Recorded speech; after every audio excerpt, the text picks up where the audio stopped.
Stand over behind the court reporter. Come on in, please. Right in through the door. Raise your right hand. Solemnly swear that the testimony you may give in the cause now pending before this court shall be the truth, the whole truth, and nothing but the truth, so help you God. Please be with us.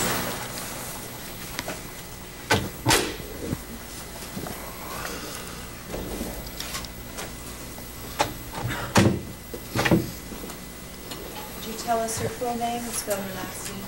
Diane VanderMolen, V as in Victor, ANDERMOLEN. Ms. VanderMolen, are you a little nervous here today? Very. Fine, relax. We have a family tree over here, and I was wondering if you could tell me where you fit on this. Okay, can you see the chart? Yes. And you see your name? Mm-hmm. And where are you? I'm the fourth child of Joan and Arnold. Down here, where I'm pointing? Uh-huh. Is Kathy the witness who just testified, your sister? Yes. And is Alan Anderson your cousin? Yes. And how old are you? I am 34 years old. So does that make you 9 years older than Lyle and 12 years older than Erik? Mm-hmm. Yes. Is that yes? Yes.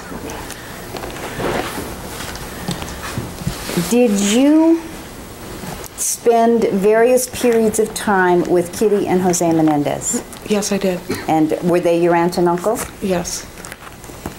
When was the first time that you stayed with them? 1976 for the summer. For the summer? And when was the second time? 1978. And that was? Also for the summer for a little bit longer that time. Okay. And the next time? 1979 briefly. Briefly is? My friend Karen and I came out for a Briefly visit. is how long? Oh, about 2 weeks. Okay. And did you spend time with them again? Yes. And when was that? I lived with them from the beginning of June 1982 until July 1983. When you were first invited to stay with them in 1976, how old were you then? I was 16 when I arrived, and I turned 17 while I was with them. We're going to have trouble hearing this. Could we? I was 16 when I arrived. Why don't you just move a little closer to the microphone? Just move yourself in a little closer if you can, knowing your physical constraints. And we Are can you move the pregnant? microphone as Ms. well. Ms. VanderMolen, Yes. are you pregnant? Okay. Very, move the very.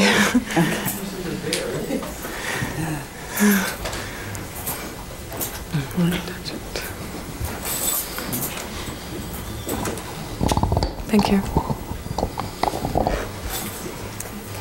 When you were first invited to stay with them, were you sent there, or is this something you wanted to do? It was something that I wanted to do. And why did you want to go there for a whole summer?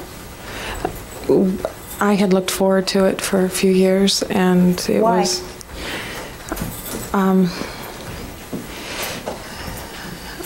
I had been told a lot about Kitty and Jose and Lyle and Erik and their family being very special to our family, and had met them a few years prior, and had been told that Jose had said that it would be okay for us to come out and visit, and looked very much forward to doing so. And was that exciting for you? Oh, very, yes. Now, when you say that they were special to your family, how do you mean? Sustain. When you first went to stay with them, were you treated well? In 1976, yes. And did that change over the period of time that you went to visit them? Very much so. And did Jose change during that period of time? Or did he stay the same? Pretty much the same, only more so. More? Okay. More. More what?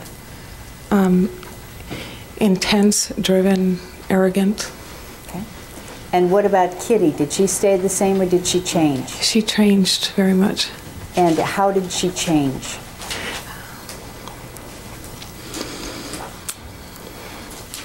In 1976, She became like a mentor to me during that time period. I felt special with her during that time. By 1982-83 visit, I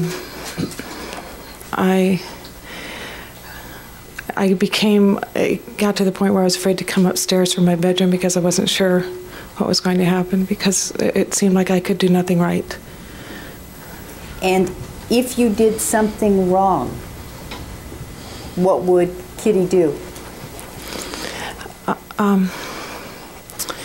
She would she would fly into rages, immense rages. How would she look when she flew into these rages? Her arms would Would be you out. stand up if you can? Yeah, of course she was not pregnant. Her arms would be out to here. Of course, you This can't. upraised, Your Honor, for the record. And her teeth would be like this, and she would be coming at you like that. When she would be coming at you, how close would she get? She would approach me at times. Okay. I'm sorry. Don't apologize. Is it frightening to you today to think about that? It was, yeah, it was, and I recall that when I talk about it. Okay. How close would she come to you when she did this? She could get into my face, and sometimes it would start from a brief distance away, but she would move towards me as her anger was flying towards me also. Is this something that happened once or twice, or is this something that happened more often? Oh, it happened more than once or twice. 3 times?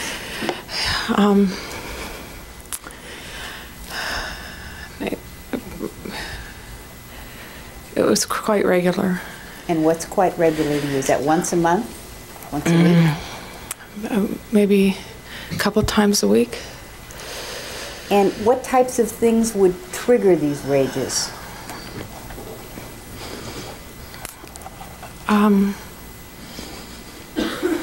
Gosh, if I hadn't performed up to her expectations, or if I'd come home late. And when you say performed up to her expectations, what do you mean? Sustained. When she would get angry at you, would she just talk about what it is that you did wrong, or would she talk about you as a person? Objection irrelevant. Sustained. What kinds of, would these fits or rages be in front of the boys? Sometimes. And what types of things would she say to you? She would attack me as a person, and let me know in no uncertain terms that she was very capable of marching me downstairs and tossing my belongings out on the street, and not caring that I was related to her. And would she make you feel anything about yourself in terms of your own personal characteristics? Oh yeah, myself. Sustained. Would she say anything about your personal characteristics? Same objection irrelevant. You have to lay a better foundation. Would she, in these rages, which took place in front of the boys, would she say anything about you personally?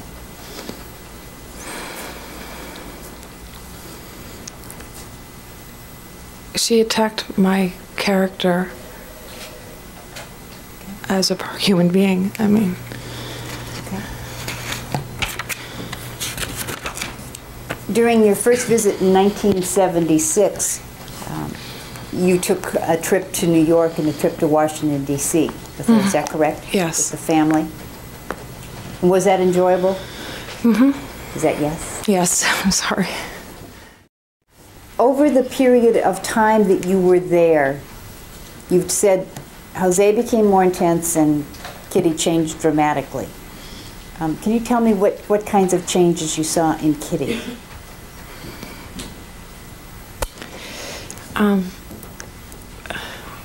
Both, when I was there in '76, it seemed that there was still,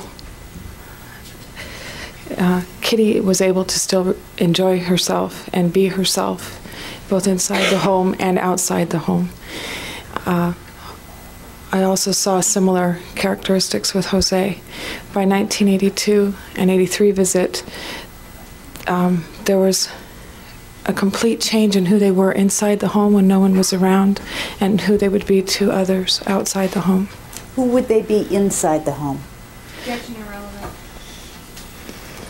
Sustain. Can you describe their personality? Can you describe Kitty's personality characteristics inside the home? On the last visit, things you observed. Same objection.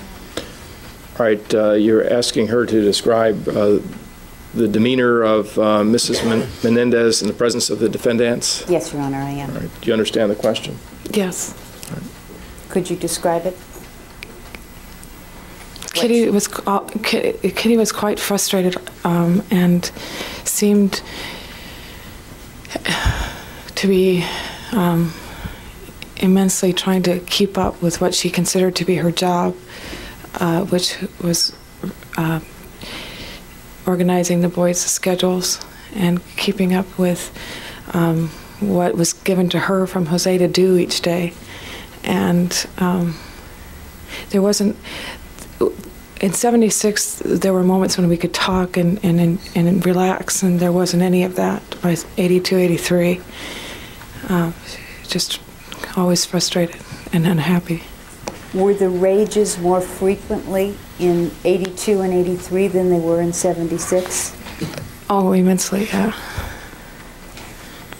Was Kitty affectionate with the boys? More so with Erik than with Lyle. Okay, and what would you see her do with Erik?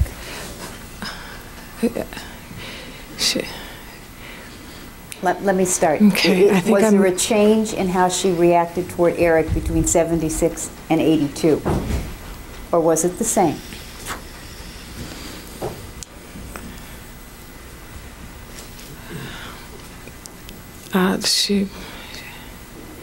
Was there a change? She became more of his tutor. Was she affectionate with him to the same degree? No, no. What did you see with regard to her affection toward Erik in the earlier visits? For example, there was one time when I tried to hug Erik one time, and she told me that I wasn't supposed to hug him, that he needed to grow up, that he was being too much of a baby. Which visit was this? 82. So he would have been 11 years old? Yes. Did you see her hug the kids? Not that time, not in 82, 83 visit. Did she hug them? Did she hug Erik earlier? Mm-hmm. Yes, she did, when putting them to bed. And what about Lyle? Did you see her hug Lyle? Not during the 82, 83 visit. There was more animosity between the two. Would you see her hug him on the earlier visits? Just when putting him to bed occasionally.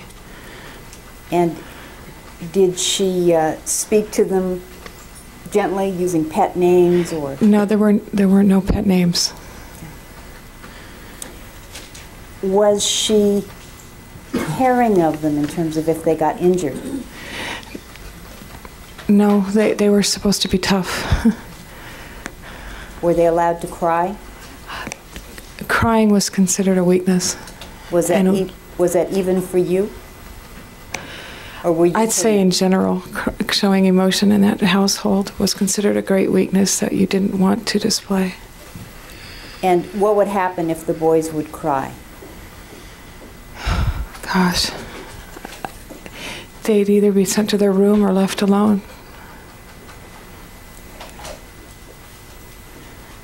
Was there a difference between what the family did in private, and I'm talking particularly about the later visits, a difference between the way they would behave in private and the way they would behave in public? Are you referring to Kitty and Jose? Yes.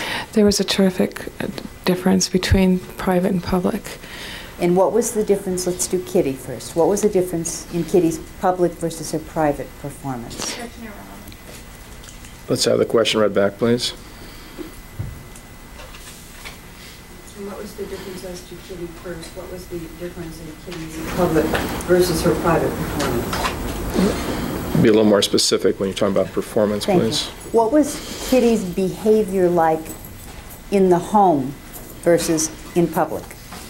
At home, she was very harried when no one was around, and generally unhappy, and just never could quite keep up, and frustrated all the time. In public, she would put on a facade, a personhood of who she believes she should appear to be as the. Objection sustained as to the entire answer as a conclusion, and the entire answer is stricken. How would she, you said at home she'd appear frustrated and harried, etc. Would she demonstrate her temper at home? Okay, yes. Okay. And when she went out in public, did she appear harried and frustrated and demonstrate her temper? No. And what was Jose like in the home versus in public? Well, first, what was his behavior like at home?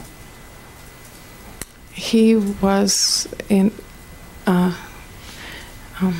non-questionable control of the household, and he was he would laugh in a arrogantly teasing way, but he'd be humiliating and belittling to the point of being cruel at times.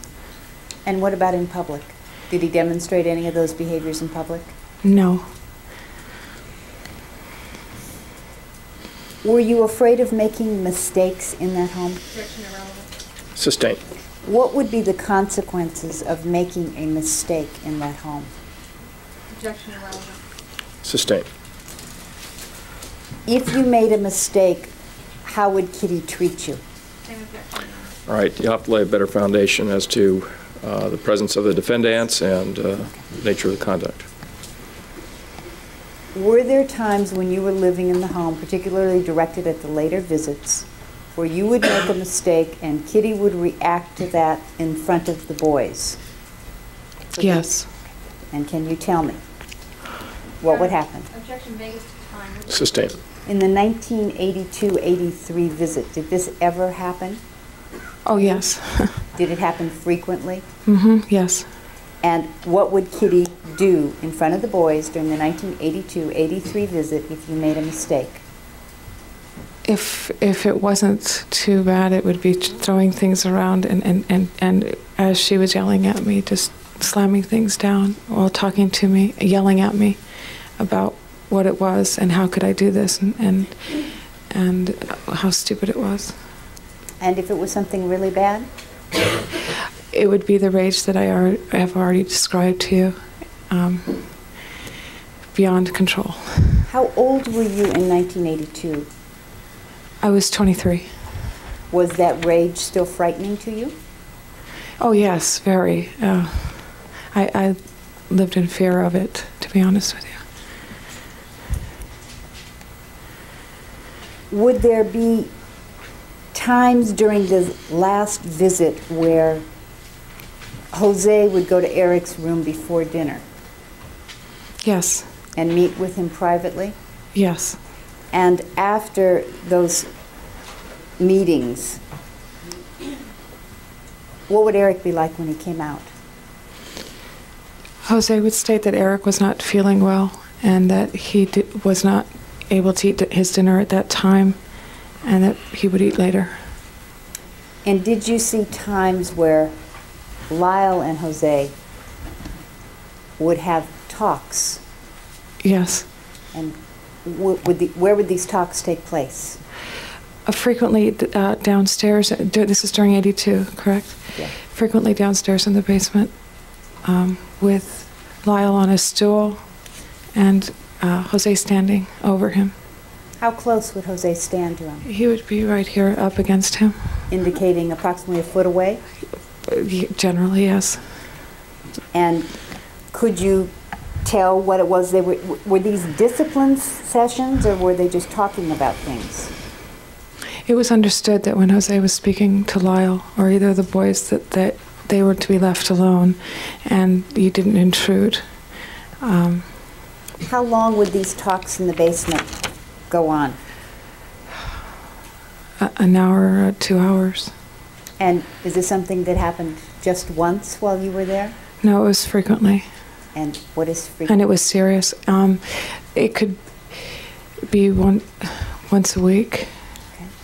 And that's in the 82, 83 visit you're talking about? Yes. Did talks like this take place on earlier visits? Yes, but not for quite as long. And starting in, say, 1976, when Lyle's 8, are these similar types of talks taking place? Yes. And how long would they last at that age? You said they were shorter. Yeah, they could be shorter in length up to about an hour, but they wouldn't probably go to 2 hours at that point. And at some point between 76 and 82, they went to 2 hours? Yes. And would he have talks with him in other locations?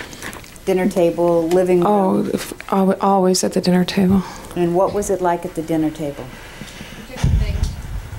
Sustained. During the 1982-83 visit, what was it like at the dinner table? An intellectual drill in a rapid quiz-like fashion. Was this every night? If Jose were home, yes. And who would be being drilled? Generally, Lyle. Erik would try to answer, but since Lyle's 3 years older, Erik had a hard time keeping up. And what happened if you didn't know the answer? Your intelligence was attacked. Now, did these dinner table conversations take place on earlier visits? Yes. And you said you were there in 76, 78, and 80. Did they take place on all 3 of those visits? Yes.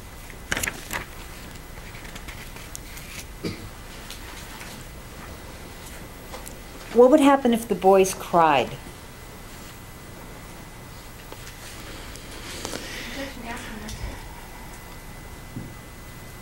Why don't you be more specific? Okay. Was there some objective, some purpose in keeping the boys from crying? Some goal? Sustained. Did they ever indicate verbally, either Kitty or Jose, why it is you weren't supposed to cry? Crying is a weakness. And they weren't supposed to be weak? And weaknesses are not allowed. Did you drive with Kitty ever? Very often. And how was her driving? We drove through the entire state of Pennsylvania at 95 miles an hour with the boys in the car. That was one incident. Was that an exception? That was by that time. That was only 1976, and I had already accustomed myself to her style of driving at that time. And yes, that was to answer your question. It was the way she usually drove? Yes. Was it frightening to drive with her? It could be at times, yes.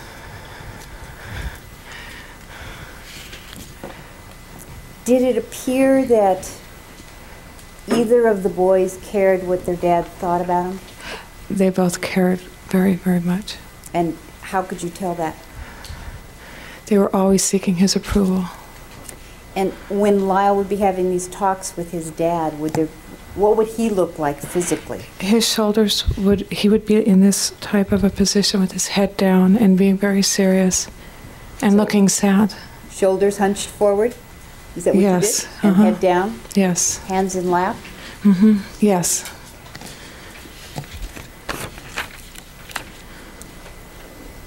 Was Jose home most weekends? Jose was... or did it vary with the visits? It varied, and it varied with the visits, because his positions had changed. Okay. Was he home most weekends in 76?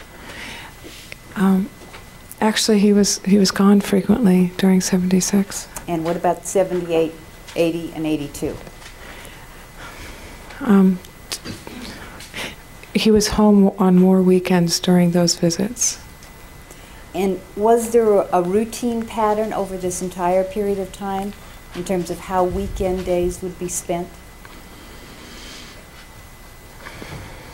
terms of Jose and Oh, okay. the boys? Yes, very much so. And what yes. was the routine? If Jose were home, when he arrived, he would immediately take the boys out while they were involved in tennis. This was more later visits than the earlier visits. And they would drill immediately when he got home. He would change and they'd be on the court. And but you're only asking me during the week, right? That was the week. Let's do the weekend now. Say Saturdays. What would Saturdays be like? What would the pattern be? Sustain. 19, you said it was most common in the later visits, 80 and 82? Yeah. That he would be home? Yes. Okay. And so during those 2 visits, was the pattern on Saturday the same? Yes. And was the pattern on Saturday during the other visits the same? It's just that he wasn't home as much? Correct. Okay. So what was the pattern? They would get up first thing in the morning and they'd be on the court, they'd be drilling, and they would take a break after a couple of hours and get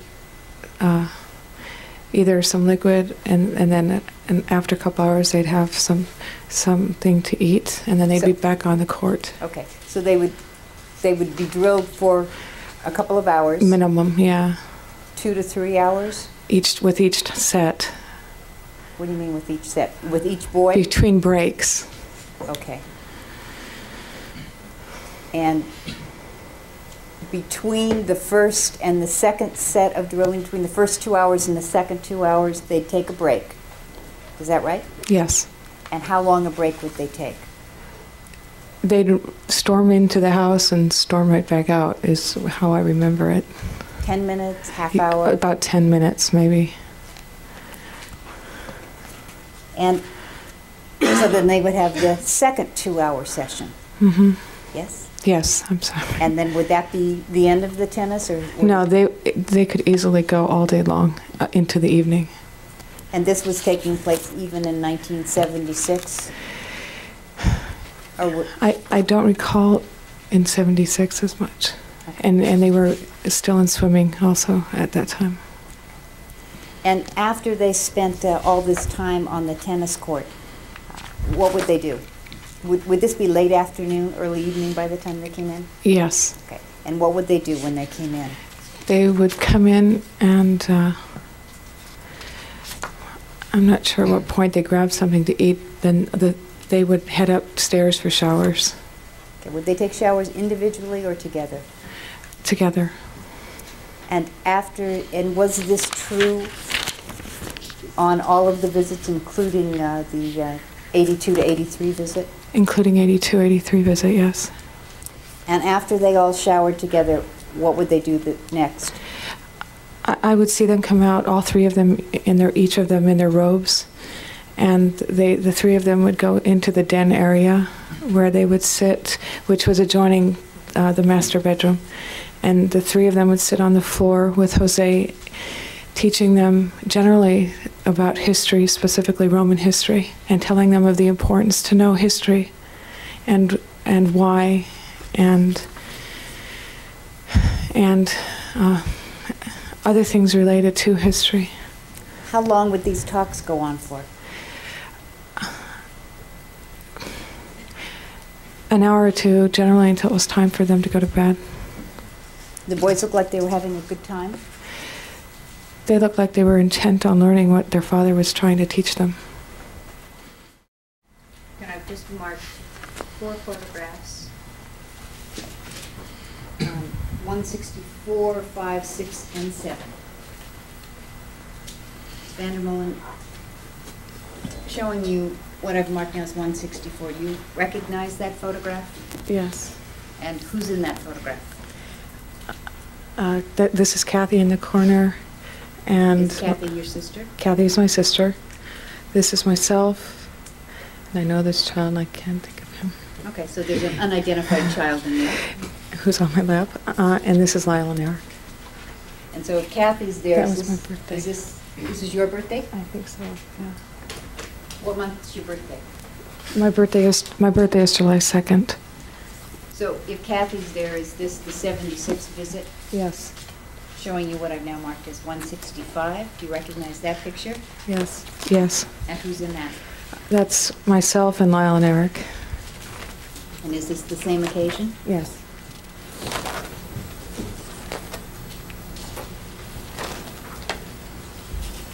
Showing you what I've marked as 166 and ask if you recognize that photograph. That's Kitty and myself. You can hold it. That's Kitty and myself. And when was that? It looks like the 76th visit also. And while you were living there on any of the visits, did they have a ferret as a pet? There was, yes, I believe they did throughout the visits. Chippers 1, 2, and 3. That was the ferret's names? Chippers 1, 2, and 3? Yes. Showing you what I've marked as 167. That's a ferret. That's a ferret. That's one of the chippers. Okay. If this was 76, it would be chipper 1. Okay.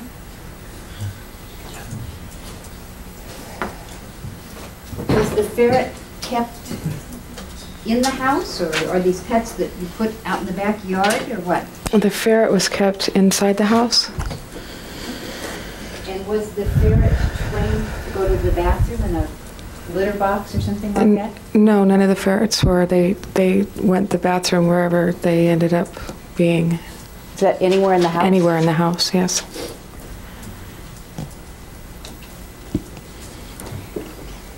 Did the boys behave differently when they were just with you as opposed to when they were with their parents? Yes, they did.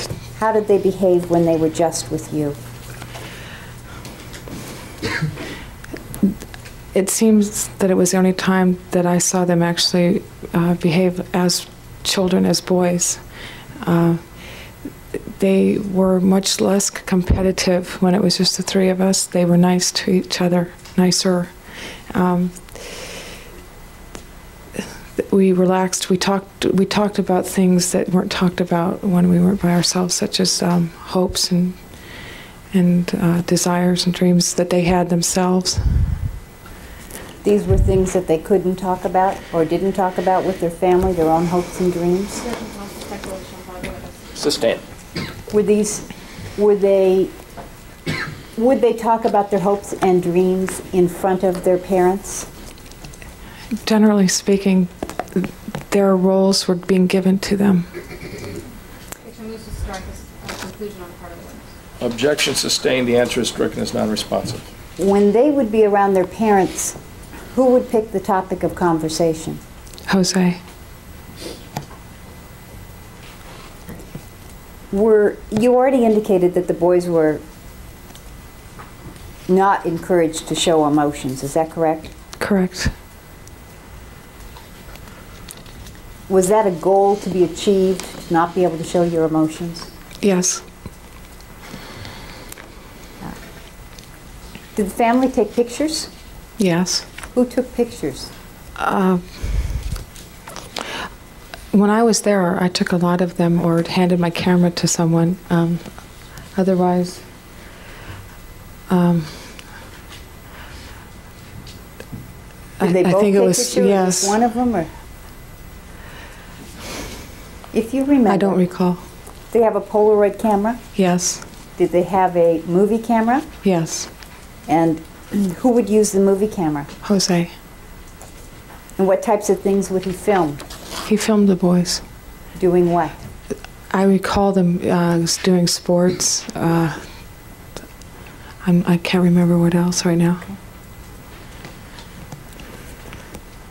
When Jose wasn't home, where would the boys sleep? In which visit? Start in 76. If you remember, Generally speaking, in 76, I remember putting them to sleep in their beds. Sometimes they slept with Kitty. and through your later visits, did they continue to sometimes sleep with Kitty? Yes, they did, and they'd argue over whose turn it was. And did this continue into the last visit in 1982, 1983? Yes, it did. And at that time, the boys would have been 14 and 11? Yes, then they turned 12 and 15.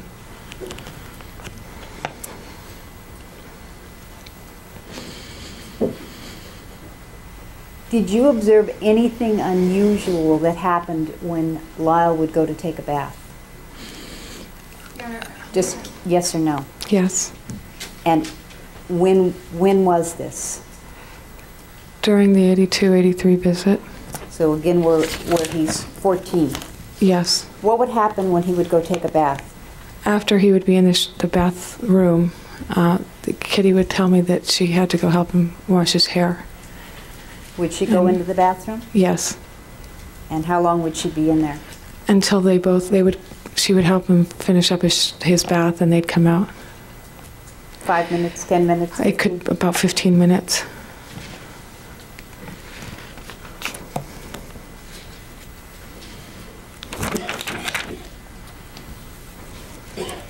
Did you observe Kitty helping the boys with their homework? Yes. And would this have been in the 1982-83 visit? Yes. And how is it that she would help the boys with their homework? She would sometimes sit and do it with them. Sometimes she would do it while they were out practicing their tennis. So she would do their homework for them sometimes? Yes. During the times when she would work with them, what were those episodes like? Sometimes she would get frustrated with them if they asked for help, and she'd end up taking over the homework herself. And would she ever say anything to them about? She would, she'd ask them how they could be such a dummy. Lyle and Erik use their intelligence. She would yell that at them quite frequently. And then if they still didn't get it, that's when she started calling them dummy. Did they have any friends come over and visit during any of the visits you were there? Were other neighborhood children in the house? I didn't see any neighborhood children, no. And was there a particular cousin who was close to Erik who would come visit? Yes, Andy. And other than Andy's visits, did you see any other friends or any other relatives stay in the house? No. Did Erik and Andy appear to be close? Yes. Was privacy something that was valued in this house? Objection irrelevant. Sustained as to the form of the question. Did you see any instances in which there was a disrespect for privacy shown? Yes. Same objection, Your Honor, with the striking answer. Objection sustained, the answer is stricken. Did you ever see a situation in which Kitty went into Lyle's room and read his letters? Yes, I did. And I was with her when she did that. Your Honor, objection with the strike as being irrelevant. Overruled. We have a foundation as to time, please. 82-83 visit. Thank you. During the 82-83 visit, did Lyle get a girlfriend? No. I asked about that one time, and Kitty said that there would be time for the boys for Lyle specifically, to be concerned about that some other time. All right, objection is sustained. The answer is stricken after the word no. Did Lyle have stuffed animals? Many, yes. When you say many, are you talking about 2 or 3? Or? No, he had at least a dozen or more. And does this include the 82-83 visit when he's 14 and 15? Yes, that's specifically what I'm remembering. Would you see him playing with his animals? Yes, he animated his animals, especially Cookie Monster. And what type of playing would go on? Was he having them sing and dance, or what was No, happening? they bombed each other in groups. Bombed each other, and Cookie Monster would threaten more towards Erik. Yeah. Was it? All right, we'll take a recess when the jurors want a break. So we'll take a recess and we'll resume at 1:45. Don't discuss this case with anyone or form any final opinions about it, and we'll resume at 1:45. There's been testimony about that, and so restricts the testimony. Well, number one, the people did not specifically object to the testimony regarding the swimming or the nature of that activity on grounds of relevancy.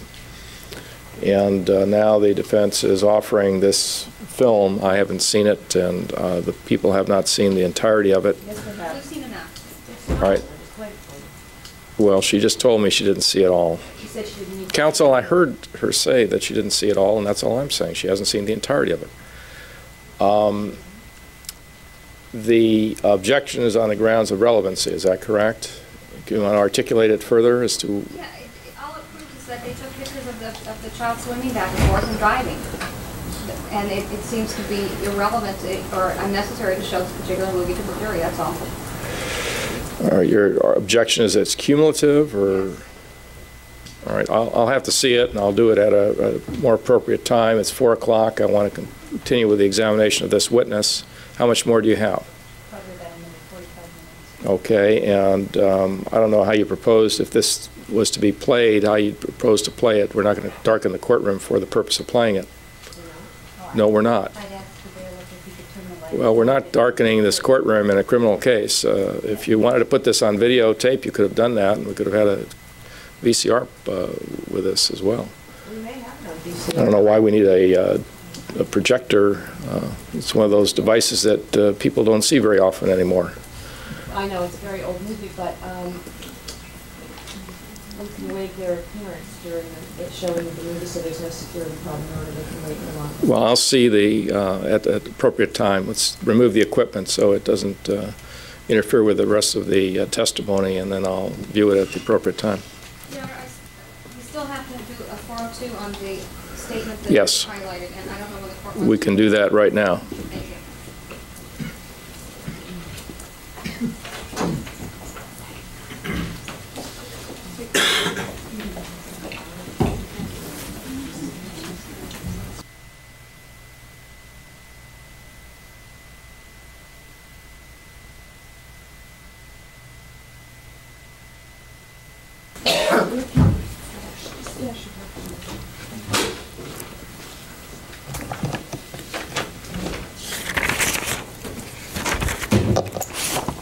All right, Ms. Lansing. Thank you, Your Honor.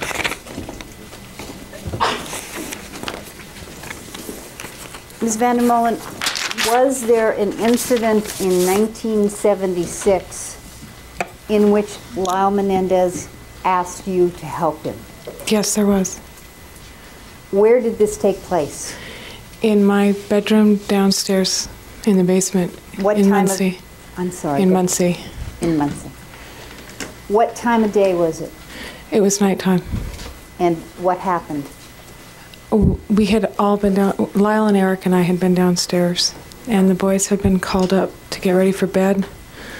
I stayed and went into my bedroom, and a while later, Lyle came down, and he was asking if he could, I thought he was there to say goodnight, and he started asking me if he could sleep down there because Kathy had already gone and there was 2 single beds. Okay, and what did you tell him? Initially I pretty much just brushed him off because I wasn't taking him seriously. And what happened next?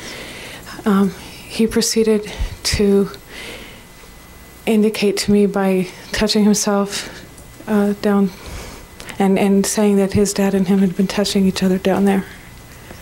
And what did he ask you to do? He wanted to sleep down there.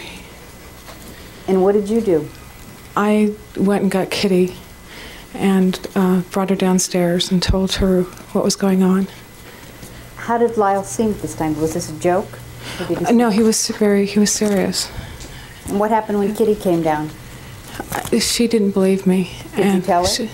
Yes, I told her what I believed to be going on, what Lyle was indicating to me, and she immediately. I don't remember that she said anything to me, just that I knew that she did not believe me, and she took Lyle and brought him back upstairs. When you say she took him, did she physically grab him? She took him by the arm and brought him back upstairs with her. And did you ever discuss the incident with Lyle anymore? No, it wasn't ever discussed after that. Thank you. That's our offer. Your Honor. All right, people wish to examine? Yes, Ms. VanderMolen, do you remember giving a statement about this incident on January the 15th of 1992? Yes. And who did you give the statement to about this? To Leslie and Abramson and to Joe Lansing. And at the time that you gave the statement, did you indicate to them that Lyle had gestured to himself? I believe I motioned about the touching. I'm not sure what you're meaning by that, though. Well, in the report it indicates that all she, meaning you, knows is that he made some comment about Jose and touching. And the next part of the report is that you went and got Kitty. Right. Is that what you told the defense attorneys in January of '92? I told them. I'm going to object to this because I don't think this is maybe cross-examination, but I don't think this is appropriate for a issue. Overall, I'll permit it. Okay. I discussed that it was regarding touching, and at the same time that I discussed that, I indicated so by doing that in their presence. And where did you touch yourself? Down, basically right here, since I'm not a... About your genitals? Yes. All right. And you told the defense attorneys that in January of '92? I verbalized touching, and I motioned by doing so with my hand, but I don't know what was written. So. And you have a clear recollection today of Lyle doing that? Yes. And do you remember telling the defense attorneys that you were never really sure what it was about? That's what I convinced myself of afterwards, that I must have been mistaken because of the way that it was handled. What exactly did Lyle say to you? That I don't remember exact words. I just remember that it was regarding he and Jose touching each other, and it was down there. Okay, now when you spoke to the defense attorneys, all you said was a comment about Jose and touching. Okay? Indicating down there. All right. What page is that now? Pardon? What page? Oh, I'm sorry. It's page 4. It's not numbered. We know. Okay. What? The last paragraph is Okay. the beginning of the next page. I know I read it, I just can't find it at this point. The sentence that I'm referring to specifically starts, all she knows is that he made some comment about Jose and touching. That's on the 5th page. That's on the 4th. Sorry. All she knows, perhaps, is referring to the fact that I don't remember exact words. Now, did you have any impression about how recently this had occurred in Lyle's life? That it had been, it was not, it was something that I didn't get the impression that it just happened, but that it was happening.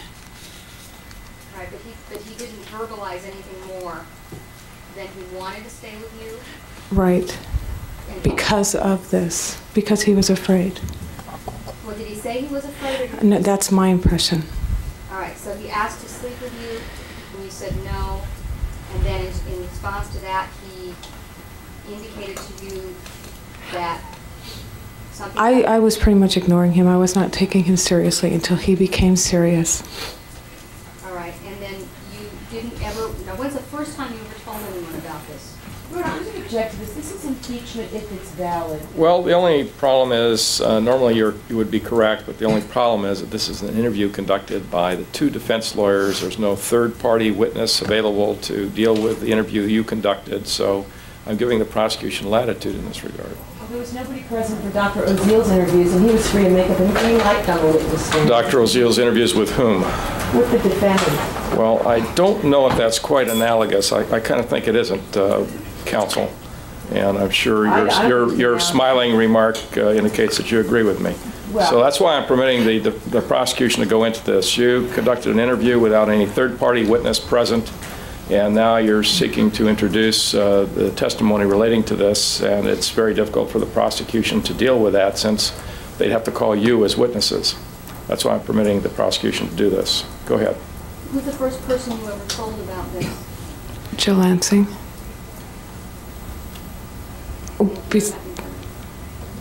She started to say, Yeah. Besides Kitty herself, I mean. Right, you told Kitty and then you told Miss Lansing, and between 1976 and 1992 you didn't tell anyone else. Is that No, correct? that's correct. All right, anything else? no, Your Honor. Let's get the jury panels in. We have about 10 minutes yet to go today. And all our jurors are back now. You may resume with the examination of the witness. Yes. Was there an incident in 1976 while you were staying with the Menendez family involving Lyle and a conversation that you had with him? Yes. And what time of day was this? It was night. And what had you been doing? Lyle and Erik and I had been downstairs. I can't hear you. I'm sorry. Lyle, Erik, and I had been downstairs playing ping pong. And the two boys were called upstairs to get ready for bed. Who called them upstairs? Jose. And what happened next? I stayed and went into my bedroom, which was downstairs. Is that in the basement? Yes. Okay. And a while later, Lyle came down. I believed he was there to tell me goodnight. Okay. You say a while later. How much longer? Within the hour. And he came down? And he came downstairs and he started asking if he could spend the night in the other bed. We had two twin beds and Kathy had left by then. So there was an empty bed? Right. Okay. So he's asking if he can spend the night in the bed. And what do you do? I did not. I pretty much ignored him and brushed him off at first. I thought he was just goofing around. He's an 8-year-old kid and you didn't take it seriously? Right. Okay. And what happened after that? He became more serious and indicated to me that he was afraid of not sleeping downstairs. Why? Because he and his dad had been touching each other, and he indicated that it was in his genital area. And so why did he want to sleep downstairs?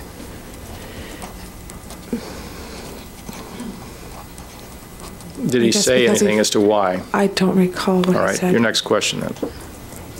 When he said this, did he seem like he was kidding around, or did he seem serious? No, he was serious. And what did you do? I went and got Kitty and brought her downstairs and told her what was going on. You took it seriously enough to go get Kitty then? Yes. Overruled. Yes, I did. And did you tell Kitty what Lyle had told you? Yes, I told her what he had indicated to me, what he was telling me, what he was showing me. How did she look? Did she look shocked, or did she show any emotion? She showed that she did not believe me. What did she do? Kind of in a there's a look that she got when she didn't believe me, and that's just, it was obvious to me that she did not believe me. She went and got Lyle and took him back upstairs. Now, when you said he pointed, did he point somewhere while he was just? Could you he stand touched up? him. I know He touched himself down in here. in the genital area. Yes. Now, when you said that to Kitty, did she say anything to you or ask any questions? No, she immediately did not believe me. I don't recall that she said anything to me.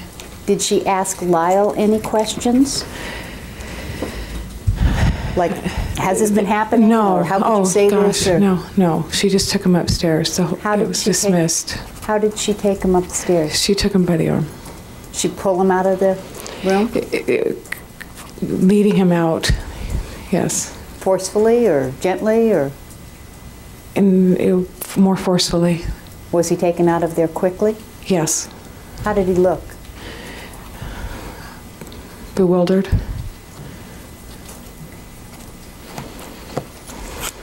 Did you talk to anybody about it after that? No. Why not? Because it was never discussed after that, and I convinced myself that I was in the wrong, that I was wrong. I'm not sure why. For having told Kitty that you were wrong? Yeah.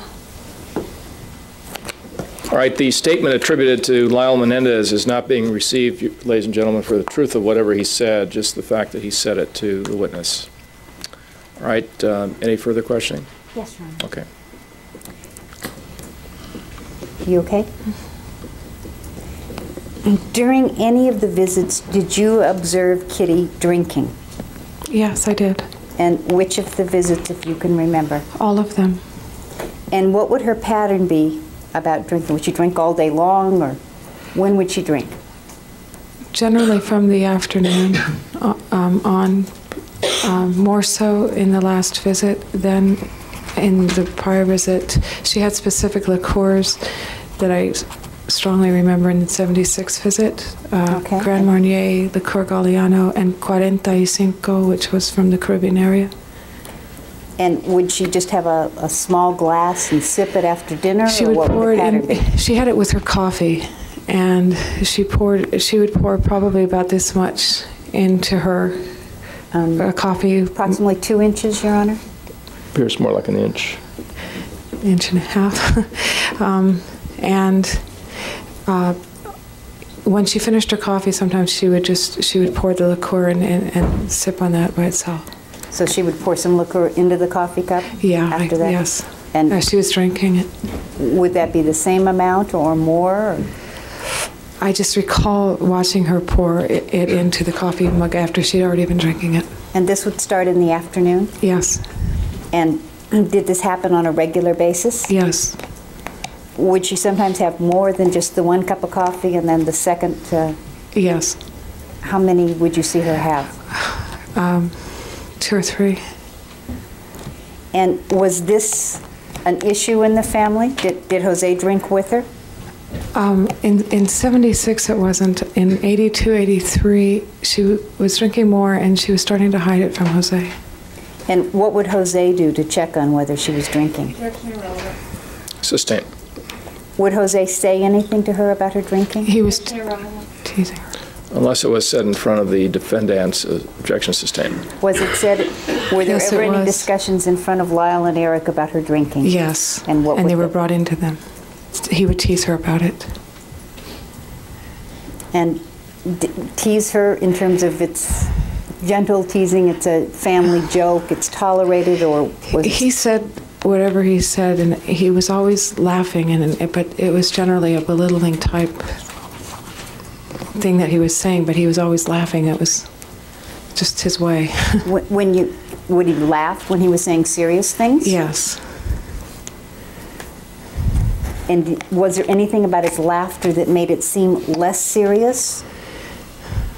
It was sometimes difficult to know whether he was serious or not because of his laugh, and I can't imitate it. But How many times did you hear him talk to Kitty about her drinking in front of the boys? several times throughout the last visit, 82, 83. Did you find that in your first visit, Kitty seemed to be pleased with you, pleased with who you are, what you did? Sustained. It's foundational. Well, let's get to the... Did there come a period of time when Kitty became critical of you? What time frame are you talking about? Oh, that's what I need to ask. All right. Again, it has to be something that occurred in front of the defendants. Did there come a time when Kitty was critical of you in front of Lyle and Erik? 82, 83, very much so. And what would the criticism be directed at? I couldn't do enough. It just seemed like no matter what it was about, it wasn't enough. Now, you talked about the difference between how Kitty and Jose behaved in private versus how they behaved in public. Is that right? Yes. And did you ever go to any family functions during any of your visits with the Menendez family? Yes. And did you go more than once? Yes. A number of times? Yes. And would there be meetings or talks to you before those visits in terms of how you were to behave? Yes, in the presence of the boys. Okay. And would the boys get these same talks? Yes, it was basically a family discussion at the table as to what was allowed to be discussed with others, particularly family relative members. Okay. And what things, were there things that could not be discussed, you were not to disclose? Their school performance, especially Erik's at the time. Was Erik having trouble in school? Yes, and that wasn't supposed to be known. and also if they hadn't done well in a particular event. It wasn't supposed to be discussed. Now, There was because of the competition. competition? Right, because of the competition. Objection sustained. The last part of the answer is stricken. And how much longer do you think you have, this witness? I'll probably have another 20 minutes, Your Honor. Okay, we'll take a recess and resume tomorrow at 9 o'clock. Ladies and gentlemen, don't discuss this case with anyone. Don't form any final opinions about it, and we'll resume tomorrow at 9 o'clock. Witness is ordered to return. And would you say your name again for us? Diane VanderMolen. All right, I'll remind you, you're still under oath. You may continue your direct examination. Thank you, Diane. Good morning. Good morning. Ms. VanderMolen, we were talking yesterday, late in the day, about the incident in which Lyle came down to your room and told you about what was happening with him and his father. Is that correct? Yes.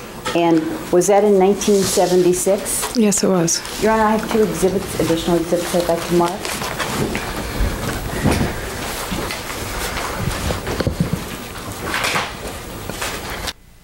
The next exhibit number is 168. 168, I'm marking 168, which is a class picture for Cherry Lane School, 1976-1977, and an individual photograph of Lyle Menendez, which I'll mark as 169. Ms. VanderMolen, showing you these two photographs. Do you recognize who that person is? Yes, it's Lyle. And does this appear to be the age that he was at the time that he made the complaint to you that you told us about? Yes, pretty much. After that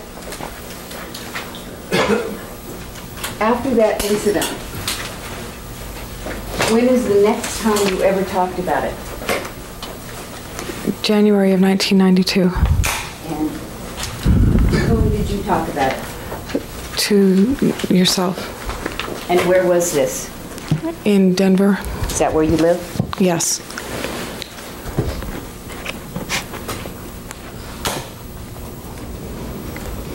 When the boys were growing up, were they given any lessons regarding the importance of their family heritage? Yes, they both were by both Kitty and Jose. Jose used to talk about the special heritage that they were descended from and their need to carry on that heritage and to live up to it. And also Kitty used to talk about the special family that we came from and the importance of it. And was there any emphasis on particular future plans? You should contribute to humanity or be an artist, or what was the goal that was given for these boys in terms of what they should do with their life? Above and beyond anyone else. That's as close as I can. It was. Okay. And were things like money and houses and cars and friends important? That was a given. What do you mean that was a given? That was what was going to be their future, was all of that. The status, the highest status, the highest, the biggest, the most. And were these values that you saw reflected in the parents in front of the boys? With everything they were doing, yes. And were they given instructions regarding choosing friends and what kind of people were the right people to have as friends?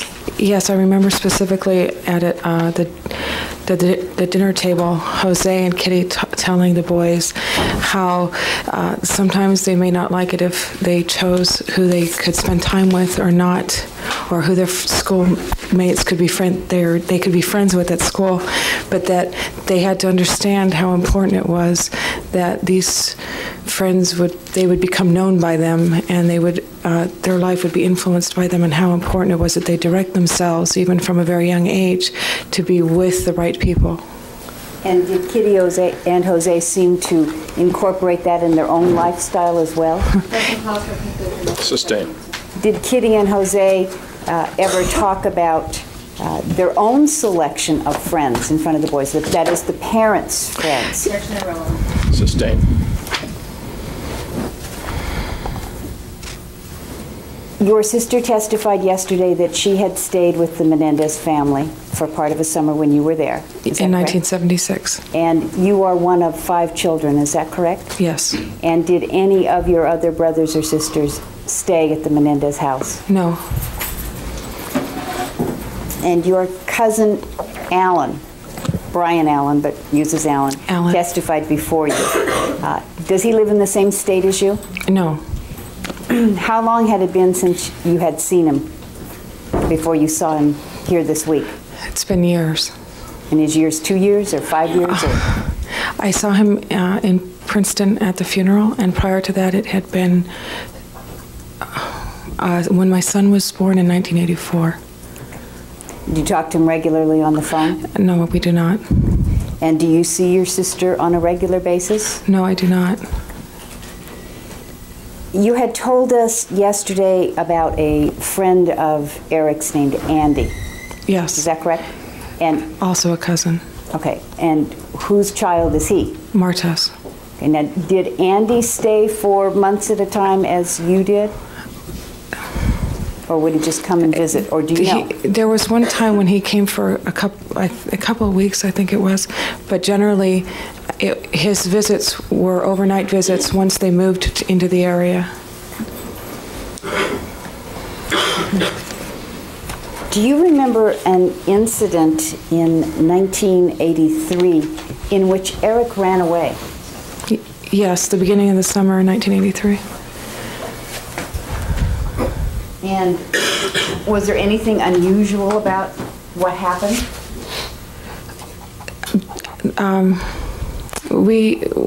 There was, because he'd been gone for quite some time, and, okay. Your Honor, I'd like to mark this next in order.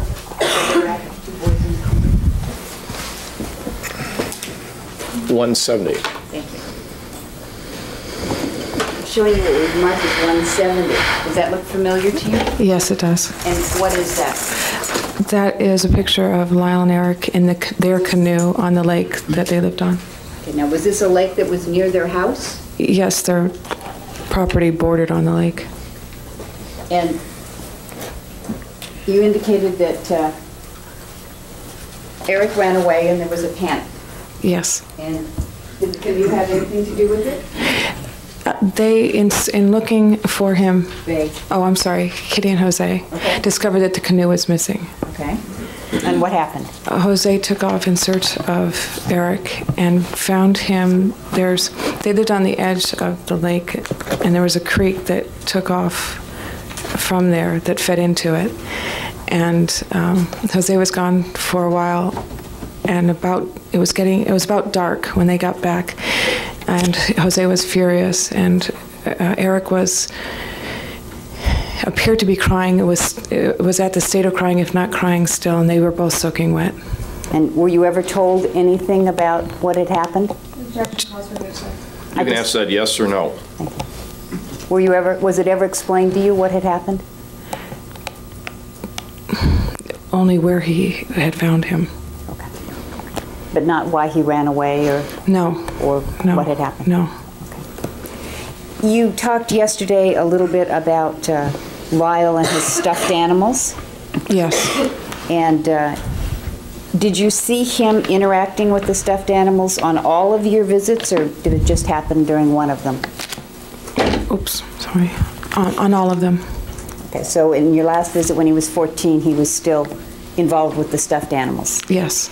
And you said he would threaten Erik with Cookie Monster. Now, did he assault him with No, the animal? it was a playful, joking, teasing type of interaction between the two of them. And if Erik got mad at Lyle, would he take it out on the animals ever?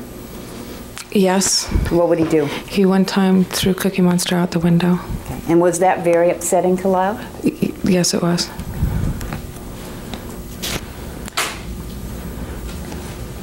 When you were staying with them, did you ever have any discussions with Kitty about what your future was supposed to be? She pretty much informed me what my future was going to be. And was this done in front of the boys? Yes. And what was your future going to be? Objection irrelevant. Sustained. Was she talking about your educational future, your career future? Both. Objection irrelevant, same. Objection sustained. Since you were living with the family, were some of the expectations that the boys experienced passed along to you? Yes. Objection irrelevant. Sustained. Was there ever an occasion in which Kitty, in front of the boys, lied about your academics? Objection irrelevant. Sustained. Did Kitty ever tell people in front of... Sustained. May we approach, Your Honor? Yes, you may. Thank you. You've told us about observing situations in which Kitty appeared to be dominated by Jose and intimidated by him. Is that correct? Yes. Now, was that how she behaved with other people in front of the boys? No. And how would she behave with other people other than her husband? She always gave the appearance of being in control and being the authority. I'm sorry. Of being the authority with the boys, with other people. One more time. Being the authority with the boys, with other people. Thank you. Did she seem to have a strong personality? Yes. Counselor, speculation, move to strike. Can you be more specific as to what you're referring to? Objection sustained. The answer is stricken. Okay. Did she appear to have her own views and to express them without any reservation? Yes. At what time or in what interaction or interrelationship? During any of your visits, did you observe her in the presence of the boys express strong opinions, have strong views? Question vague as to whether or not Mr. Menendez was there. No, this is out of his presence, Your Honor. Okay, that's what I was asking. Yes, out of All his right. presence. Do you want me to ask you the question? Yes, please. Did you observe in any of your visits, and I will ask you which visits later, Kitty expressing strong views, being a dominant kind of person when Jose wasn't there? Yes. Now, was that an unusual occurrence, or was that what happened all the time? That was how she was without him in her presence. Okay. And was this during just one particular visit, or was it a pattern? It was a pattern. So it happened during all of the visits? Yes. Did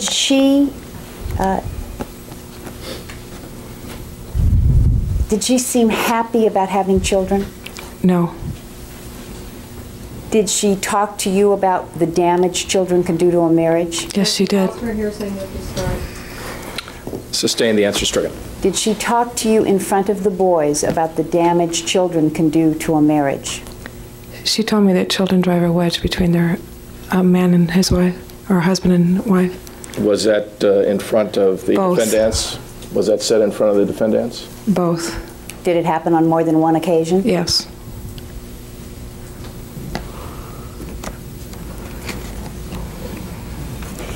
When Jose would have, did he ever have a... Wait, what's that? I didn't hear that last response at all, and I didn't hear the question. Okay, let's have it read back. Okay.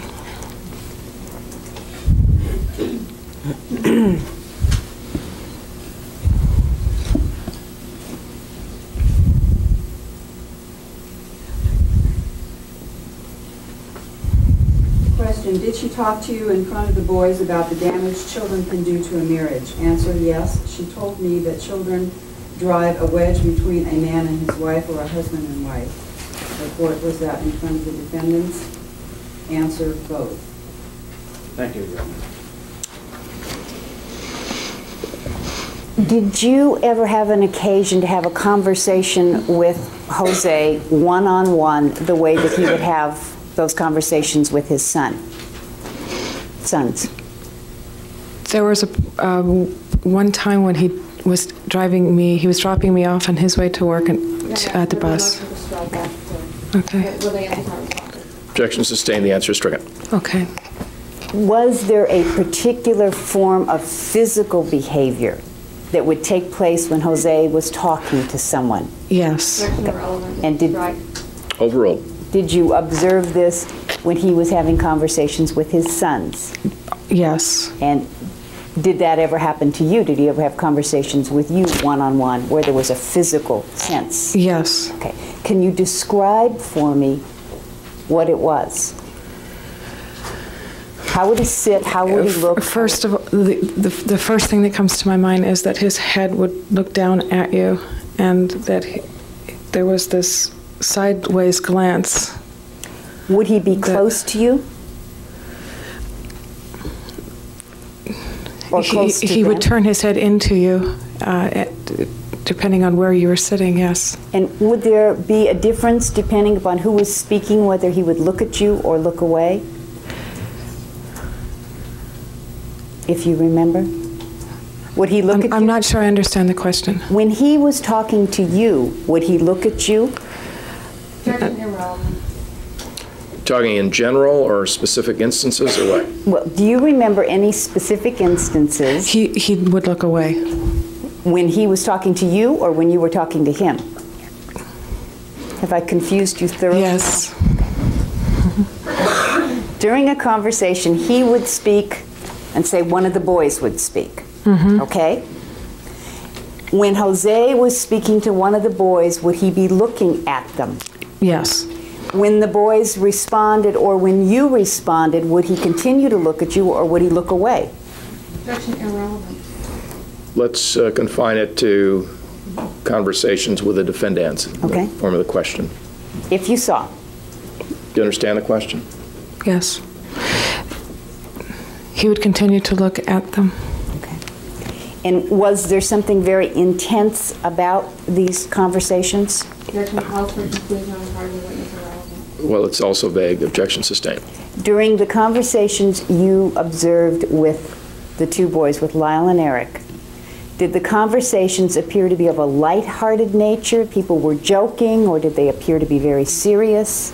How No, did they it appear? was serious. Well, objection sustained. The answer is stricken. Again, it's vague. We're talking about every conversation, what time frame, things of that nature. During any of the visits, did you see one-on-one conversations between Jose and either of the boys? Yes. And did these occur on a regular basis? Yes. And when they occurred, were they always the same mood, or were there different types of conversations like this?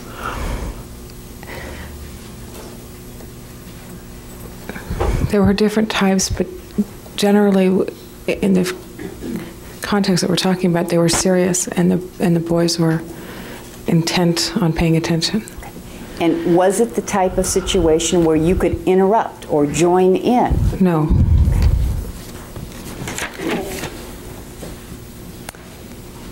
Do you remember anything about a belt that was a particular object in that house of some importance? Objection asked and answered.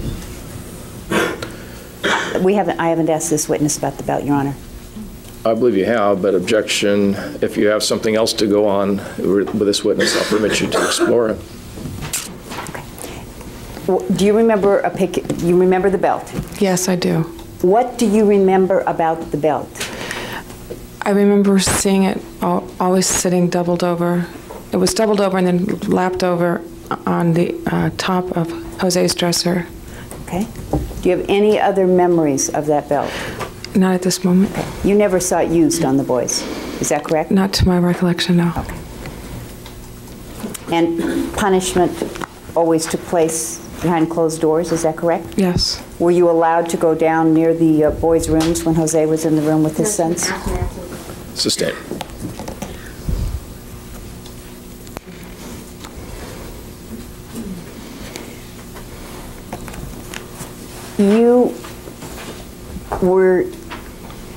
Do you think you were treated badly in the later visits that you had with this family? Vague and conclusionary. Sustained. Your Honor, it's foundational. When you left in 1983, were you still on good terms with the family? I was extremely unhappy. And did you ever ask to go back?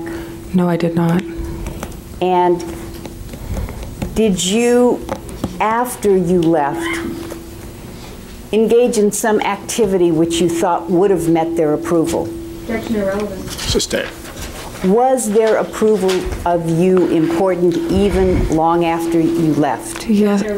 Objection sustained. The answer is stricken.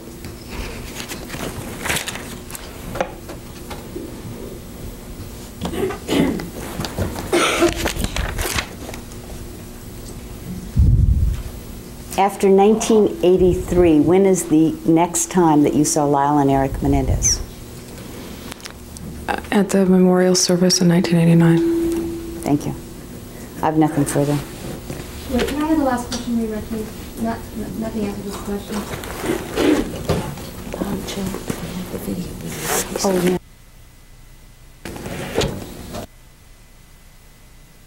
Please, Mary. I've already asked it. I've already asked it. Trust me. Question, after 1983, when is the next time that you saw Lyle and Erik Menendez? Thank you. Right. Your Honor, we do have the video, that 8mm has now been put on video. And Okay, well, let's have the examination here first, and then we can come back to that. All right, is there any further direct examination on behalf of Erik Menendez? No. All right, cross-examination.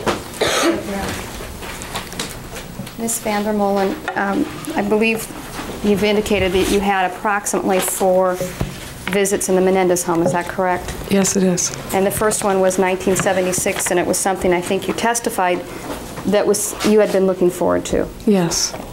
How would you categorize your stay that summer? Did you have a good time or a bad time, or was it mixed, or how was it? That summer it was a good time. Okay. Were you treated well by Mrs. Menendez that summer? Yes. And how about Mr. Menendez? Did he treat you well? I really did not develop a relationship, whether I can comment on that. Was he around a lot during that summer that you recall? He was frequently gone on trips, business trips, during that time. And when he was gone on business trips, would that be during the week, or would it include weekends, or can you recall? It's tough to recall. I remember that he was gone a lot that summer, and there was really not that much interaction between he and I that summer. Now, your sister was with you that summer for a period of about 2 months, is that correct? Yes. Did your sister ever complain to you about not being happy there that summer? Yes, a lot. But you were happy, correct? Yes. And you went on trips during that summer? Yes, we did. To Washington, D.C. and to New York? Right. And did you have a close relationship with the defendants during that summer as well? Yes. Did you spend time with them? We did things together. Did you ever do things together with either one of the defendants without the parents being present? In other words, did you play with them or talk with them? Or? Yes. Okay. And so during that summer you had a separate relationship with the defendants that did not always include the parents? Yes. Were you loving towards them? Yes. Did you ever hug them or kiss them or anything? To the best of my recollection, yes. All right. Then I believe when you left in August of 1976, you went home to where? Where did you? To Arizona. And then in the summer of 1977, no, excuse me, the summer of 1978, from June the 1st until the 3rd week of September, you were again at the Menendez home, is that correct? Can you repeat the question, please? All right. Between June 1st and the 3rd week of September of 1978, that was your second visit. Is that correct? Yes. So it was 2 summers after your first visit. Yes. Was that in the same house, or was that in a different house? That was in a different house. And was that the Princeton Junction house? Yes, and then we moved into the Pennington house. How would you categorize your stay during that summer? It was more or less a working, Kitty had a carpet cleaning business that I was employed in, and we were also busy making decisions on the house that was being built in Pennington and moving into it. All right, so you were actually employed that summer, is that correct? Yes. And what year were you born in? 1959. So you were being paid, is that correct? Yes, I was working approximately 20 hours a week. Now, when you returned that second time in the summer of 1978, were you looking forward to going back? Yes. Then I believe the third time you stayed was the following summer, but it was only for 2 weeks. Is that correct? Correct. During your second visit, how would you categorize your time there? Did you have a, keeping in mind that you were working, did you still have a good time, or did you have a bad time, or?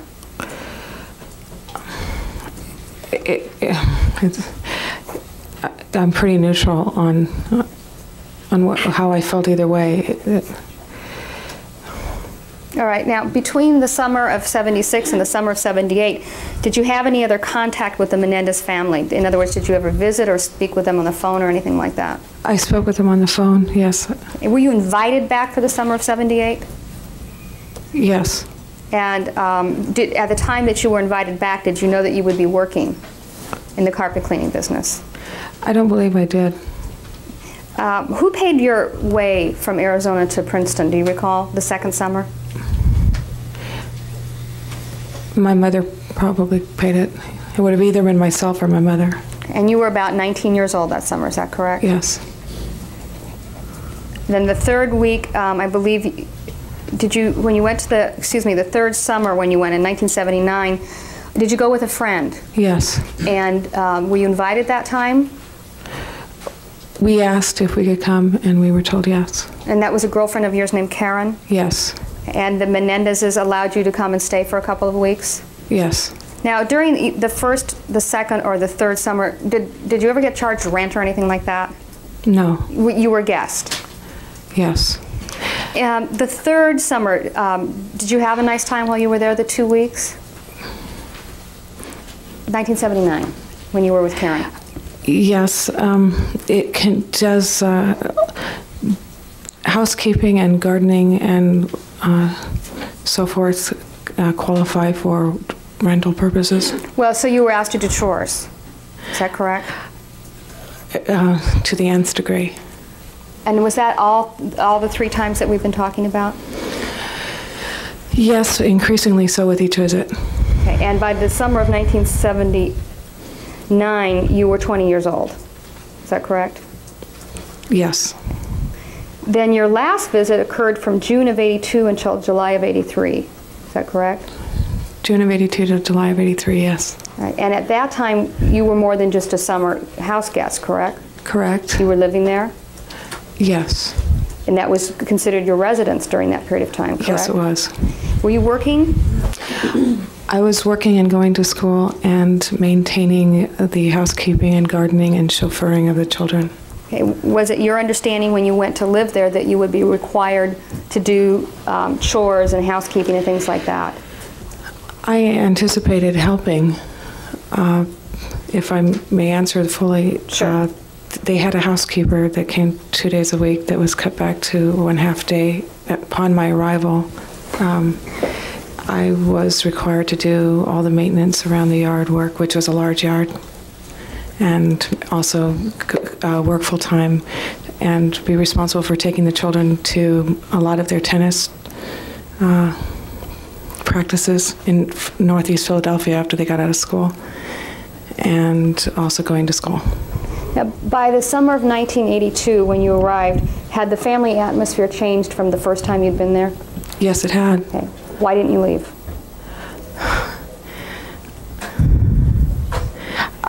When I first arrived, I had no vehicle, and I'm not the type of person to give up, and I wanted to try to make something work of this, and I wanted to try to live back east. And it took me several months to get, I had 5 major goals, and it took me, which involved getting a car, getting money, getting a job, getting back into school, and so forth, and I was accomplishing those. And as soon as I was able, I moved out.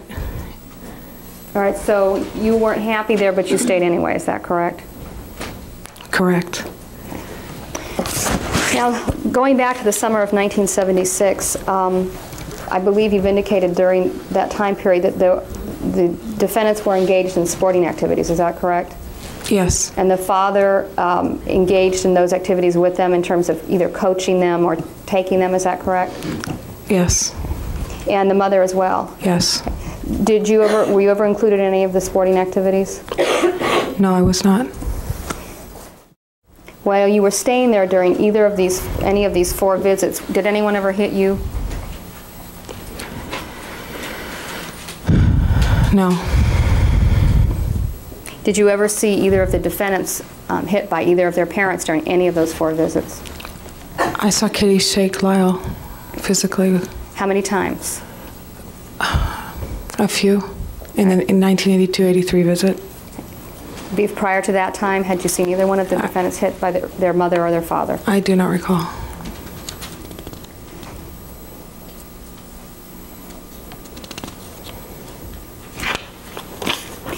Did Mrs. Menendez appear to be under more stress as the years went on? Yes, she did. And was her behavior different around her husband than it was around you when you were alone? Yes. Did she appear to have an equal relationship with her husband, or was there an inequality that you could see? He was final authority in the household. She tried her best to stand her ground. I believe you indicated that her personality when she wasn't around her husband is that she had opinions and things like that. Is that correct? Yes. Okay. With her husband, was she equally as strong-willed or opinionated? She had definite opinions, but his was the final word. And so she would acquiesce to him, is that correct? She would give in to him? Yes. In 1976, when you were there the first time, you had a good time, and then in 1978, you still had a good time, except you were working, correct? Right. Well, my relationship with Kitty was more or less of it was real busy, and we just were constantly on the go, all of us. And did you get along with her during the summer of '78? I would say for the most part, but there was a lot of frustration already building within her that made it tough to feel close to her. Were you sad when she died? Yes. Now, you've testified, and I've asked you as well about the fact that there was a lot of emphasis placed on sports. Is that correct in this family? Yes. Were Lyle and Erik good tennis players that you could see? Yes. And did they also appear to be able to speak on different topics? In other words, were they able to converse on different kinds of intellectual topics? No, I object to forming the questions and the... Okay, did Lyle Menendez appear to be able to speak on certain intellectual topics with his father in your presence? Yes. How about Erik Menendez?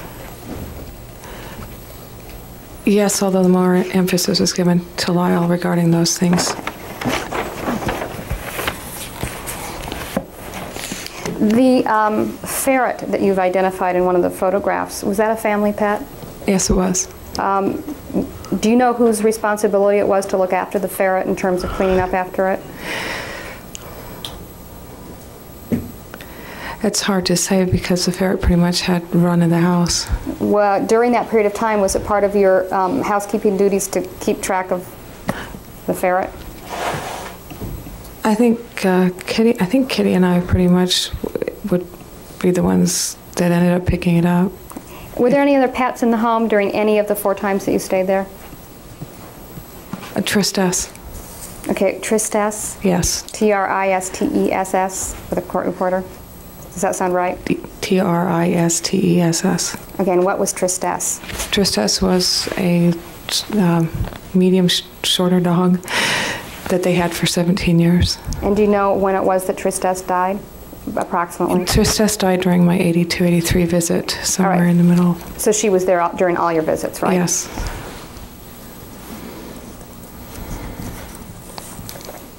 Now, I believe you indicated that there was an incident you recall from 1976 where Lyle Menendez came to you and wanted to sleep with you. Is that correct? Sleep in the same bedroom. Right, and you've indicated that it was because that he made some comment to you about that. Is that correct? Yes. And I think your testimony is that the first time you told anyone about it, except for Kitty Menendez, was in January of 1992. Correct. Did you ever go to the county jail and speak with either of the defendants before talking to the defense attorneys about that statement in 1992? Can you rephrase that question, please? Okay. I believe it was January of '92 is the first time you told anyone else about that statement. Correct. After it occurred. Yes. Okay. prior to talking to the defense attorneys about that statement, before you talked to them, had you been to the county jail to visit either of the two defendants? Yes. Did you talk to them about it at that time? No, I have not. Okay. What prompted you to mention it during your talk with the defense attorneys in 1992? Because I saw that it possibly was relevant. Were you asked specifically a question about that? No. Okay. You volunteered it? Yes. Okay. And when you spoke to them, do you remember telling them that all you knew was that he, meaning Lyle, made some comment about Jose and touching? What I stated was what I stated yesterday, and I have not seen what has been written regarding that. May I approach, please, Your Honor? Yes. Referring to page 4 of the interview of January the 15th of 1992.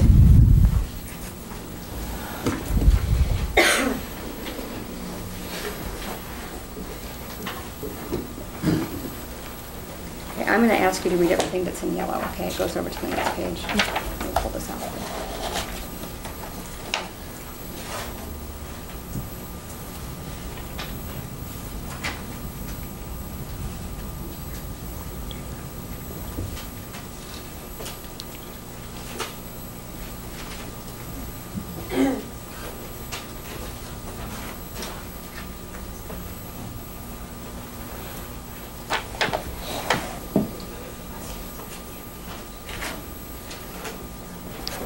This appears to be a paraphrasing and a summation of what I said, but not my exact words. All right.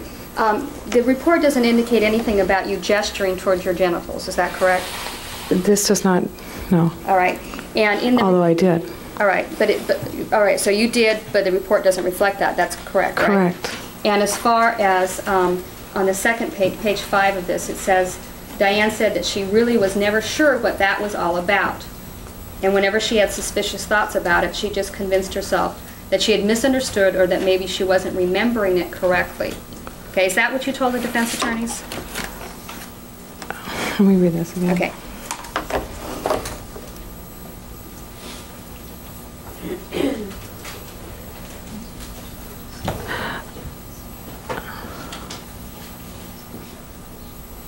I believe that I was never sure what that was all about in reference to Kitty's reaction, and that, Well, let me ask you. and that when I had misunderstood that, that's a paraphrasing of me saying that I was incorrect, that I was wrong. Okay, that you misunderstood Kitty's reaction, or you misunderstood what Lyle had indicated to you?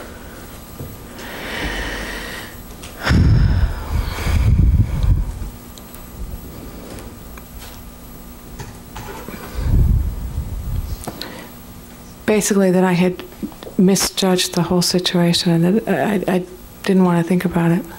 Now, after you heard about, or after this was told to you in 1976, you went back to the Menendez household 3 more times, correct? Yes. Even though you were suspicious about what had happened in 1976. Objection, argumentative. Rephrase the question. Did you, when you went back to the house on the 3 subsequent occasions, did you just put that out of your mind, what had happened? Yes, exactly. Now, may I have a moment, please? Yes. Yeah, sure. All right. Why don't we set up the video equipment, since it's going to be played during the further direct examination, and then we'll have the jury come out. You know what I'd like to do, though, Your Honor? I haven't seen the video. I don't know what the quality is. I only saw the film. I had the video made last night. And I understand the VCR's in the hallway. What I'd like to do, but I don't know if I have the court's permission, is just go into the hallway, plug in the VCR. No, as I said, we're going to set it up, so we'll do that now. Okay, good. Your Honor, I have a suggestion. Since Ms. Lansing wants to reopen, can she go ahead and just reopen, play this, do the other stuff she wants to do, and then I'll continue to cross? All right, that's fine with me. 2.5 minutes long. All right, well, let's get the, see if we can get the sheriff to help us with the video equipment, or Detective Zoller or somebody, and then we can proceed with counsel looking at the tape for a moment to see if it's adequate, and then we'll proceed. Just, no, not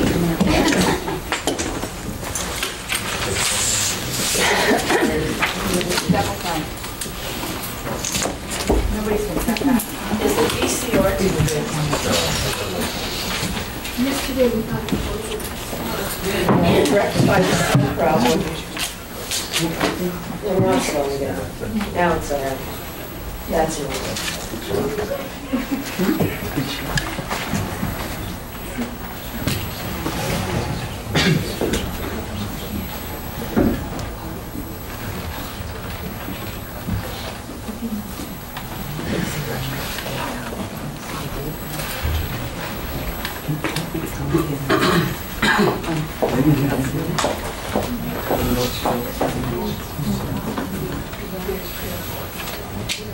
All right, how are we doing? It looks okay, Judge. I think we can rewind it. I think it'll be all right. All right, counsel have approved the video cassette. Now let's proceed and get the juries out so we can start up with the trial.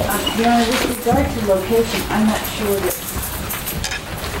that the jury in the audience is going to be able to see. Well, they'll have to make sure as it is, and if it's received as an exhibit, then if they want to have it replayed, they can do it at that time.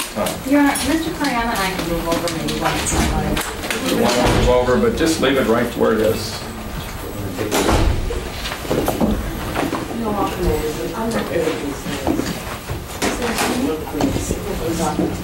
All right, let's get the juries in place. Okay, we have one jury in, and the next is about to arrive. Before they do, let me ask jury here, the blue jury, what I've asked before as to whether or not anyone has been exposed to anything about this case in any form whatsoever outside of the courtroom since the trial has begun, other than what you've already told me. If you have, would you raise your hand? Okay, nobody has. All right.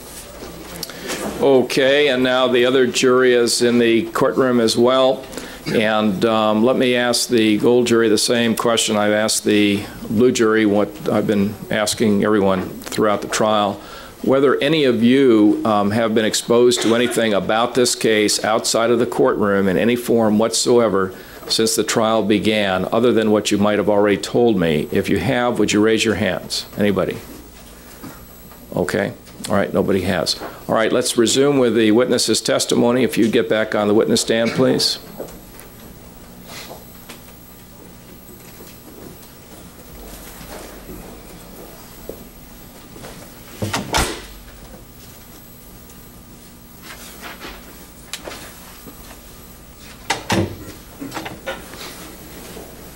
All right, and we'll break off the cross-examination for the moment to permit the defense to pick up on a couple matters that they forgot to deal with during earlier examination. Thank you, Your Honor.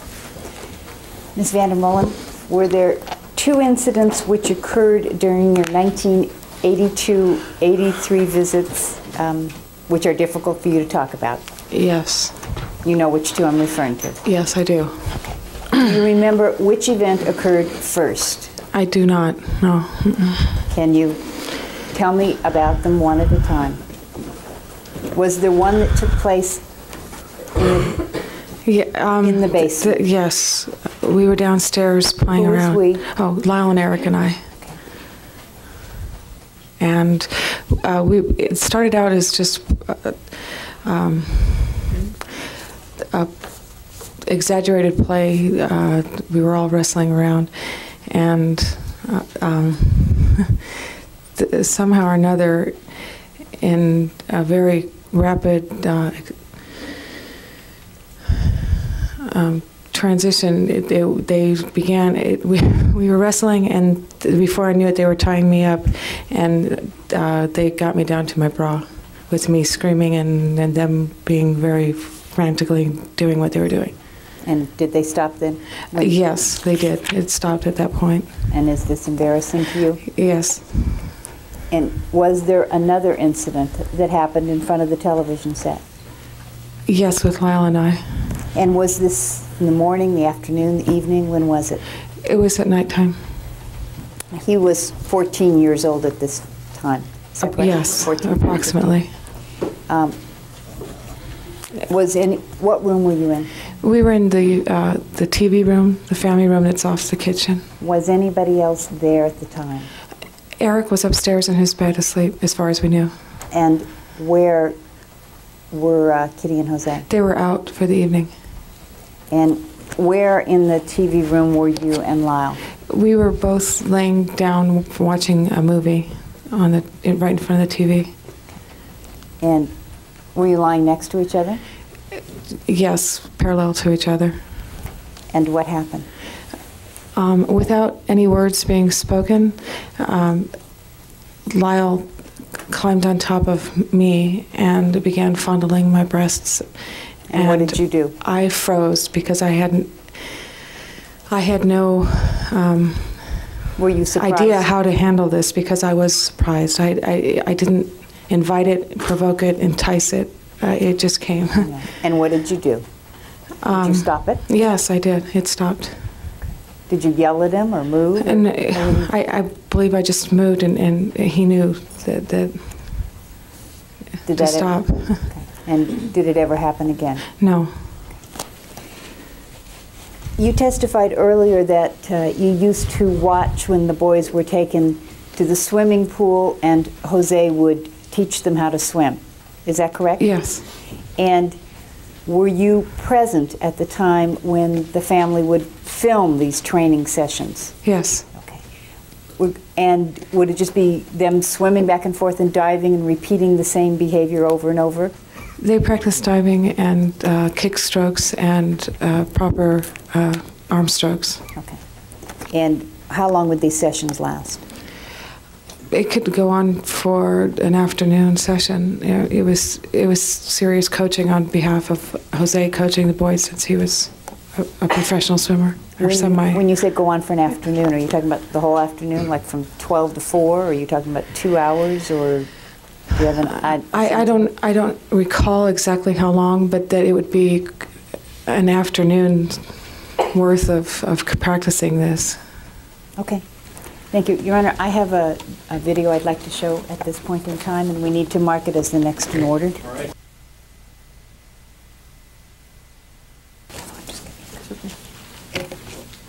Are you going to? Yeah, please.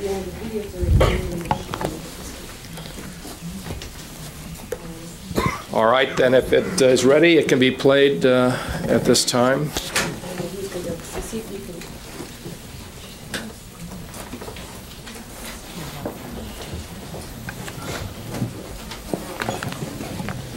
All right, if anybody has difficulty seeing it, if this is received as an exhibit later in the trial, then it would be in the jury room, and the jury would be able to see it as well at that point.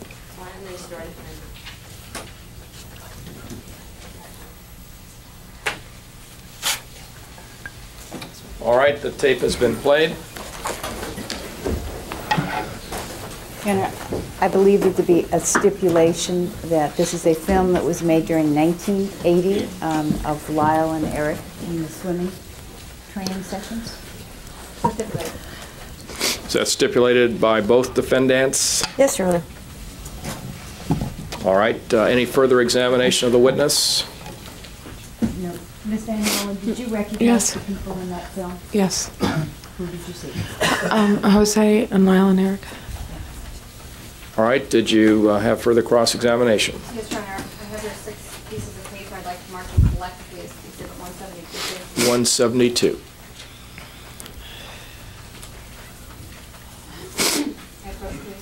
Yes. Ms. VanderMolen, I will show you 6 pieces of paper and ask if you recognize these slips. They're Exhibit 172 for the record.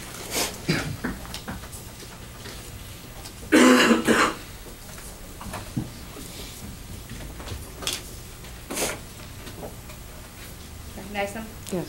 And are these visitor slips that you filled out to visit both of the defendants, each one 3 times in 1991? Yes, Maria and I. All right, on one occasion it's here. Could we move the microphone? I'm sorry. Yeah, why don't you get yourself settled? And I didn't hear the answer. That was for more than just your visit? Someone else was with you? Yes, Maria. Maria? The boy's grandmother. Was that on each of the 6 visits?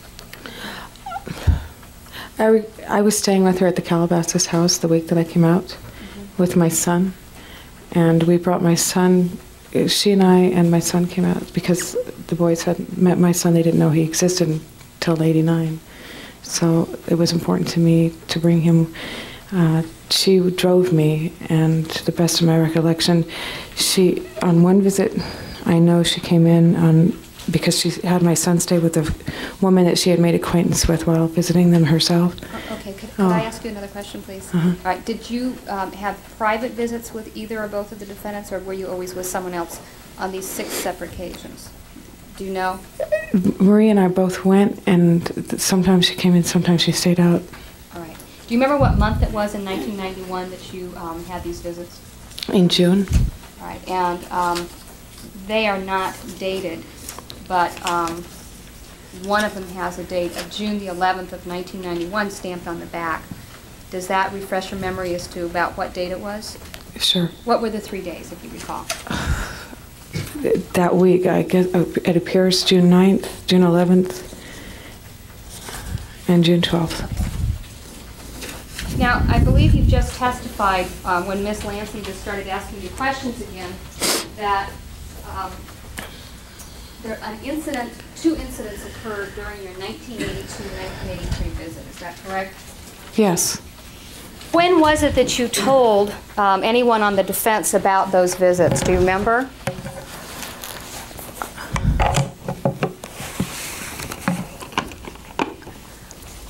I think that they asked me if I recalled them, to the best of my...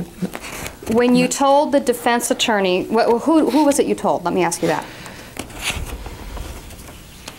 Jill Lansing, to the best of my knowledge. And was that before the January 15th, 1992 discussion? I don't recall. Well, you told Ms. Lansing about these two... We discussed it on the January 1992 visit. Yes, that's when we discussed it. You discussed it then? Yes. Okay. And if I were to show you the report and there's nothing in the report about that, would that refresh your memory as to when you told her? I'm going to get this vague. I'm not sure which incident she's talking about. All right, why don't Okay. you clarify exactly what it is you're referring Okay. to? I'm referring to the two incidences that you just testified about, the one where you were tied up and the one where Lyle Menendez crawled on top of you. Okay, those two incidences, when was it that you first told the defense about them? I do not remember. How many interviews did you have with the defense attorneys in this case? I interviewed with them in January, and I've interviewed with them since I've been here. And so January of '92 was the first time? Excuse me, Honor. I believe Ms. Lansing's shaking her head. All right, your question, please. Do you remember when the first time was that you talked to the defense attorneys?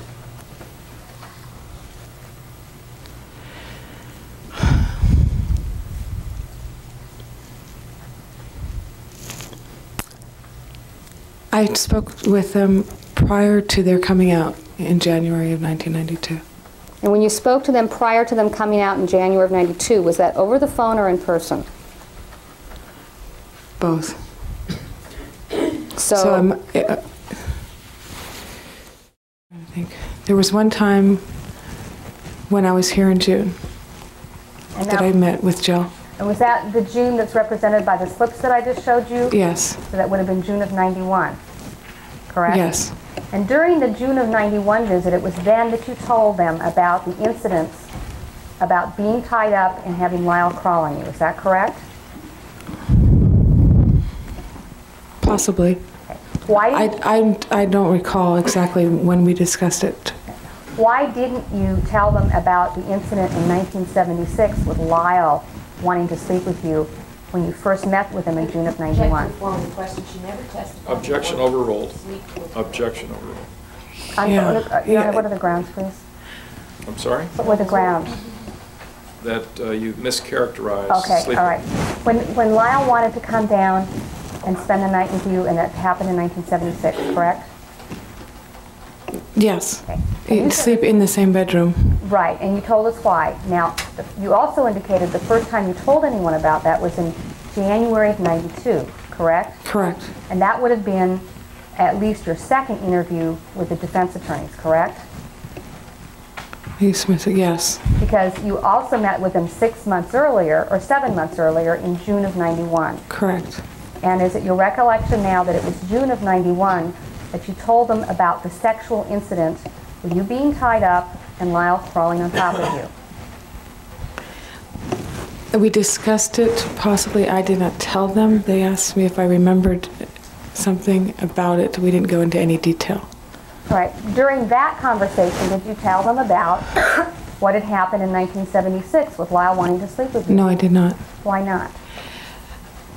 It was something that I had held within me for a long time, had not thought about. I did not know the defense. I did not know anything about the case at that point. We were talking in generalities about who my family members were when I had been out there. Did you find out something about the defense that caused you to bring forth this information in January of 92? I believe I told Jill on the phone when I knew that they were When you coming. say Jill, who are you referring to? Jill Lansing, I'm sorry. That there was something that I wanted to discuss with them when they came out. And that was prior to the January 92 interview, is that correct? Yes. And at that time, had you learned something about what the defense would be that prompted you to recall or to tell this? In the course of our interview, yes, there was something. And is that what? And I don't recall what it was that was said to me at this point. But something was said to you by Ms. Lansing, is that correct? Yes. And that prompted you to tell her the information? Yes. And that was the first time then since you talked to Mrs. Menendez about it, correct? Yes. Okay. Now the incidences that occurred in 1983 where you were tied up, I want to ask you about that one first. At the time you were approximately 23 years old, is that correct? Yes. And at that time the defendants were approximately 12 and 15? They were either 11 and 14 or 12 and 15. And they were able to tie you up, is that correct? Yes. Okay. Were they strong? The entire incident started out in a playful manner, so that by the time they were tying me up, it was in a very rapid, it transitioned from being playful to embarrassing for me. And by the time it had made the transition to being embarrassing, the two of them were already in the process of having me tied up and so forth. Were they doing it together? Yes. Both of them? Yes. And what were you doing right before it turned from being playful into serious?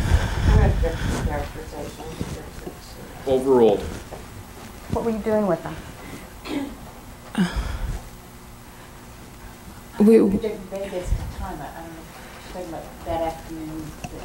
All right, be a little more specific, please. What activity were you engaging in with them that turned from playful into something more serious? I don't know that I was doing anything specific. At the moment that it turned from playful to serious or embarrassing, it was never... It was embarrassing on my part.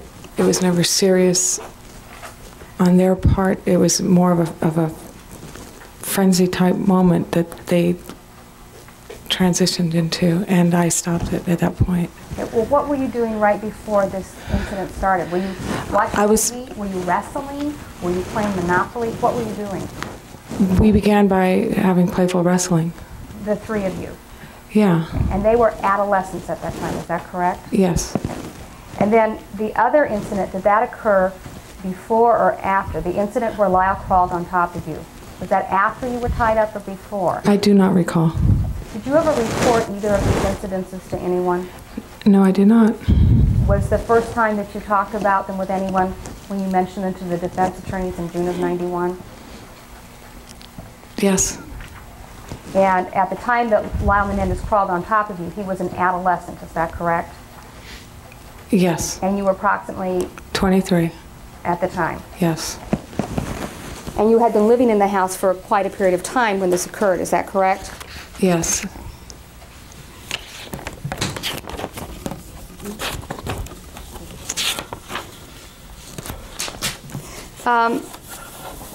What did Mrs. Menendez look like when she was proud of her children What kind of smile did she exhibit? Oh, when she was proud of her children? Yes. It was similar to when she got angry, only it would be a smile instead of a grimace. All right, so she would go like this and she'd go like this. All right, so she would smile the same way that she would express displeasure, is that correct? In a similar type of way? Her body movements would sit back rather than come towards you, and it would be the same clenched teeth, only it would be in a smile instead of like that, but her arms would come out to the side and she would put her arms in fists, or her hands in fists. I believe you indicated on your direct examination that you recall an incident where Erik ran away from home. That's how you characterized it? Did he run away from home? I know that he was missing. He was gone when he shouldn't have been. Do you remember having described it earlier as the boat was missing and Erik searching for the boat? No. Okay, do you remember, was there another incident where the boat was missing and Erik went to look for it? I don't recall. May I approach, please? Yes. Ms. VanderMolen, have you seen any notes of the interviews that you had with the defense attorneys before testifying today? Not for a long time. I'm going to show you this right here, just that one sentence, and ask you if that refreshes your memory. Can I ask counsel what she's referring to? Yes, of course. Okay. Just a second, I have to tell the attorney something.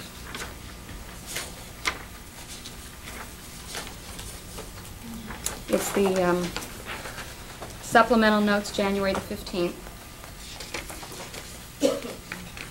The 5th page, the 2nd paragraph from the bottom.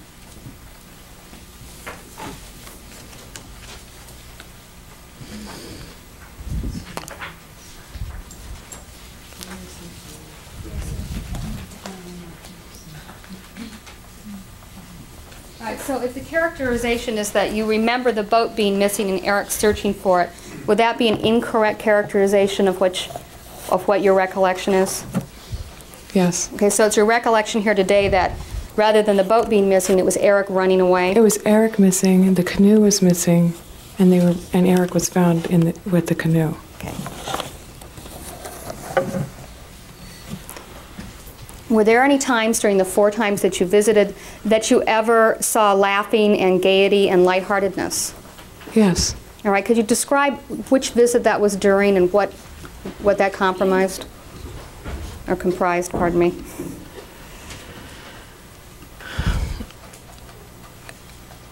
There were moments throughout each of the visits, more so in the earlier visits than in the later visit.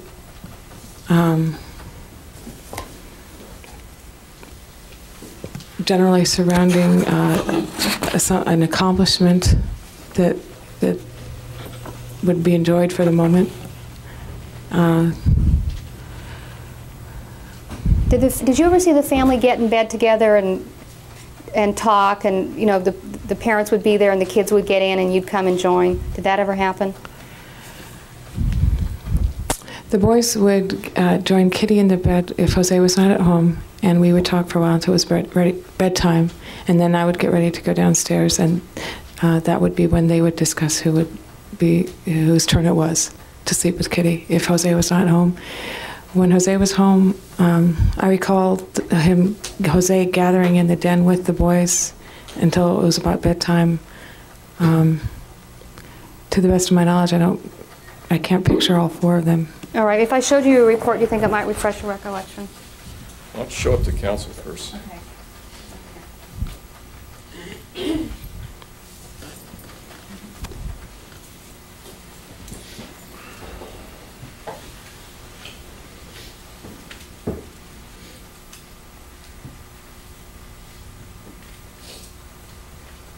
Does this refresh your recollection that when Jose was home, the boys and their parents would be on the bed laughing and you saw gaiety and lightheartedness? Does that refresh your memory? I'm not sure that those are my exact words, but... Is the sentiment correct? The den is adjoining the bedroom, so perhaps that's a blend of the 2 things that I was saying. I believe you indicated on direct examination that Erik Menendez and his cousin Andy were friendly. Is that correct? Mm-hmm. Is that yes? Yes, I'm sorry. And on several occasions, did Andy spend the night at the Menendez home? Yes. And did he appear to be an invited guest in the Menendez home? Yes. Okay. And did Erik appear to have a close relationship with his cousin? Yes. Now, did you see this occur, during which visit was it that you saw Erik close with his cousin Andy?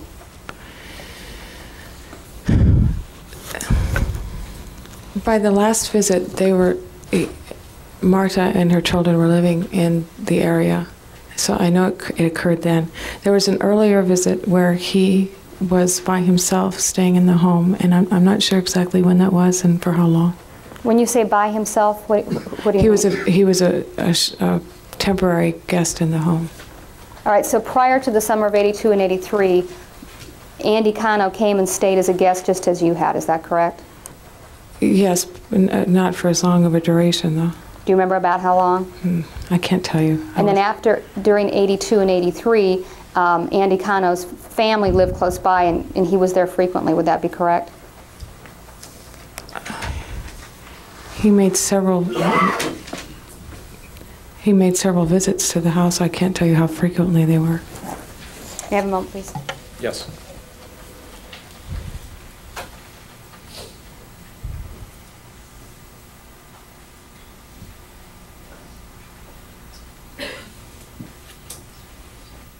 Okay.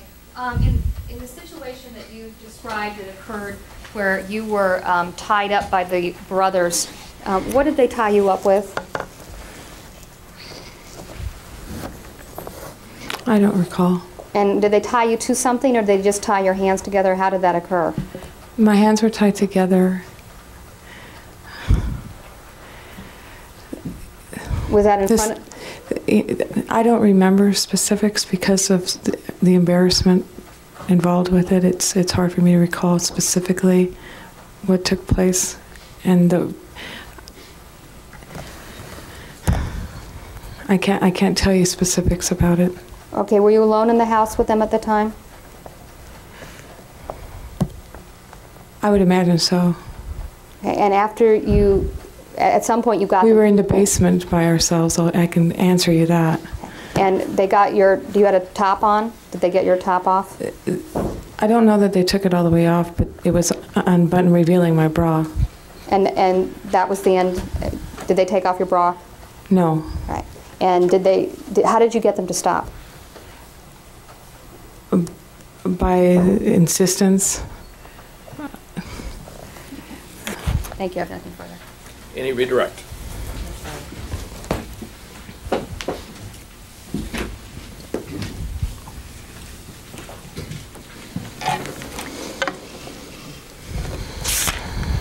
Ms. VanderMolen, you were asked about visiting at the jail. Mm-hmm. Yes? Yes. How many times have you been out here in California since Erik and Lyle were arrested? Then and now. And how long were you out for then? Oh, approximately 1 week. And this was June of '91? Yes. And you said you had your son with you? Yes, I did. And how old is your son? He is now 9 years old. And you were staying at a home in Calabasas with the boy's grandmother, Maria? Yes, I was.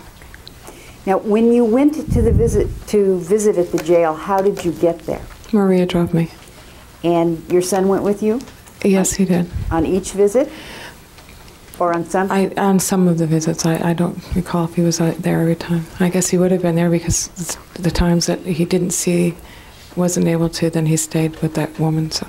Okay. Now, when you visit at the jail, do you speak to someone face to face, or is there something dividing you? We speak through a glass on the telephone. Okay. And do you have any information about whether those this is in the jail, I take it? Is that right? Yes. Does this take place in the jail? Yes. Okay. And there are sheriffs all around? Yes. And there are other people visiting? Yes. Now, if you were visiting either Lyle or Erik, would they be seated directly in front of you? They'd be across from me in a chair. Okay, and with there'd a phone. be a glass partition? And a glass partition between the two of us. And would there be other people who were in jail seated on both sides of them? Yes. And how close do they sit? Are they 10 feet apart or? No, I mean between the people who are in jail? Yes. There's just about this much space, and then the next person would be right here. Okay, so indicating you're on approximately 4 feet? It's like more like 3 feet. 3 feet, okay. So they're about 3 feet, and there are people who are in jail on both sides of them? Yes. And just 2 or 3 in an area, or would there be a larger number? It depends on how many people had been called out for a visit. Okay, but usually would there be? But there was always some other people that they'd be called out with. Okay. And the side that you're seated on, is it set up similarly? So there would be visitors? For each, yes, for each person who was being visited, there was another person across through the glass that was talking to them. And sometimes would there be more than one person visiting somebody? Yes. How many people can come in at a time? I don't know. I know that you can go in 2 or 3 at least, or 4 since we've now had 4. Okay. And when you talk on the phone this way, how long are the visits? Generally, 20 minutes to half an hour. Now, after you visited with them, meaning Lyle and Erik, you gave the information to me that we're discussing here today in January of '91. Is that correct? Objection. 92, I'm sorry. Objection, mistakes in testimony. Sustained. Okay. Did you see me again after you were here in California in June? Yes, I did. And when was that? January of 1992. Okay.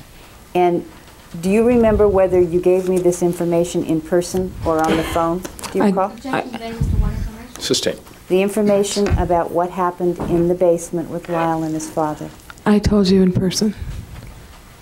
So the next time you would have seen me would have been 7 months after you were visiting the boys in the jail. Is that correct? Yes.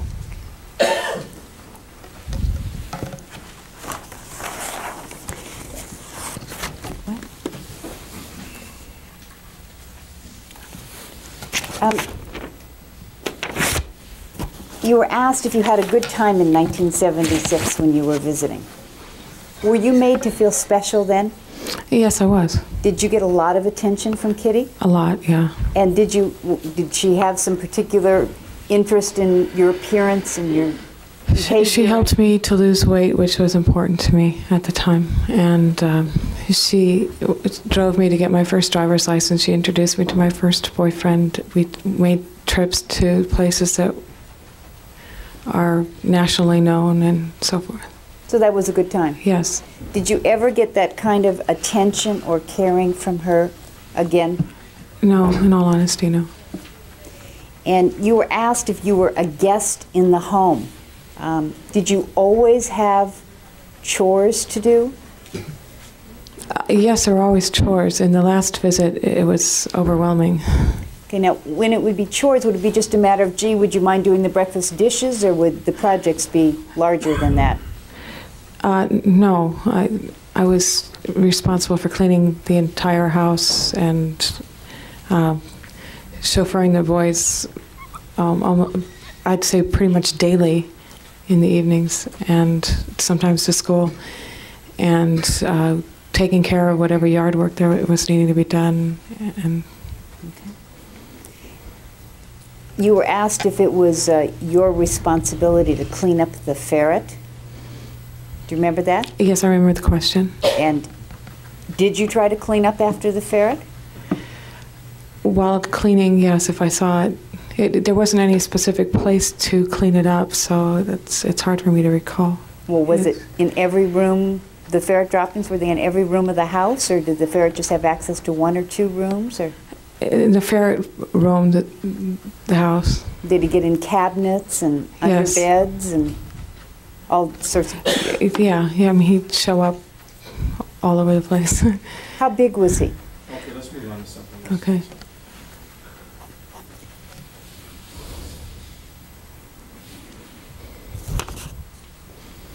you said, you were asked about the reference in the report, my wording, that you felt you had misjudged the situation with regard to the incident in the basement. The action assumes facts, not evidence, and it's her word. Raise the question. I'm sorry, I didn't hear what the objection was.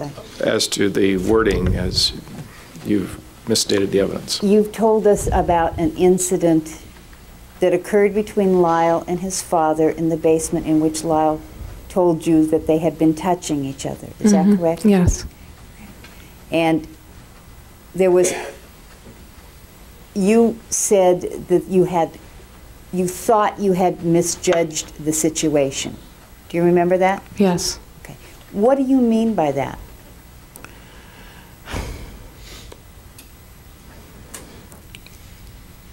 Since it was never discussed again, and due to Kitty's reaction, I took the responsibility for the way the whole thing was handled. Well, when you told her what you thought had happened, did she seem to think that your assessment of the situation was correct, or that it was ridiculous? Did she respond in a way that showed you that she took what you had to say seriously? No, she did not. How did she respond? Overall. How did she respond? There's a way when she does not believe you, she shakes her head, and it's just like in utter that the whole thing is absurd. And then she walked out, and that's when she went and got Lyle. Okay. And how old were you at this time? 17. And was Kitty someone whose opinion affected you? Yes.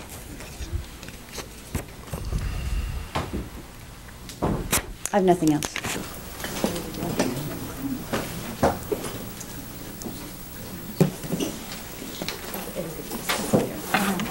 All right, did you want to be excused? Okay. All right, we'll excuse Mr. Lyle Menendez then. Wait.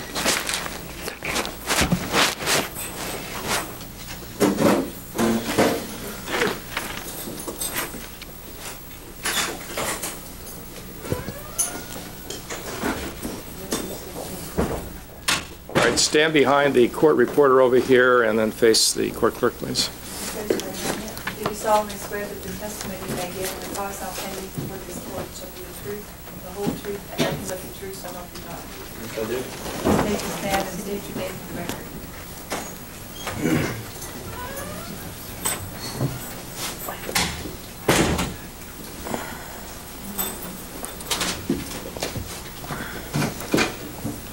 Andres Cano, A-N-D-R-E-S-C-A-N-O. Mr. Cano, you have to pull the mic so it's facing directly at you. Okay. And we fixed it so it doesn't matter how close All you right. get. Okay. Are you usually referred to as Andy Cano? Yes, I am. Where were you born, Mr. Cano? I was born in Livingston, New Jersey, Where were you raised in your earliest childhood years? Puerto Rico. And who did you live in Puerto Rico with? My mother and my father. You're a little too far from the microphone. Okay. Okay. And your mother is who? Marta Cano. And was Jose Menendez your uncle? Yes, he was. You have And to speak up also. Okay. Your mic doesn't pick up your voice. Okay. takes a few minutes to get used to where Yeah. you should be. And are you therefore first cousin to Erik and Lyle Menendez? Yes, I am. At some point, did your family, you and your mother, your brother and sisters, move back to New Jersey? Yes, we did. And do you recall approximately how old you were when your family moved to New Jersey? Well, I would have been 6 years old. It was in '79. And at the time when you and your family moved to New Jersey, were your parents separated and or divorced? Yes, they were. I believe they got divorced right after I moved there. I'm not sure. Now, currently, Mr. Cano, what do you do for a living? Well, I'm a student, a full-time student. And where do you go to school? UCF, which is University of Central Florida in Orlando. And have you been and are you still athletic? Objection irrelevant. Overruled. Yes, I am. And what is your sport? Soccer. And do you, you play soccer, I take it, you're on teams? Yes, I am. Do you also teach it and coach it? Yes, I do. Overruled. When you were 6 years old and your family moved to New Jersey, did you play soccer then? I believe I started when I was 7 years old. I didn't play in Puerto Rico, no, but once I went to New Jersey, yes, I started. And were you aware of whether or not your cousin Erik Menendez also played soccer? Yes, he did. Were you aware of other sports that, that your cousin Erik was involved in? Well, later on he became involved in tennis, but that's all I know. Now, did you form a friendship with your cousin Erik Menendez? Yes. Approximately how old were you and how old was he when the two of you became friends? Well, I was probably 7 years old when we really became friends, but I had met him previously. Had you visited with your cousin Erik Menendez's family while you were still living in Puerto Rico? Yes, I did. Had you seen him and his parents and his brother at family gatherings over different times of the year while you were still living in Puerto Rico? I don't remember if we came up or not. Okay. Once you moved back to the mainland, did you see more of him? Yes. Now, would you, from time to time, ever stay over at Erik and Lyle's house? Yes, I did. And do you recall basically whether there was a pattern to this? I mean, what types of days, what days of the week would you stay over? It was mostly on the weekends. And do you know over what age, your age, would you stay over at Erik and Lyle's house? Well, it varied between ages. I would say between my ages of 8 and 10 years old was the times that I most often was able to go over his house. And after that it was less frequent? That's right. When you were 10 years old, how old was Erik? He was 12 and a half. That's right. Now, were there occasions when your cousin Erik ever stayed at your house? Very few times. I can only recall one. Do you recall a time when your cousin Erik was playing at your house where in the course of your time together he told you something you had not heard before? Yes, I do. And can you first tell us where were you guys physically when this play began? Okay, what I recall is this. Like I said before, this is one of the few times that he was able to come to my house for any activities. And this particular time, I remember it being winter time, and there were fields behind my house, agricultural fields. And it would be a field and then a strip of woods, and then there would be another field and another strip of woods and so on. And we were back in the fields. Okay, and you were playing some kind of game in the fields behind your house? That's right. We had toy guns and we were pretending like we were running from an army. We would play war games pretty often. What was the name of this particular game? Do you remember? Well, I just remember we were running from the Russians. I don't know if to call it that game or not, but that's what you were pretending? That's what we were pretending at the time. And at some point while you were pretending to run from the Russians, did something happen that made the two of you take cover or hide? Yes. What happened? Okay.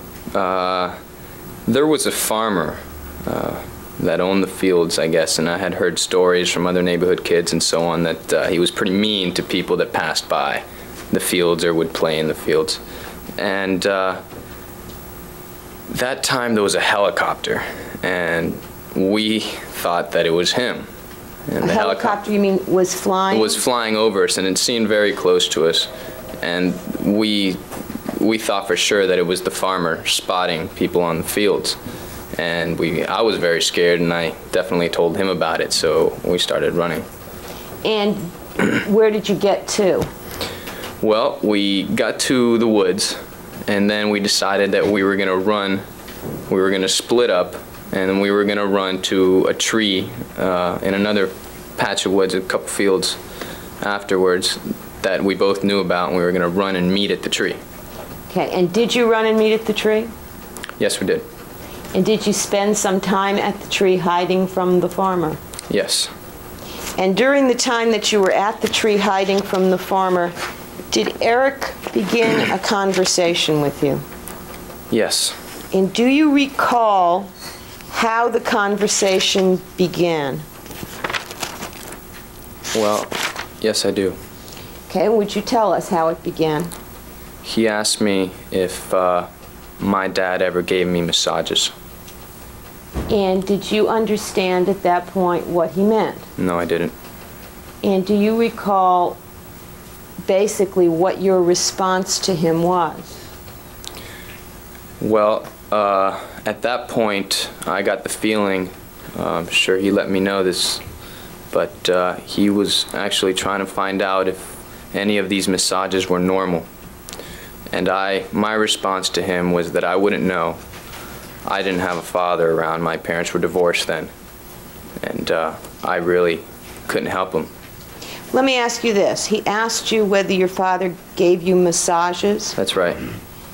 Did you said he was trying to find out if it was normal. Was there something else he told you about the massages? Like where they were? Yes, he did. Okay. What did he say about where the massages were? Well, he told me his father was massaging his dick. He used that word? Yes, he did. And he was asking you some kind of question about this kind of behavior? Seemed like he was reaching out to me. Objection, speculation. Sustained. See if we can reconstruct this, Mr. Cano. First he asks you, does your dad give you massages? Something like that. That's right. And then do you ask him anything, like what kind of massages? What do you mean by massages? I'm sure I did. And then he tells you that he's talking about his dad massages his dick or does something to his dick, is what he tells you? That's right.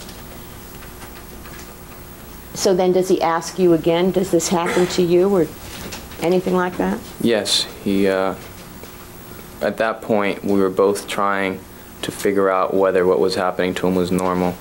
He wanted to know that if this happened to every kid with a father and son relationship, and I couldn't help him. I didn't have a father around. So you said, I don't know, my dad's not here? That's right. Okay. Said something to that effect. Okay. And what else is said, as best you can remember, in the course of this particular conversation?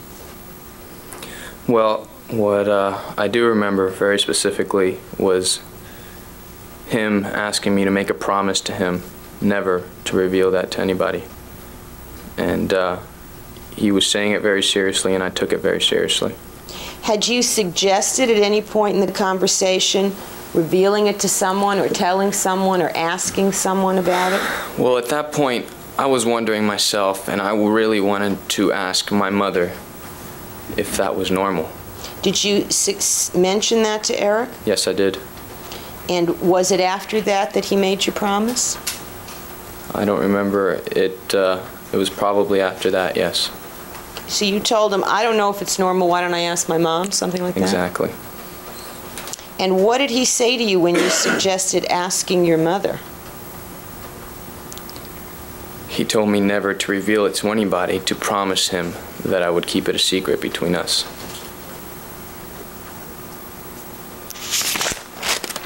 Now, were there any other times that you were with your cousin Erik when this topic of massages with his father came up? There were several times I recall. And do you remember where these conversations came up? Yes, I do. In his bedroom in the Pennington house. And were on these occasions when you were visiting or sleeping over or something else? Most likely sleeping over. I remember most of them took place at night.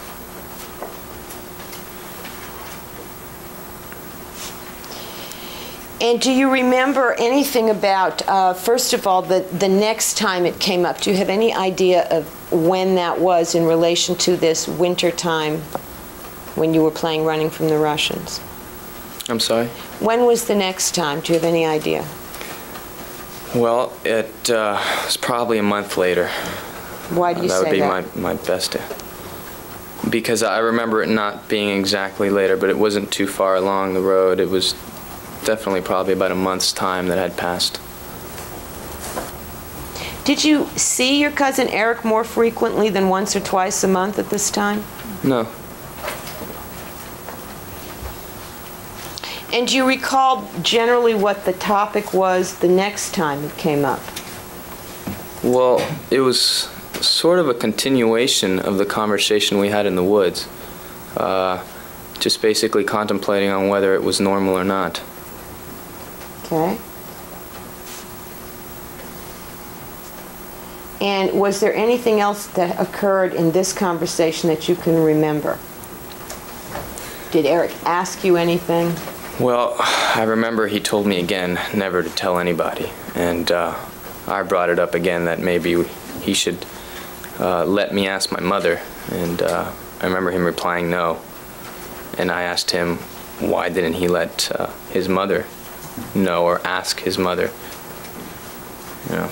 Do you remember what he said when you asked why didn't he ask his mother? Objection, Bruce. Overall. Yes, I do. What did he say? He said that she would get mad at his father. Now, do you recall a subsequent occasion, another occasion when this topic was being discussed between you and Erik, where he gave you some additional information about what was going on? Yes. And can you recall that, tell us what you can remember of that conversation?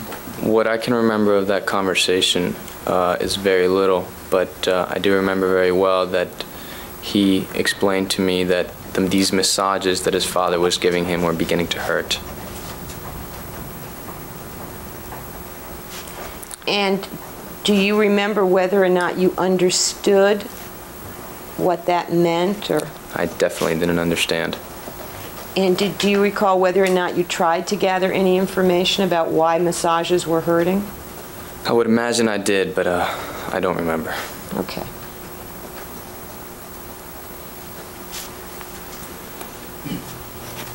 Did you ask Erik straight out, why does it hurt, or how does it hurt, or what is he doing that's making you hurt?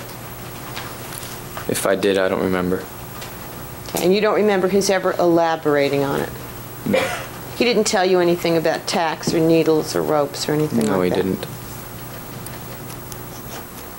Were you familiar with a nickname that your cousin Erik used to refer to himself at about this same time? Yes, I did. And what was that nickname? It was Hurt Man.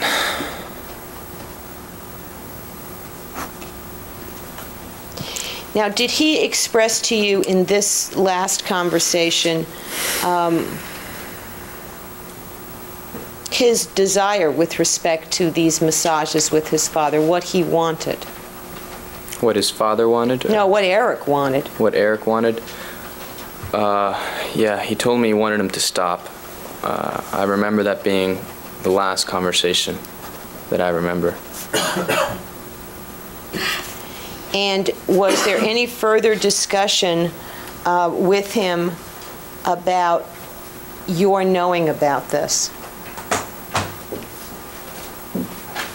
I'm sorry, can you say Okay, that? in this last conversation, was there any further discussion with Erik about your knowing about what was going on with him and his dad? Well, it was very clear that he wanted to keep it as a secret between us, and that I was never going to reveal that to anybody. And I had promised him, I had swore to him that I wouldn't. But he definitely seemed nervous. Seemed nervous about what, Mr. Cano? That I might tell somebody.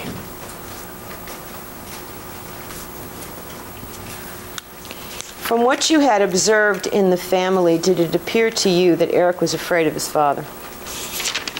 Yes. Were you afraid of his father? I was.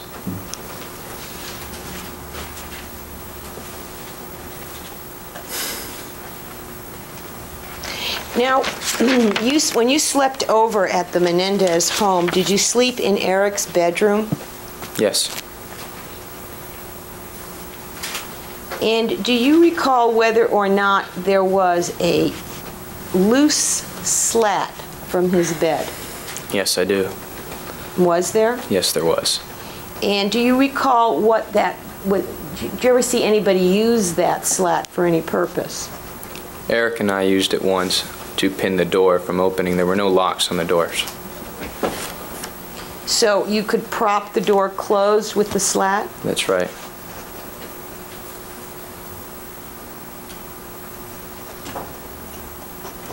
And did you see that loose slat there on more than one occasion?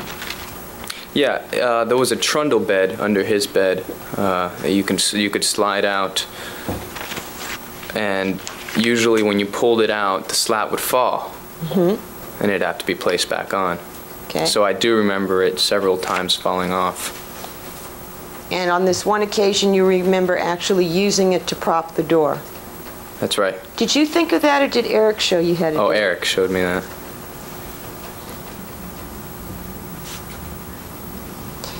Do you recall an occasion, Mr. Cano, when you were staying at Erik's house or visiting his house, when you hurt yourself and you wanted to use something on your injury? Yes. And how did you hurt yourself first? Well, Erik and I would usually go outside and play through the woods and so on. Erik in Vegas at the time. Why don't you clarify that? Do you recall approximately how old you were at the time you're talking about when you hurt yourself? I believe I was around 11 years old. It's the best I can do. Okay, so if you're 11, then Erik's about 13 and a half to 14? Right. So you and Erik would play in the woods and you'd get hurt? I got scratched on a log or on a branch or something. My leg did. Okay, so what did you do about that? Well, I wiped it off, but when we went back to his room, I remember seeing a jar of Vaseline. I didn't know what it was used for or what it was then, but I figured it was a type of ointment that you put on scratches and so on. Okay, so did you try to use it for your scratch? I picked it up, and Erik immediately told me to put it back down. Okay, did he say anything else about it? No, he didn't. He just said, don't touch it. Well, did you explain why you wanted to use it? Yes, I told him I was just going to put it on my scratch. And did he tell you anything about that? Yeah, he said that's not what it's for. I have nothing further. Cross-examination? Your Honor, is there a glass of water or something? That'd be great.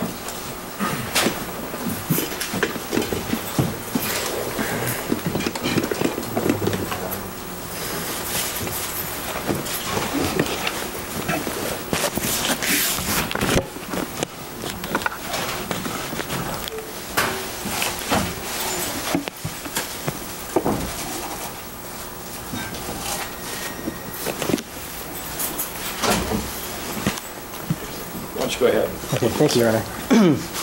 Mr. Cano, how old were you when you had this alleged conversation with Erik Menendez in this field?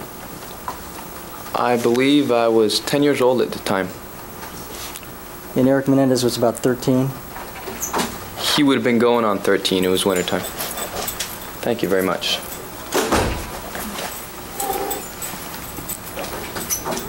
And this is the first time you had ever heard of these massages?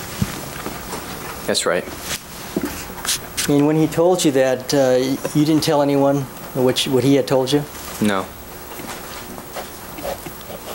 And you recall this happening in the winter sometime? Yeah. That's right. And the next conversation that you had with him was when? About a month later. And it was in the same field? No, it was in his bedroom at home. And he brought up the subject again? Yes. And was there a third conversation? Yes, there was. Now, I know I must have brought up the conversation at least once. I remember bringing it up. I don't remember how I did. At some point, though, you again talked to your cousin about these massages. That's right. And this was about how much later? About a month later, I would say, from the first occurrence is what you're asking? Yes. Yes. So it's been spaced out about a month apart, these 3 conversations, a month each. Overall. I'm sorry, would you ask me again? The first conversation occurred when you were in the field. About a month later, you had a conversation with your cousin Erik Menendez in his bedroom. Mm-hmm. And then about a month after that, you had another conversation with him? I don't remember when exactly those other 2 took place, but the second conversation I had was about a month later. I don't remember about the other ones, how much later they were. And he talked about a massage that his father had given him? That's right. On every one of these occasions, did he talk about a massage? I don't remember if on the 3rd or 4th he did, but I knew by then what he was talking about, so he didn't have to let me know. And he asked you if your father ever gave you a massage like that? Yes, he did. Now, did you ever tell anybody about this? I didn't tell anybody until I told Miss Leslie Abramson. And that was sometime after Erik Menendez was arrested for the murders of his parents? That's right. Now, after your cousin was arrested, did he give you his car? His car, I'm his sorry? His car? I don't believe he gave it to me. I bought it from him. You bought it from him? That's right. What did you pay for it? My mother did. What did you pay for it? I don't remember. What kind of car was it? It's a Ford Escort. Now, when your cousin was arrested, he was 19 years old, correct? I believe so. And you were 16 at the time? That's right. So you were just starting to drive? That's right. Now, it's your understanding that you bought that car? Yes, my mother, I believe, bought it. You don't know that, though? No, I do know that. You know that she bought it? Yes. And do you have any idea of what she paid for it then? I have no idea. Your cousin was a good friend of yours, right? Yes, he was. And is. It is. And I believe your mother had testified that she would lie for the brothers. Would you also do that? Objection, Your Honor. States the testimony wherever it's improper. It's argumentative. Objection sustained. Would you lie for Erik Menendez? I am not lying for him now, and I wouldn't lie for anybody under oath. You would not? I would not, Mr. Crayon.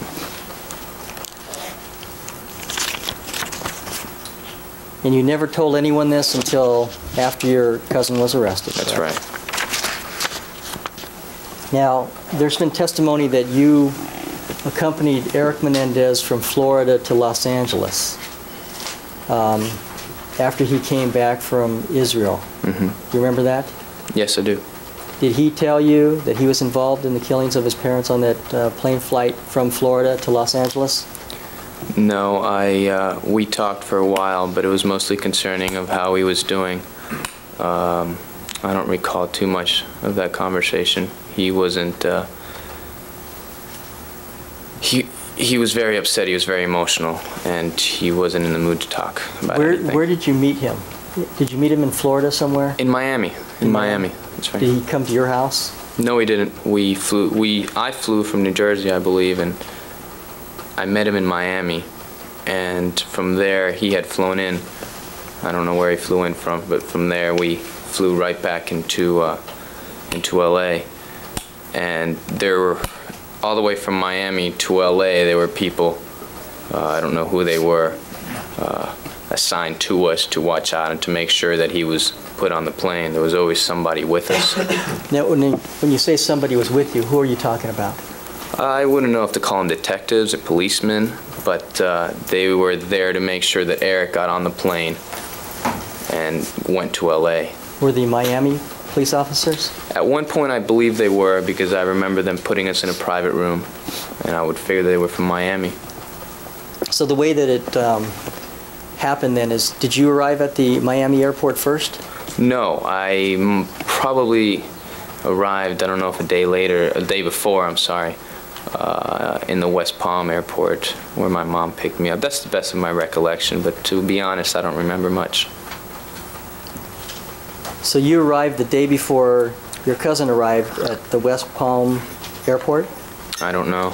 I don't know if it was a day before or 2 days before. I really can't tell you. Well, in any event, you were there before your cousin arrived. That's right. And when your cousin arrived, you met him? That's right. And how much time did you spend with him prior to actually getting onto the plane? An hour, maybe. I don't know. And during that period of time, there were police officers that were making sure that your cousin got on the plane. That's right. Flight for Los Angeles. My mother was also with us. Did your mother also accompany your cousin and you to Los Angeles? Yes, she did. On that flight? Yes, she did. Did you all sit together? Yes. Was there ever any conversation between you and your cousin on that plane flight to Los Angeles from Florida? Was there any conversation? Yes. I'm sure there was. And what was the nature of that conversation? Objection on a call for hearsay. You're off for proof. State of mind, Your Honor. Well, he doesn't know Why what don't you he- approach here and we'll discuss it. Mr. Cano, did you and Erik Menendez discuss the killing of his parents? Not that I recall, no. Not at all on this plane flight? Might have been brought up, but he didn't tell me that he did it, and he didn't give me an answer to very much at all.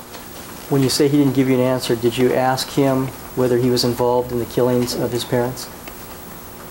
I might have. I don't recall. You might have asked him that.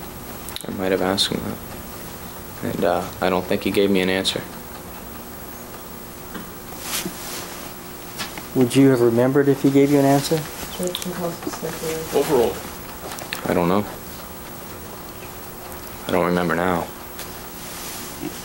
Would that have been something important for you to remember? Yes, it would have. Would have. You would have wanted to know if he had been involved in the killing of his parents, I take it. I would have wanted to know. Yes, Yeah. speak up. I would have wanted to know, sure. In fact, you believe that he may have been involved. That's why you asked him whether he was involved?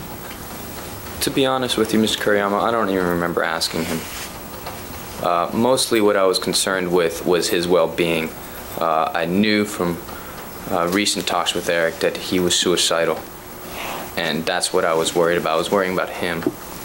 And I remember one time on the airplane, he locked himself in the bathroom for about an hour. It seemed to me like an hour. I was waiting and waiting and waiting for him to come out, and I went and knocked because I was very worried about what he might have done in that bathroom. Did you believe at that time that he was having a guilty conscience about killing his parents? I didn't believe anything. I just believed that I was very worried about him. Being worried about him being suicidal, did you suspect that he had been involved in the killings of his parents? I suspected it. Did Erik Menendez indicate to you that he was upset with his father? Objection on that day, this time. Sustained. Objection sustained. Do you recall in these conversations that you had in which Erik Menendez expressed that he was suicidal? When did these conversations take place? I don't remember. I knew about it. Like I said, we were very close. I knew about some of his problems. You're talking about on the flight to Los Angeles? Is that what I'm you're- trying to ascertain when it was that these conversations took place, actually. Well, Your Honor, it's still vague. I don't know what conversations he's talking about. Sustained. Why don't you rephrase the question? Mr. Cano, I believe you testified that you had conversations with your cousin in which he expressed that he felt suicidal. That's right. When did that occur? I don't remember. This is all about 5, 6 years ago, Mr. Graham. I couldn't tell you. All I can remember is what I have placed in my mind here. And there were certain things that stuck out in my mind that I do remember very well. And there were others that I just don't know where and how they happened. Can we specify 5 or 6 years ago? What date are you referring to? I'm not referring to any date. I'm just referring it was a long time ago. What time frame? What incident was occurring at that time? I think he's talking about the conversations about suicidal type of Was thing. that before the flight from Miami to Los Angeles or after? Yes, oh, definitely. Before. That was before some time? Before flight from- Before the flight from Miami to LA, yes. Okay, and what is your best memory of where and when that occurred? maybe a phone call. He might have called me somewhere. I don't know.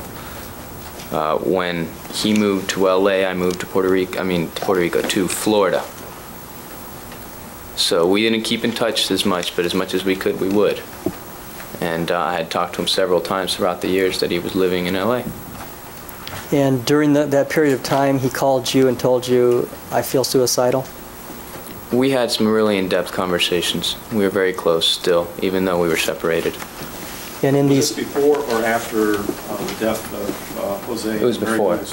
Luis Menendez, before? It was before. So in these conversations that you had with the defendant, Erik Menendez, before he killed his parents, he told you that he was suicidal, correct? Yes, he did. And you said he got into some in-depth discussions about problems he was having? Would that be fair to say? Yes, that would be fair to say. Would he describe for you problems that he was having specifically with his father?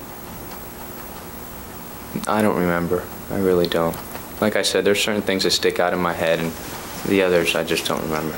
You have a very good memory of what he told you when you were 9 years old? Yes, I do. Misstates the testimony. Overall. Is that correct, sir?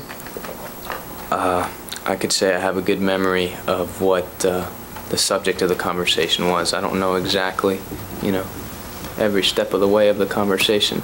But Okay, I let's do just know try what to get to what you do recall. Now, if your cousin had called you in Puerto Rico from Los Angeles and had said, I'm suicidal, would that have been something that got your interest?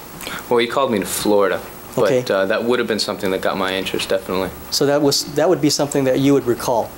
Yes. And what do you recall about that, sir? I just remember him telling me. I don't remember where and what phone call. I was in my house in West Palm Beach, most likely. I just know that I knew that he had a lot of problems with himself and with his family and was suicidal. And or he felt that he was. What is it that he expressed to you, the nature of the problems? I don't remember. Did you say, well, why are you suicidal? If I did, I don't remember. Would that be a question that would be a logical question to ask of your cousin? Objection, argumentative. Sustained. You don't recall asking him any questions? I don't recall. Now, you asked him about these alleged massages, correct? That's right. And you wanted to know in detail what occurred there? Not in detail. He would never give me any details. We basically were always trying to figure out if what was happening to him was normal. And I had no way of knowing, like I said. And then when he told you later on when he was in Los Angeles about the problems he was having with his parents, you never asked him the nature of those problems? Of which problems? I'm sorry. The problems that when he called you when you were in Florida and he was in Los Angeles, you never said, well, what kind of problems are you having? I don't remember. Don't recall I really that at all? don't. I can't say for sure. When you flew from Florida to Los Angeles just prior to when your cousin was arrested for the murders of his parents, you had the information from Erik Menendez. He had called you previously from Los Angeles regarding the problems that he was having with his parents, correct? I'm going to object on it. Misstates the witness's testimony. Rephrase the question, please. Okay. You recall that you've testified that Erik Menendez called you in Florida and told you that he was having problems with his parents. Objection. That's what misstates it. He said problems with himself and his family. All right, rephrase the question. You testified that you got a call from Erik Menendez in Florida that Erik was having problems with his family. Is that right? Objection. Misstates the testimony. Overall. Can you ask the question one more time, Mr. Correa? I'm sorry. So many questions, I'm confused. Now, you've testified that when Erik Menendez moved to Los Angeles, he would call you periodically when you're in Florida, correct? He did call me periodically. And on at least one of those occasions, he told you that he was suicidal, correct? Yes. I believe that's how I knew it. And on at least one occasion, he told you that he was having problems with his family. Is that right? Yes, it is. And it's your testimony that you never asked and you don't know what the nature of those problems were? I don't remember. We we would talk pretty in-depthly about a lot of things, and there was a lot of problems in my life that I would talk to him about as well. So I was pretty distracted, you know, if I would talk to him. Were you having problems with your family as well? I don't remember. I'm sure I've always had problems. Everybody always has problems, so I would talk to him about what was on my mind. Would you discuss, were you ever suicidal? No, I I'm wasn't. going to object to this point. It's gotten pretty far afield.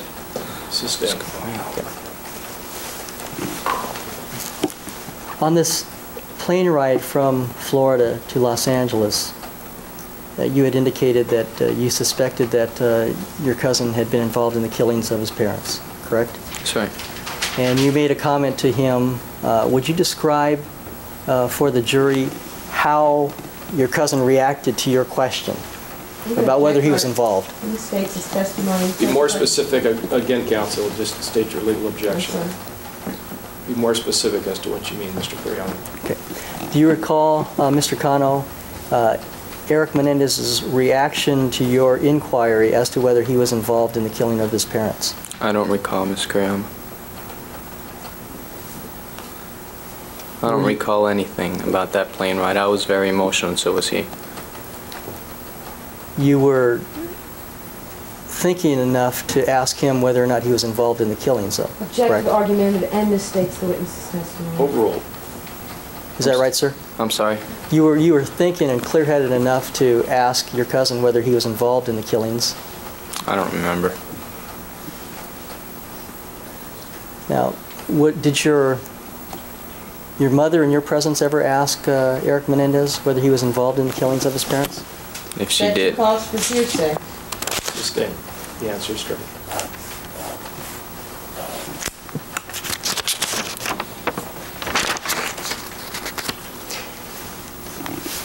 During the period of time when you returned with Erik Menendez back to Los Angeles, you took the plane ride from Florida to Los Angeles, and what is that, like a 5-hour flight? Yes. And then you touched down at LAX, correct? As far as I can remember, I don't think it was a connecting flight. I really doubt it, but it definitely touched down at LAX if that's where we landed. I think so. When you arrived at LAX, were there any instructions given to you by your cousin? None. None? And have you visited your cousin in jail? I have. And you visited him with your mother? Yes. About how many times? Ooh. That's hard to say. As best I can remember, maybe 4 times I visited him. 4 or 5, I don't know. Somewhere around that number. And did you ever discuss the pending case that he had in this matter? No. It was very brief when I ever got to see him. It was only 20 minutes. You know, and I would have to split that time with my mother. My main concern was how he was doing. During these visits, did he ever tell you that he indeed was the killer of his parents with his brother? No, he didn't tell me that. He never told you that? No.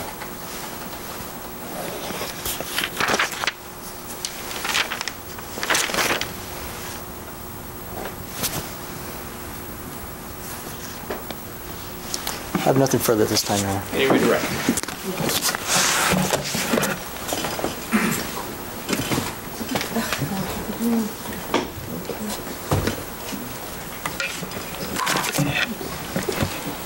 Mr. Cano, was it significant to you when you were a kid, when you were 10 or 11, that your cousin Erik had sworn you to secrecy about something? Yes, it was. Is that like something boys do, you know, blood brothers and swearing secrecy? Sort of like a pinky promise. Sort of like a pinky promise. And did Erik make this the strongest pinky promise you ever had to make? It wasn't a pinky promise, but it was definitely very intense, and I would have never told anybody. Was your friendship with Erik when you were a little guy special to you? Yes, it was. Now, do you remember a time when you were living in Florida, when you were contemplating, thinking about moving to Puerto Rico to live with your dad? Yes. Objection irrelevant. Sustained. I will tie it up, Your Honor, if I can. Okay. Do you remember receiving a call from Erik about that time when you were thinking about moving to Puerto Rico? Objection beyond the scope of Overall. Yes, I remember a call around that. And do you remember in that phone call Erik telling you then that he was very upset, suicidal, and wanted to come live with you in Florida? I don't remember the exact nature of the conversation, but I remember in that conversation he did tell me that he wanted to come live with me in Florida because he was having problems at home. Okay. And do you recall what your response to him was? Yes. What was it? Okay. I told him that at that point I was thinking of moving to Puerto Rico, but that if I didn't know whether my father would mind if he would have wanted to come down there with me. Now, did you wind up moving to Puerto Rico? Yes, I did. irrelevant. Overall. Yes, I did.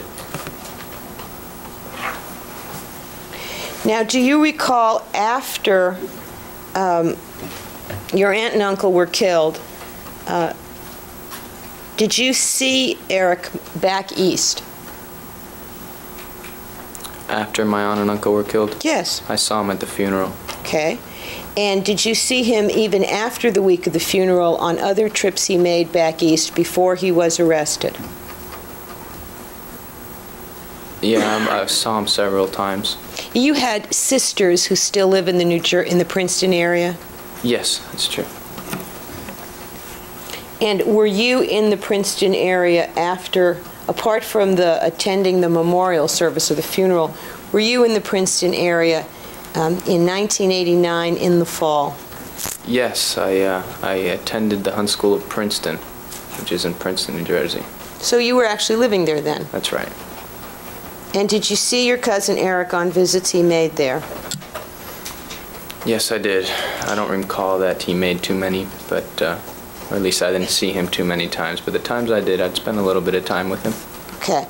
Now, you said that when you were on the airplane with him, you were concerned about him because you knew that he had felt suicidal in the past. That's right. And does that relate only to the distant past, before his parents died, or did you have any information about his feeling suicidal after they died? Well, that feeling that I had began before they died. And had you received any information after they died that led you to believe that he was feeling suicidal? Well, knowing Erik as a friend, I knew that that was definitely possible, and going through whatever he went through was hard enough for him that I thought that maybe he would.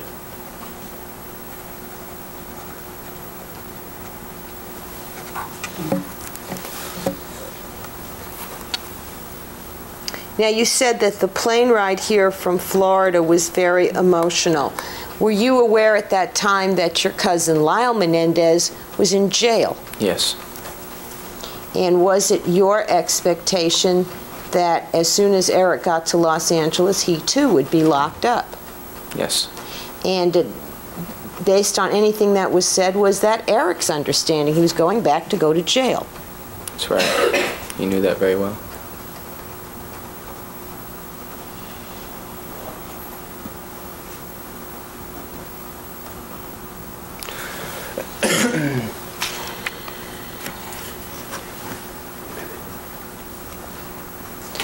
When Erik was a teenager, did he, strike that, after Erik moved to California, did he ever bring up the molestation by his father to you again?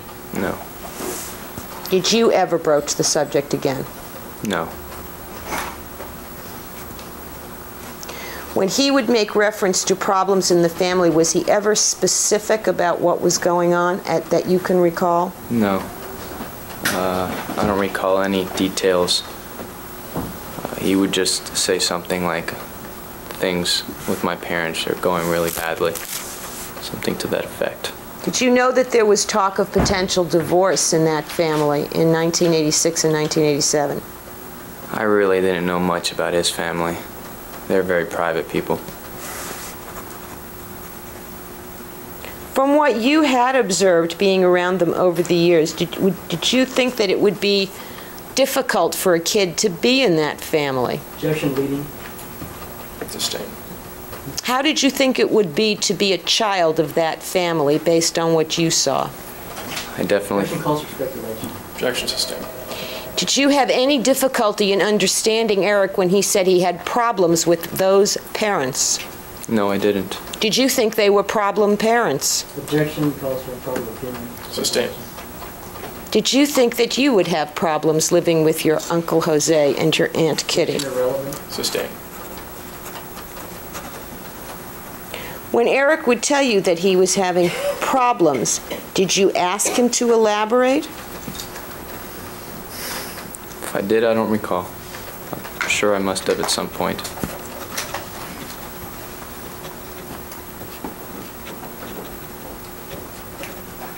Did you ever envy him or wish you could live in with his family? No. Sustained. Answer strict.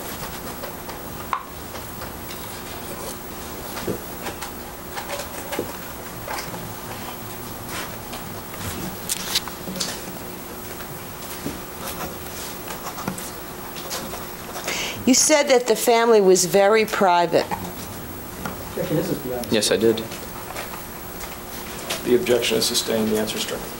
He's already testified to it without objection. Well, just because of that doesn't open up the area. Objection sustained. During the flight from Miami, you said your mother was sitting next to you? Yes, she was. Did she appear to be concerned with Erik's well-being? Definitely. Now, you said that I was the first person that you relayed the conversations about the molestation to. Is that right? Yes, that's right. And do you remember when it was that you first told me? I don't remember the date, no. Do you remember the month and the year? No, I don't. January 9th. I haven't heard the question yet. Excuse me? What was your question? The question was, would January 1991 refresh your recollection? I told you that's when I first met you. That's right. That's right. And as of January 1991, were you under 18? Yes, I was. And when you were under 18, were you prohibited from visiting your cousin in the county jail? That is true. And did you ever did you visit him then before you told me or only after you told me? Only after I told you.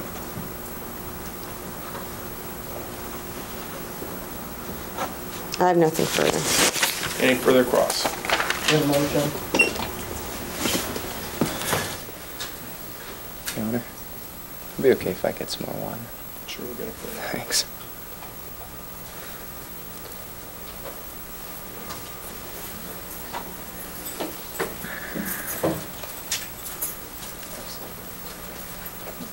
Mr. Cano. Oh, thanks. Before January of 1991, your cousin had been in the jail for about 8 months. Right? Yes, that's right. You flew back from Florida about in March of 1990? I flew in with him. That was the only time that I can remember. And did you have any discussions with any relatives about the nature of the defense in this case? Objection, Your Honor. First of all, vague at the time. Objection sustained. Did you get any calls, first of all, from Erik Menendez after he was incarcerated in the Los Angeles County Jail? I don't think so. You don't think so? I don't remember any, so no. Have you ever had any conversations with him after he was incarcerated? Talk about phone calls? Yes. I believe I might have talked to him a couple times. Maybe, I don't remember where. I don't know. So, in these conversations after your cousin was incarcerated in the Los Angeles County Jail, what was the nature of those conversations? Objection, Your Honor. Calls for hearsay. No foundation. Well, it's Admission. vague as to which conversations you're referring to, counsel. Okay. Why don't you describe... You're referring to conversations between the defendant and the witness? Yes. At the county jail? No, over the phone, after the defendant was incarcerated in the county jail. Why don't you ask it so that we know what you're talking about? I'm sorry. You understand that after your cousin was incarcerated in the county jail in March of 1990, he called you on the phone. Is that correct? Objection, are vague as to time. Objection to the question. Did he ever call you after he was arrested? Yes, he called me. And where did you receive those phone calls? I think I talked to him once in my house, or my mother's house in West Palm Beach. And do you recall staying for a time in Los Angeles after your cousin was arrested? That is, when you came on the flight from Miami to Los Angeles, did you immediately turn around and go back to Miami? I might have stayed a couple days. I don't remember. Now, did you have any conversations, or where were you staying after you arrived in Los Angeles, after the defendant was arrested? After he was arrested? Yes. I believe I was staying in the Beverly Hills home. Okay. So during that period of time that when you were there at the Beverly Hills home, did you receive any calls from the defendant? I didn't know. You don't know? No, I did not. You did not? No. Was there anyone else with you at that house during that period of time? My grandmother and my mother, I believe. Now, think back on this call that you got from the defendant at your home in Florida. Uh-huh. What was said by the defendant in that conversation? Asked and answered. Overall. I don't remember the nature of the conversation. I was mainly concerned with how he was doing and how he was spending the time. Had you, at that point, heard the evidence against him? That is, had you read any articles about the case? I don't think I had read any articles. I might have watched the news. So after watching the news, did you also have discussions with relatives about the case? No. I never ever discussed anything really with relatives. It wasn't something we wanted to bring up. Did you ever talk to your mother about this case? No. Never? I've talked to her about, friends or other things that might have happened, but never about the context of the case. Okay, let's just get this straight. You've talked about friends and other things, but you've never talked about this case with your mother over the past 4 years? Well, I'm sure I've talked to her several times, but not about the defense, if that's what you're implying. You never talked? I'm not sure I'm understanding you, Ms. Graham. Okay. Your Honor, I'm going to object to my questioning. It's ABM, so be calling for hearsay. Well, it's unfocused, so let's see if we can pinpoint it a little bit, Mr. Kuriyama, and see if we can finish this. Objection sustained. Mr. Cano, is it your testimony that from the time that Erik Menendez was arrested in March of 1990 to today, as you sit there on the witness stand, that you've not talked to your mother about this case? I'm sure I have. And what have you talked to her about? I don't Objection, Your Honor, remember. calls for hearsay. Sustained. I don't remember. I never revealed to her. Wait, just wait for another question. Sorry. Have you, this goes to your state of mind, have you gotten information about the nature of this case over the past 4 years? And I'm going to object to that. It's irrelevant. Sustained.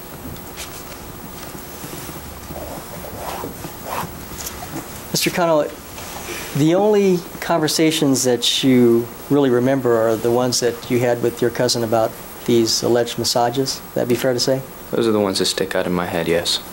You don't remember anything about the suicide calls or anything after the defendant called you after he was arrested? You don't remember the nature of any of those calls? Objection, Your Honor, it's compounded argument. It's been asked and answered.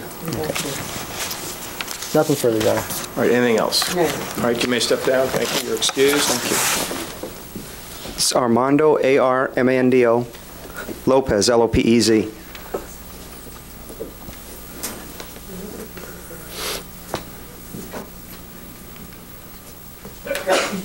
Mr. Lopez, what is your occupation, sir? I'm a private investigator. And are you appointed by the court to be a private investigator on this case on behalf of the defendants, Erik and Lyle Menendez? Yes, ma'am.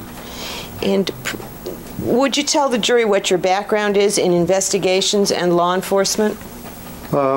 I was a police officer for the city of Santa Monica for approximately 17 years, 3 of which were patrol, and the remainder were in the Detective Bureau as an investigator. And in the course of your employment as a Santa Monica police officer, did you become familiar with firearms? Yes, ma'am, I did. Now, do you see the 2 photographs that are up on the board?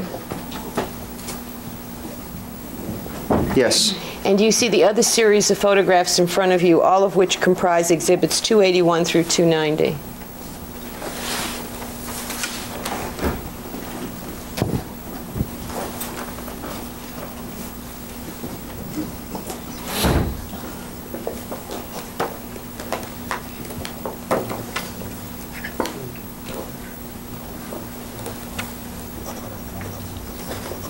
Yes. And did you take those photographs, Mr. Lopez? Yes, I did. Where did you take them? In the city of Santa Monica at the Big 5 store on Wilshire Boulevard. And when did you take them? I took those, I believe it was October 4th. Of 1993? Yes. And how did you come to take those photographs? Were you instructed to do so? Yes, I was. And who told you to do that? I believe it was Miss Lansing. And had you gone to the Big 5 store in Santa Monica before October 4th, 1993? Yes, I did. And on what date did you go there? I believe it was the 1st. It was a Friday, October 1st. Did you make certain observations on that Friday, October 1st, when you were at that location? Yes, I did. And did you report those observations to Miss Lansing? Yes, I did. And was it then that you were instructed to go back and take photographs? Yes. Now, calling your attention to the photographs that are in front of you and the photographs on the board, what do those photographs basically depict? The photographs on the board, the one on the left depicts a glass cabinet with what appear to be firearms laying on the top shelf. Now, when you entered this store on October 1st, the Friday, did you at some point observe that glass cabinet? Yes, I did. And at the point when you first observed it, did you notice that it had what appeared to be firearms in it? Yes. And could you tell at that point whether they were real firearms or pellet guns? When I first saw them, they appeared to be real. Okay. And as you got closer to the cabinet, at some point, did they still appear to be real? As I approached the cabinet and looked at them closely, I realized they were not real. Okay. And was that based on your prior experience, or was there a label on them that said pellet gun, not real, anything like that? It was based on my experience.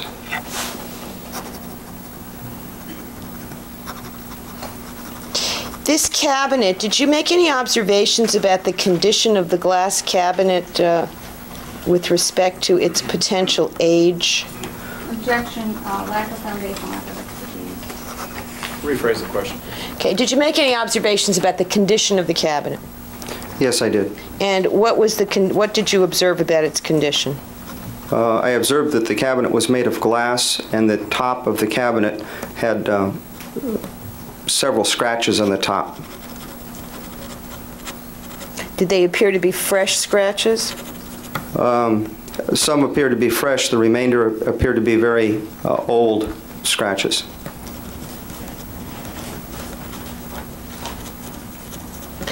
Now, did you contact any persons who worked in that particular Big 5 store prior to August of 1989?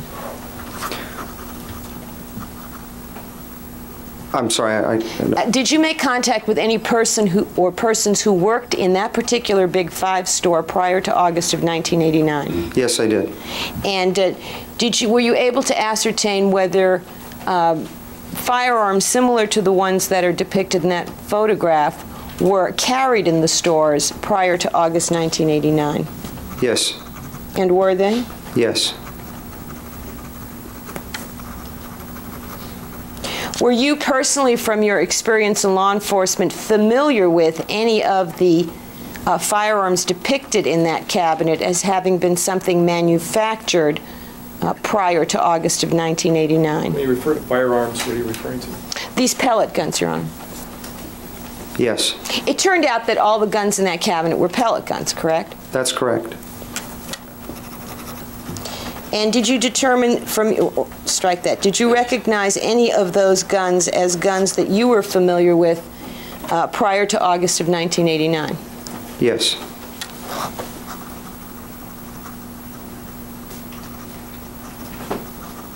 In your experience in law enforcement, had you come across pellet guns that resembled real handguns? Yes.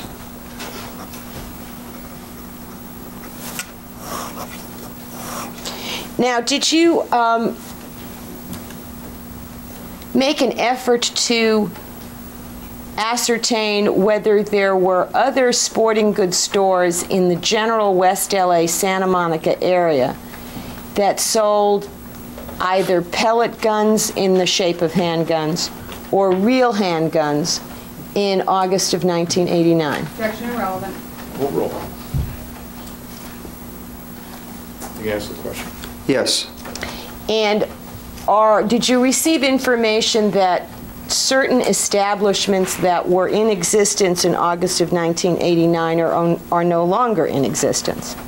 Yes.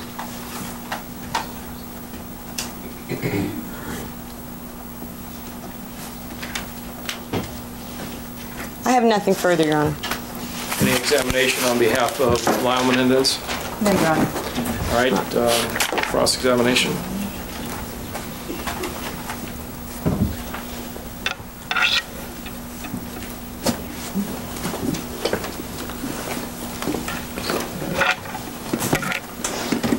Mr. Lopez, how long have you been employed as an investigator in the Menendez case? Approximately 6 months, I believe. 6 months as of today's date? I'm not sure the exact date.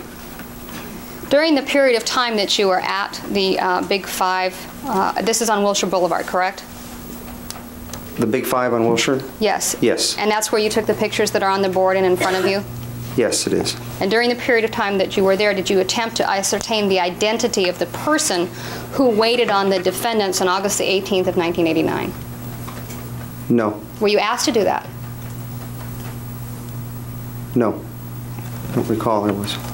All right, so you don't recall if you were asked, but you definitely made no effort to find the identity of the person who waited on the defendants on August the 18th of 1989. Is that correct? That's correct. And you were asked to go there for the first time on October the 1st of this year. Is that correct? That's correct. And prior to that, October the 1st, you had never visited this Big Five on Wilshire Boulevard in connection with the Menendez case. Is that correct? Yes. Now, when you went in and you took the photographs, which are displayed on the board and also in front of you, did you ask anyone if those were in fact the same display cases that they had in 1989? Did I ask anybody? Yes. Yes, I did. Okay. And did you ask anyone if the display cases were set up identically to how they were set up in 1989? Yes, I did.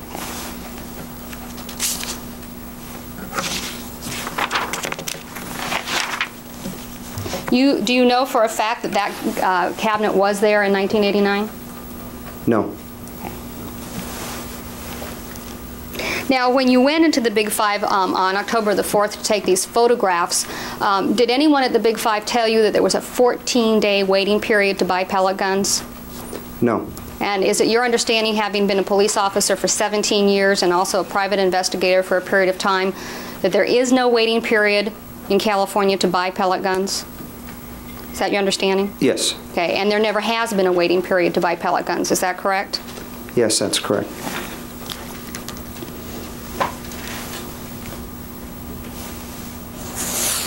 And the condition of the cabinet as is displayed in the photograph on the board and the photographs in front of you, you have no personal knowledge that that is how the cabinet looked on August the 18th of 1989, is that correct?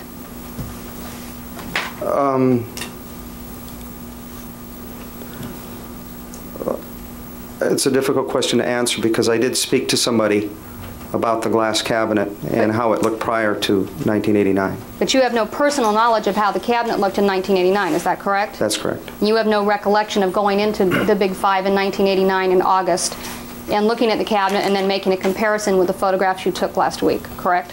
Yes, that's correct. Okay. I have nothing further.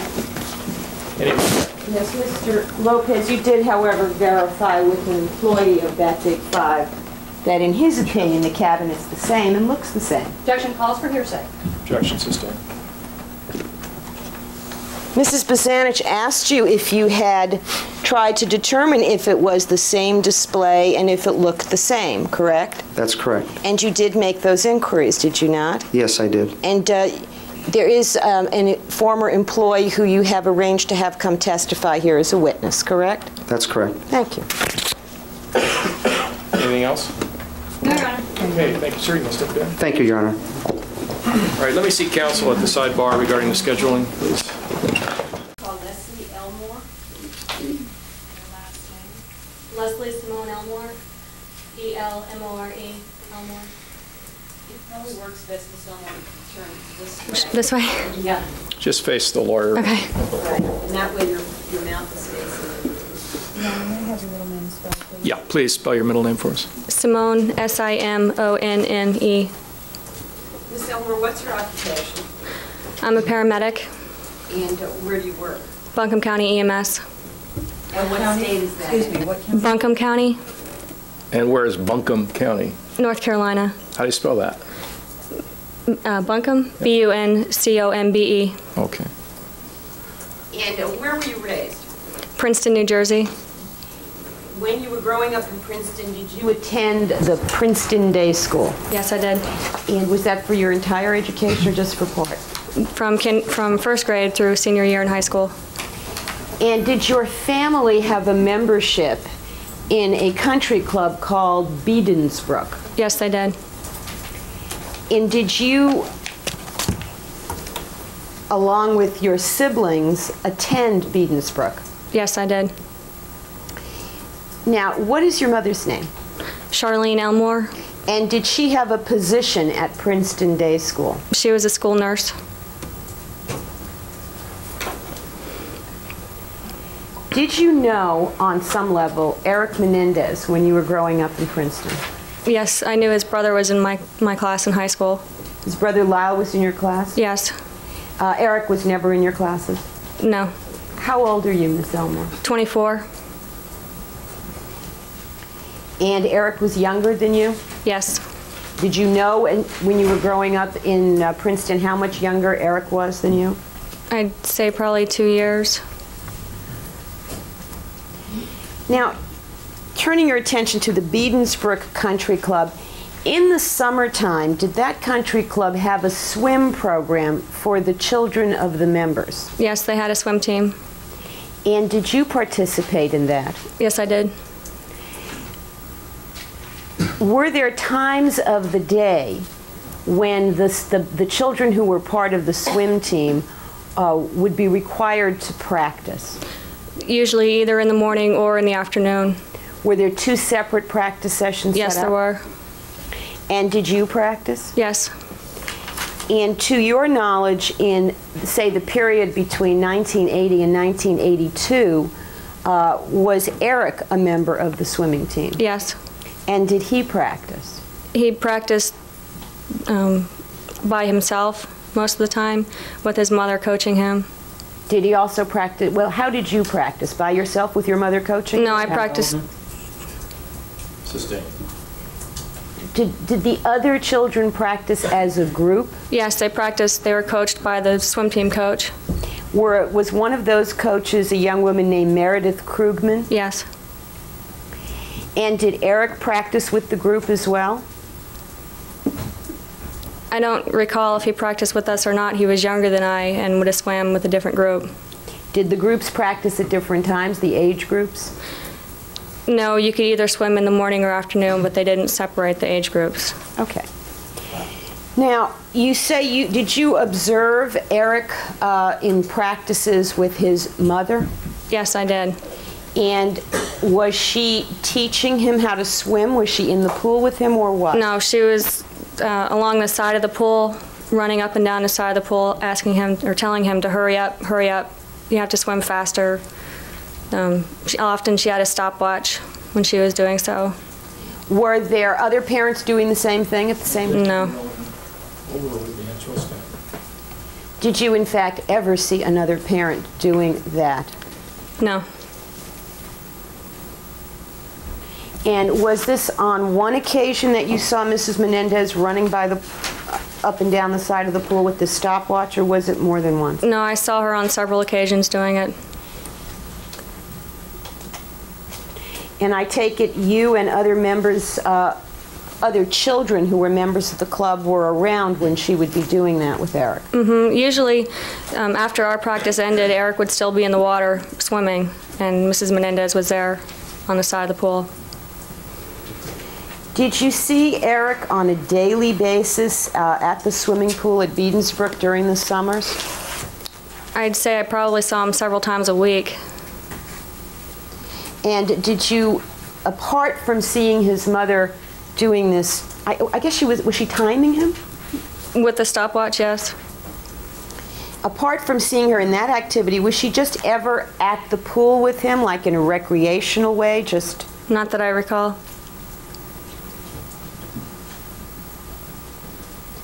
Now, you heard her telling him what when she was running up and down the side of the pool? She would be shouting at him to hurry up, you're not swimming fast enough, you're never going to beat Rob Bergman. And Rob was, you know, an excellent swimmer, and Erik was not even in the same age group with him. Was Rob like the star of Beedensbrook swim? Yes, he was. And how much older? I take it he was older than Erik? He's probably 2 or 3 years older. And did you see, first of all, how many times would Erik have to swim and be timed by her in any given session? Do you know? I wouldn't be able to count those times. I saw it happening several times. What I'm saying is, would she just time him on one lap, or did he have No, in one occasion, he would do it several times. She would time him and keep telling him he had to go faster. And were there any occasions when you saw some sort of emotional reaction on Erik's part to this behavior by his mother? Yes, there was one instance where Erik had swam a lot that day and was cold, and he had gotten out of the pool and was standing with his hands together, clutching his arms to his side, saying he was cold, and Mrs. Menendez saying he had to get back in the pool and swim faster, in order to beat Rob. And did you see any reaction on Erik's part besides appearing to be cold? He was almost to the point of tears. And were there other kids around at that time within, say, hearing distance of what his mother was saying? Yes.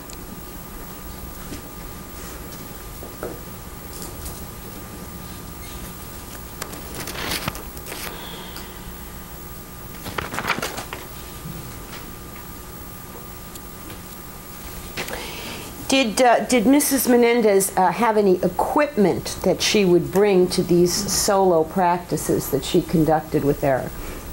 A stopwatch. What is a kickboard? A kickboard is a flotation device that we use in the pool just to practice our kicking, get stronger on our kicking, and we wouldn't use our arms. Did you ever see her having Erik use that kind of object while she was training? Yes, I did. Did you ever see her swim, by the way? No.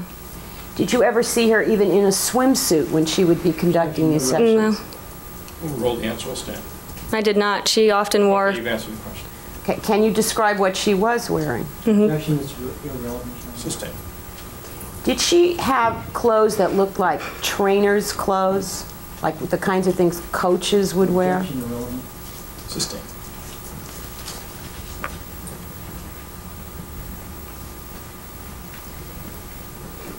Did you ever observe in these practice sessions Erik arguing with his mother or refusing to do what she asked him to do? No.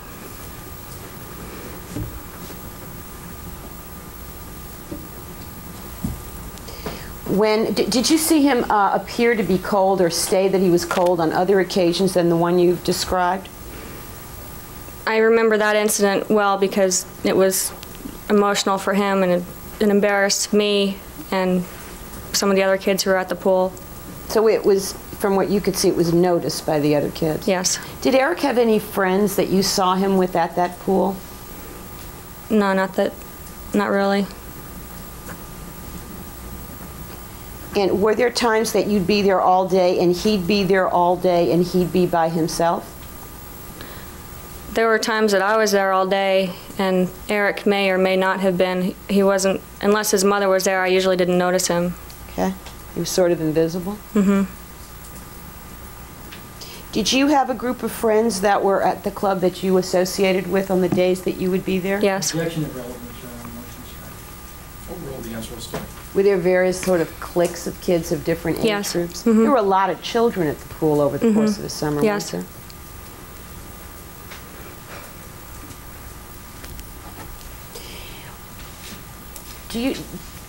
Do you know why it is that you remembered this particular behavior of Mrs. Menendez so many years later? Objection irrelevant. Sustained.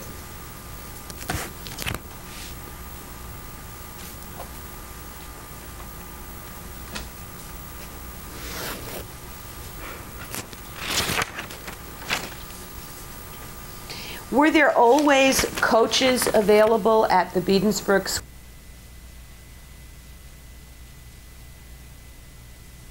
Yes, there were. On the days that you would see Mrs. Menendez there, were those days that the coaches had been there and were training the children? Yes.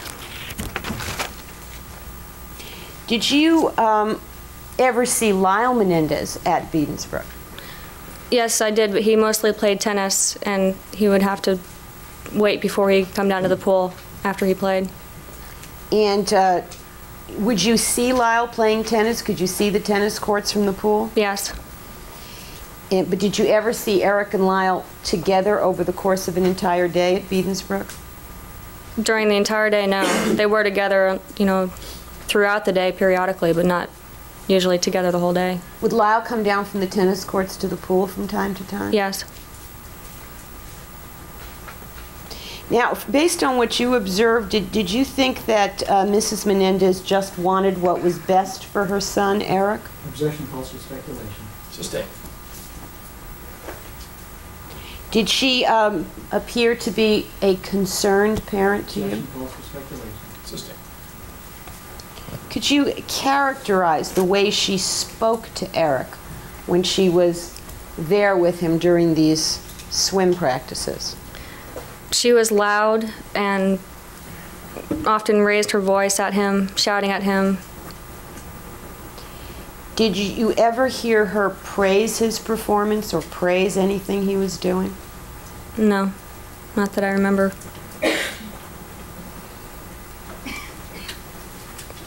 Did you ever hear her make any statements specific to how much time he had to, that he would have to complete a lap, or how much time he had to shave off or save in order to be a better swimmer?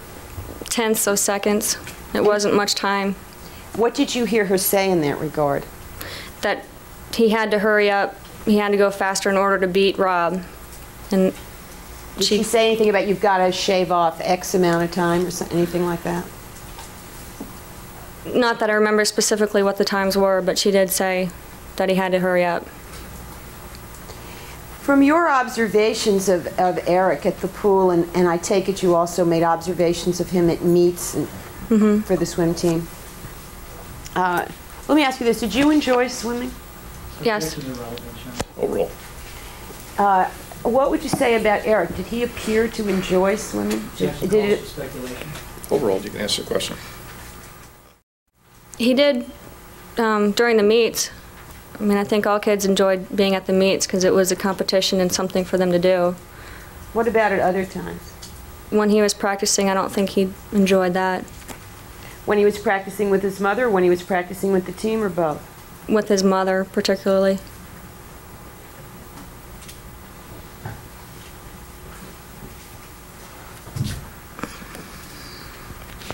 Thank you. I have nothing further, Your Honor. Cross-examination? You have another chance? Yes.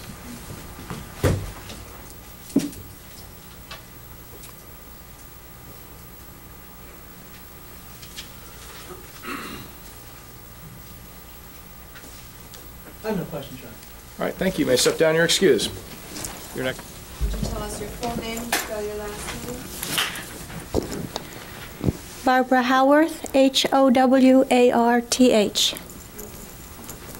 Mrs. Howarth, what is your occupation? I'm a teacher. I teach English at Princeton Day School. And how long have you been a teacher? I've been teaching for a little over 30 years, about 21 of them at the day school. Now, directing your attention to the years 1985 to 1986, did you have Erik Menendez in an English class at Princeton Day School? Yes, I did. I taught 9th grade English that year. And was that a class that met 4 days a week? Yes. About how long would each class last? They would vary. Some classes were 40 minutes, others were 55, depending on the day of the week. And in addition to the class session, did you have a regular time where you met one-to-one with Erik? Yes, I meet with all my students once every 2 weeks for at least 15 minutes. If they'd like more conference time than that, we can set that up. Now, this was a class that began in the fall of 1985 and ended in the summer of 1986? That's correct. And during the course of those months that you taught Erik Menendez, would you grade him? Yes, the students were graded 4 times a year officially, and at the end of each marking period, we would write a comment as well as a grade. And have you had an opportunity to review your comments for Erik Menendez during 1985 and 1986? Yes, I have. May I approach, Your Honor, with Exhibit 197? Yes. Thank you. I'm showing you a packet of documents that have been tabbed. Do those appear to be Princeton Day School records about Erik Menendez? Yes, they are. Now, in addition to the 4 comments, is there something called an interim report that you might make about a student? And in the middle of every marking period, there's a possibility for an interim. There's also a possibility at any other time during the marking period when there was particular concern about an individual student. Not every student would get an interim. Now, directing your attention to October of 1985, did you prepare an interim report about Erik Menendez? Yes, I did. And at the time you prepared that report, how long had he been in your class? He had been in the class for about 1 month, and at that time, a month and a half, and I was concerned about his performance. So even though I did not worry that he was going to fail the course, I wanted to call to the parents' attention the fact that he was having difficulties more than normal. What sort of difficulties was he having? Erik had trouble meeting assignment deadlines. He often misunderstood the directions for assignments. He sometimes did not do well on quizzes, especially pop quizzes, quizzes that were unannounced. He seemed to have trouble keeping track of when the class met. The class did not meet at the same time every day. And for my particular class, we did not even meet in the same place every day. I used a computer room for some writing and the classroom. And Erik was frequently late because he had gone somewhere else instead. Now, do you have any particular example in mind when you say that he had difficulty following instructions?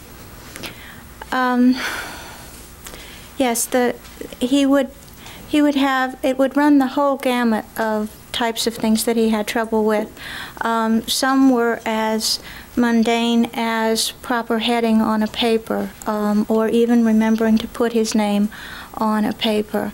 Other times he would, if the instructions were to include 3 characters in the examples that he brought into the assignment, he would only have 1 or 2. And it didn't seem to matter whether I would often hand out written instructions and then go over them orally, or have students read and question the instructions. And even with that double enforcement, he would not understand.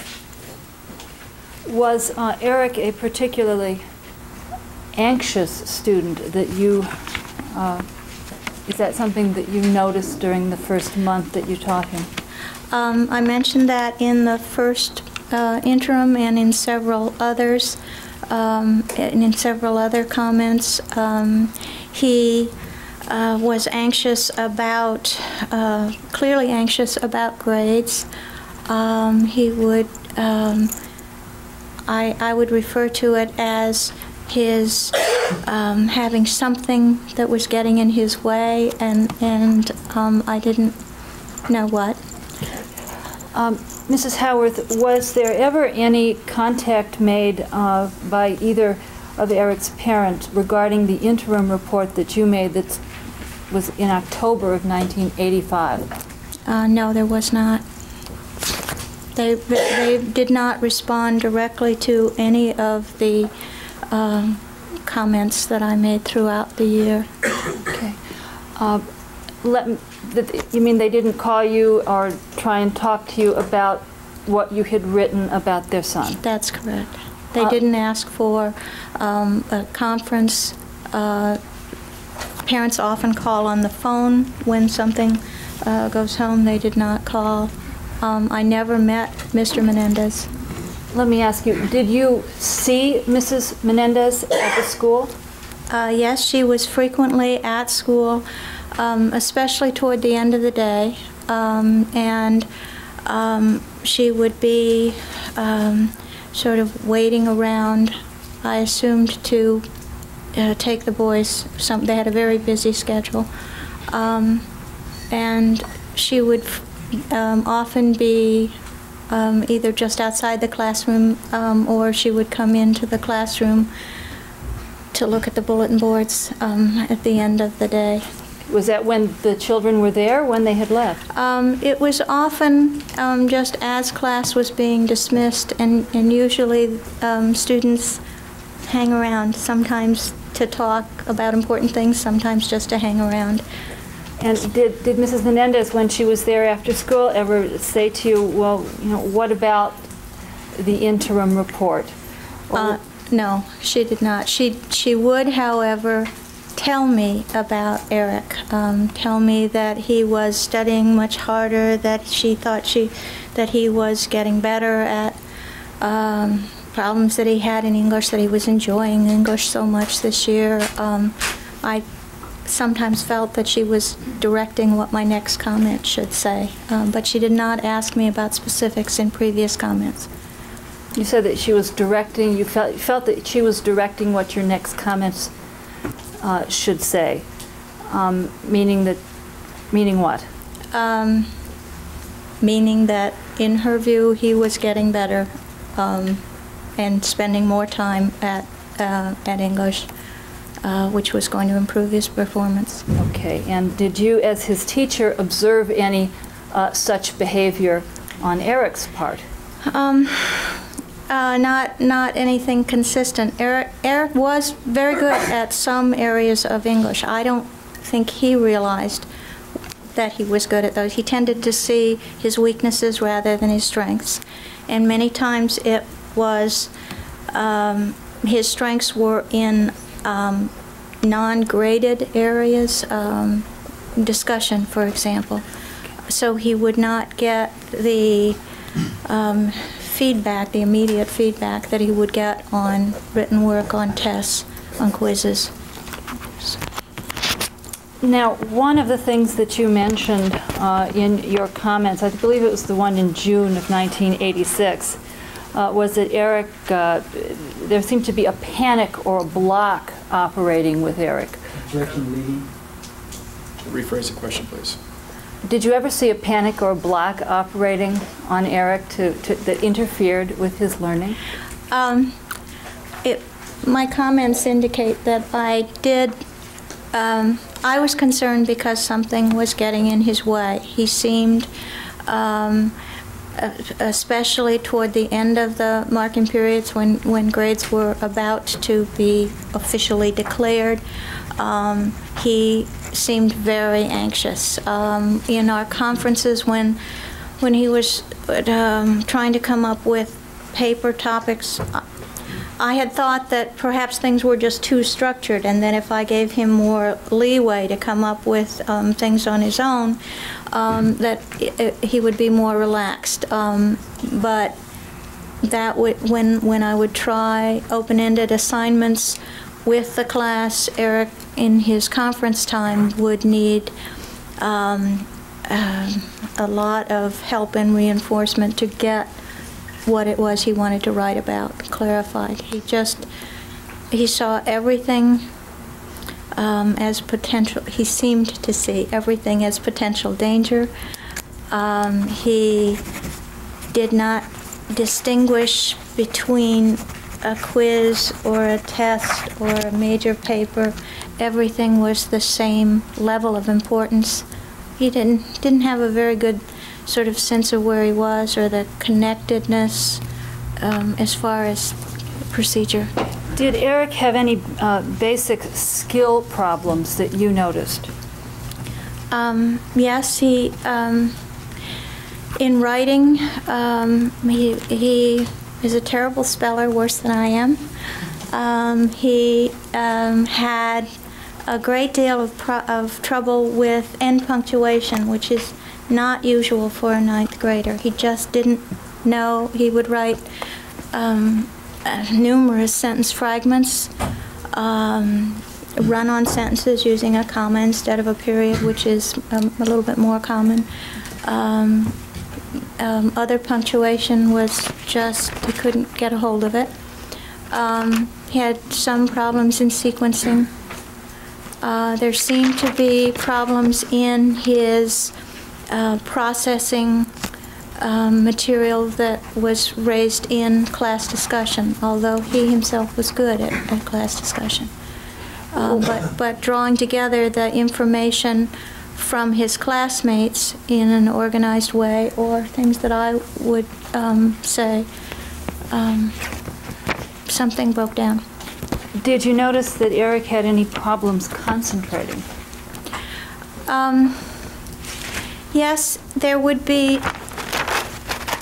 If the discussion was very rapid, and if people only said a little bit and it moved quickly, he was right there and following. But if either I talked too long or one of the other students talked too long, he would seem to drift away. And then in some days he seemed preoccupied. What do you mean by talk too long? Talk for an hour? No, the class is only 40 minutes. 3, 4, 5 minutes. And some students and some teachers do that. Okay. What about Erik's self-confidence level? As a ninth grader, it was very low. As I say, I don't think he realized what his strengths were. I think he was very concerned about how he was doing and measuring himself every minute, but not feeling that he was doing as well as he should have been doing. Now, Was there a particular behavior that you noticed on Erik's part before testing? Yes. If it were a test that he knew was summarizing an entire book, or if he were asked to take a quiz for which he knew he was not prepared, he would become very upset and he would cry. Okay. And that would be in class? Yes. Was that unusual for a 9th grade boy to cry in class? Yes, it's very unusual. Some 9th grade boys who are under the same or under similar stress situations will either be angry, explode in anger, or will leave the room. But most 9th grade boys do not cry, especially in front of their peers. And what about when Erik received a poor grade? Would that also prompt him to cry? Yes, and so what I tried to do in that, I assumed it was kind of embarrassment because no matter what a teacher... As it relates to speculation. All right, the objection is sustained. Everything after yes is stricken as non-responsive. Your next question, please. Thank you. Did you do anything as a result of Erik's crying when he got a poor grade? Yes, I would give him his papers back either before or after class. He was not the only one who would get his paper back then, so I didn't feel that I was shifting the spotlight and putting him in a different spotlight. Good students would get their papers back, some weaker students. Okay. Now, I want to ask you about an incident that happened towards the end of the school year. What did you assign the class an oral report to do? Yes, the last 2 books we did were The Grapes of Wrath and Cry the Beloved Country, and every student was to give a 2 to 4 minute oral report on some aspect of the author, something having to do with the book. Erik was to do something on Cry the Beloved Country, which was probably in the last 3 weeks of school. And did Erik, in fact, give an oral report on Cry the Beloved Country? Yes, he did. All right, I assume you're getting to the point here. If Yes, you can expedite that, please. Was there anything unusual about his performance? Again, he had not followed directions. The report was supposed to be 2 sources and in note form on note cards from which he was to speak to the rest of the class. Instead, Erik's report, he read his report from note cards, and the vocabulary was, he had trouble pronouncing some of the words, didn't seem to understand what was behind some of the sentences, and so I felt it was not his own work. Okay. And did you, at some point, discover a book with the same oral report that Erik had given? Yes, he had copied it word for word from the World Book. Right. Now, as a result of this incident, did you have a meeting with Erik and with his mother? Yes, his mother, Erik Sanford Bing, who was the head of the upper school at that time, and I met in Mr. Bing's office about the oral report. And at the conference that you had with Mrs. Menendez, did you show her Erik's note cards and then the World Book Encyclopedia? Yes, not immediately. She started the conference. She was angry at me. She said I had been picking on Erik all year, that I was unfair to Erik, that Erik would not do anything like that, what I had said. She's a very difficult woman to interrupt, and I tried several times to say, wait, I have something to show you. Mr. Bing said, let's start this again. And I had the assignment sheet which explained what Erik was to have done.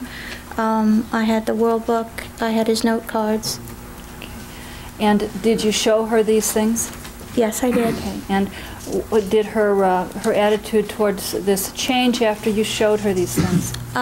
Yes. When she looked at it very quickly and then turned on Erik and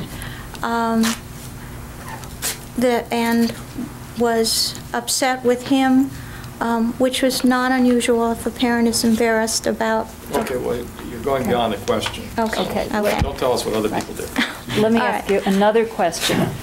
What specifically did Mrs. Menendez say to Erik? She said that how could he do this to the family name? How could he lower this family honor and bring disgrace upon the family? Which to my mind was not the point. Okay, answer the question. All right.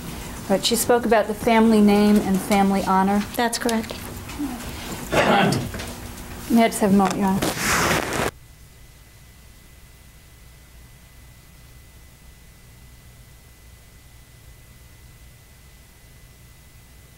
Yes. Was she very angry? She continued her criticism for quite a while. I would characterize it as angry. Okay.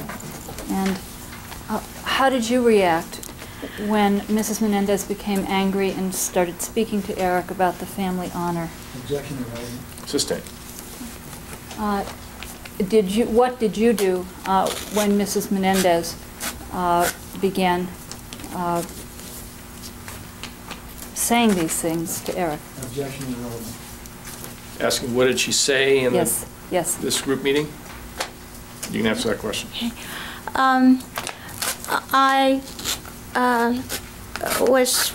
What did you say, if anything? Okay. I said that what I wanted Erik to see was that not following directions could get him in serious trouble. That if he were taking a shortcut, it was not helping himself. It was not showing him what he could do. That getting the assignment finished was not the point, but the process, and that he had made a mistake, but he was not a terrible person. That it was part of what I'd hoped would be his learning experience. Did you do that to try and protect Erik from his mother's anger? Objection, Your Honor. Sustained. Did you feel that as Erik's teacher, it was necessary for you to do anything to intervene when his mother became so angry? Objection, Your Honor. Sustained. And your...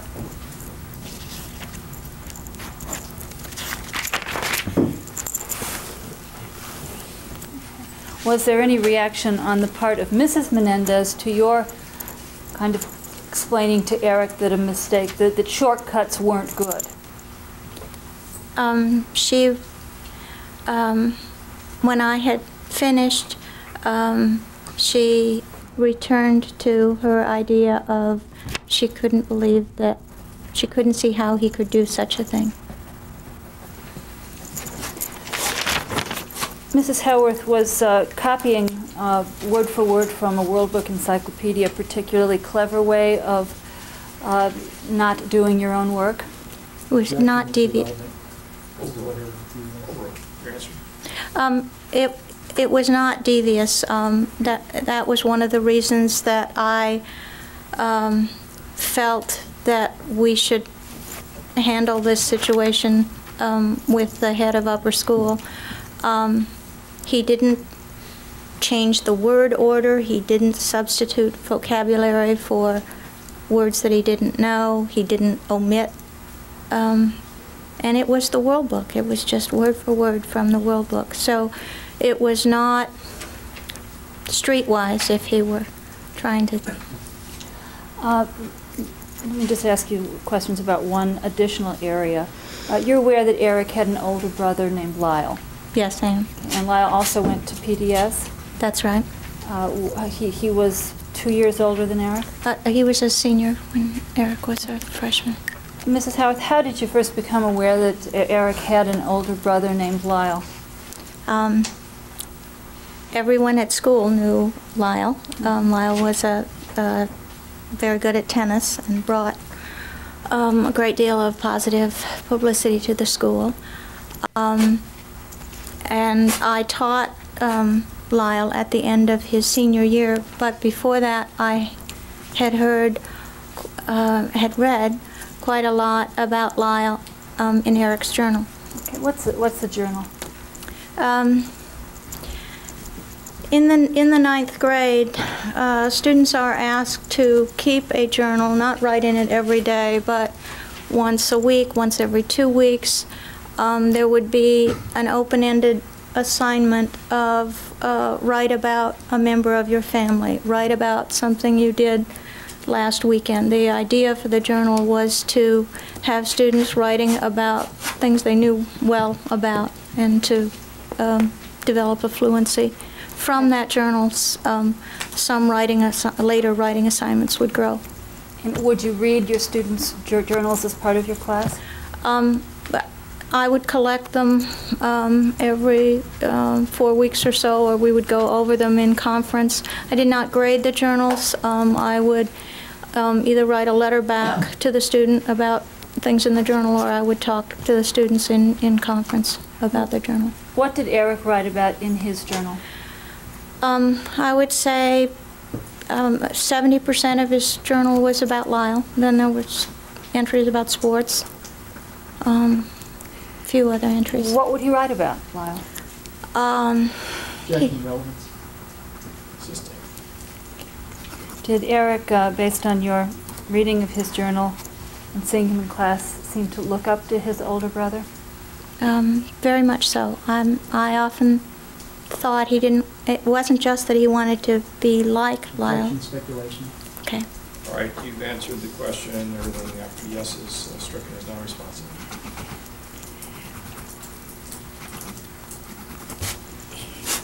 I just have a moment, Ryan. Did Erik ever, in his journal, express a desire to be like his older brother? Objection, relevant. Overall, you can answer the question. Do Do you recall that specifically, yes or no? Not in his journal, no. Okay. Did he ever express a desire to be like his brother outside of his journal? There was one conference that we were talking about something that he had written about sports, about soccer. He was very good at soccer, and I asked him why he was not concentrating his sports efforts on soccer. He was wonderful on the soccer field. And he said because Lyle plays tennis. And at the time I thought that's ninth grade logic at work that I don't understand. Okay, thank you very much. I have nothing further at this time. Cross-examination? Thank you, Your Honor. Ma'am, did you require that your students keep journals for your class? Did I require that they keep? Yes, every student kept a journal. Would they have a notebook for their journals? Shape of the journal was up to the students. Some used spiral notebooks. Some used those notebooks that are black and white spatter on the cover. I asked that they not keep it as a part of their loose leaf notebook, however, because I wanted to be able to look with them at the progression of their writing through the year. So did your students keep the journal for the entire semester? For the year. For the whole year? Yes, but they did not write in it on a regular basis. It would depend on the other work that they had in the class. The writing was time-consuming, and we often had very long reading assignments. They wouldn't have been able to do everything at once. Now, you had indicated that the class was about 40 minutes long, is that right? Some days it was 40, sometimes it was as much as 55. Did you see any of your students, their attention kind of wandering during the course of the class? Yes. That wasn't uncommon.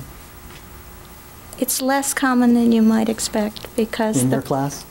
Because of the pace, and because in my classes, as often as possible, I like to have the students carry the load. So I will ask a general question and let them respond. My role as teacher is to observe the way they are responding, the roles they play in discussion. Sometimes I would sit on they would be in a fishbowl, and the fishbowl discusses, and the circle around the fishbowl comments on the process of the discussion, and I keep track of the movement in the class. Okay, so, I think I lost you at the fishbowl. What do you mean by that?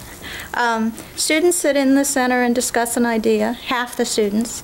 The other half sit around the outside, and after 10 minutes, 15 minutes when I stop the discussion, they comment on what they've noticed about the way the discussion went and the roles that their peers had in the discussion.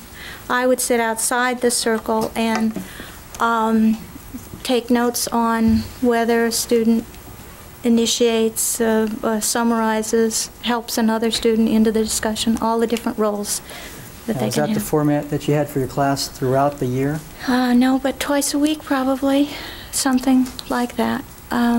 So it was very important for the students to be actively involved in the class. I run very few lectures. We don't sit in the same places all the time. So there were 4 times that you would meet, this class would meet per week? 4 times a week, that's correct. And the 2 other days that you didn't have this particular format, would it be a lecture format? No, it would probably be small group work, or I'd give I don't like to lecture.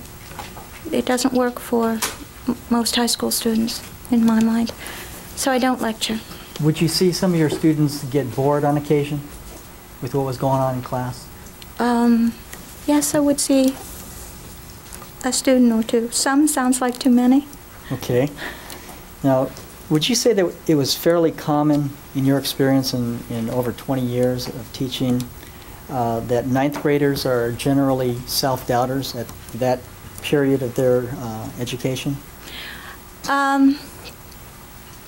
It's a difficult transition year for many, yes. And did you indicate that it's fairly common for 9th graders to be self-doubters? Not common enough to get interims and have it mentioned in reports home. There's a certain level of insecurity that you expect, and then there are some students who move beyond that level of uncertainty and self-doubting. But maybe in 2 classes, maybe 2 or 3 a year that need extra nurturing, that extra concern. Do you remember giving a report? Yeah, giving an interview? Yes. And do you recall saying that it's fairly common for 9th graders to be self-doubters? Objection, Your Honor, not impeaching based on the Overall. But what I'm saying is that... Question is, do you remember saying that? Yes. Now, let's get on to another topic here. You were saying that there was a problem that Erik Menendez... Object, Your Honor. Counsel didn't read the entire sentence to the All right, let's have Ms. Morrissey state these objections. Objection, Your Honor. The entire sentence isn't being stated. All right, the objections overruled. Next question, please. There was you had testified earlier about a problem with an oral report by Erik Menendez. Do you recall that? Yes. Today? Now, of course. Basically, he cheated. Would that be fair to say? Objection on cause for speculation. He did not follow the directions, and because he had a history of not following directions, I really didn't know if it how much thought he had given to doing it the way he had done it. It did not go to judiciary. I'm sorry, what was It that? did not go to judiciary. It went to the head of the upper school, and that was a judgment call on my part because of the time of year, and I wanted immediate follow-up because of the history of not understanding what he was to do. And my not understanding why he didn't understand. I couldn't find whatever it was that was getting in his way to help him get rid of that, to help him change that pattern. Okay, the question is, did he plagiarize his oral report? Yes. Did you instruct him to copy a report out of an encyclopedia? No. In fact, when you recognized that he had cheated, you called his mother. Would that be fair to say? I went to Erik, and I think he brought his mother in on it. Okay. Because she had responded before the end of that day. Now, when you initially confronted the defendant with your belief that he had cheated, he had plagiarized, did he deny that he had done so? Yes, he did. So he said, no, I didn't cheat? Yes. And what did you do at that point? I decided I would have to investigate it further. And what did you do in that regard? I went to the library and went to the World Book. And it was the first book I looked at. How did you suspect that he had cheated? I believe that was in what I said earlier. He did not, he mispronounced several of the words. He didn't seem to understand what was what was behind some of what he was saying.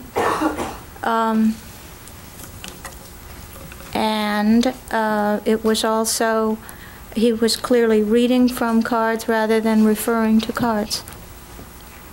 And at that point, you confronted him with what you suspected about him cheating. Objection. I waited until after class, and I don't remember if it was directly after class or later in the day. Okay, so did you ask him to stay after class so that No. you could talk to him? No. How did you confront him about this cheating? I asked him if I said that I did not think that these were his words, and that I felt he hadn't done the assignment the way it was intended. Now, when he denied that he had cheated, was it you that called Mrs. Menendez up for a meeting? No, I don't believe I did. Okay. You indicated that Mrs. Menendez was called at some point. Do you recall who called her? No, I don't remember. You had indicated that during this meeting with Mrs. Menendez that there was yourself, the defendant, his mother, and somebody named Bing? Mr. Bing, Sanford Bing, who was the head of the upper school. Now, had you... Erik's advisor was not there, and I don't know why. Had you gone to Mr. Bing to let him know that you had caught Erik Menendez cheating? Yes, I went to Mr. Bing even later in the day to advise him of what had happened. And first I talked to Erik, then I had to do the library, then I had to go to Mr. Bing, and I had 3 other classes during the day also. Now, was it that day that Mrs. Menendez came for this meeting? No, it was not. It was the next day? The next day or the day after. Do you know if Mr. Bing called up Mrs. Menendez? No, I'm not sure. I believe he said that I don't remember. Now, you had indicated that Mrs. Menendez was at first a little upset with you for accusing her son of cheating. Objection, misstates the evidence. She was a little upset. Rephrase the question. Was Mrs. Menendez a bit upset with you for accusing her son of cheating? I had written 6 reports instead of, well, at that point 5, instead of 3. She felt that she said she felt that I was picking on Erik, that I had been on his case all year, that I was being unfair to him, and that he would not do something like that. He would not cheat like that? He would not do that. Did Mrs. Menendez appear to be protective of her son? Objection, calls for speculation. At this meeting, when you presented evidence that Erik Menendez had in fact cheated, Mrs. Menendez became upset with her son. That's correct. Is that right?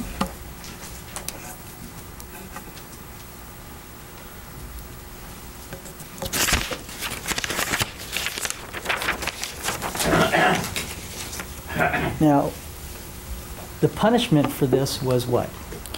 Erik redid the report using 2 sources, using note cards, and he gave the report to me in my office, not to the whole class.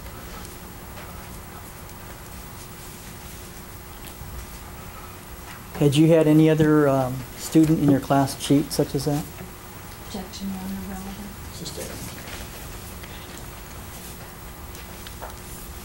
When Erik Menendez cried when he got these less than acceptable grades, did you feel sorry for him? I was really worried about his overall performance. I'm not sure that I'd call it feeling sorry for him. I was concerned about the level of anxiety.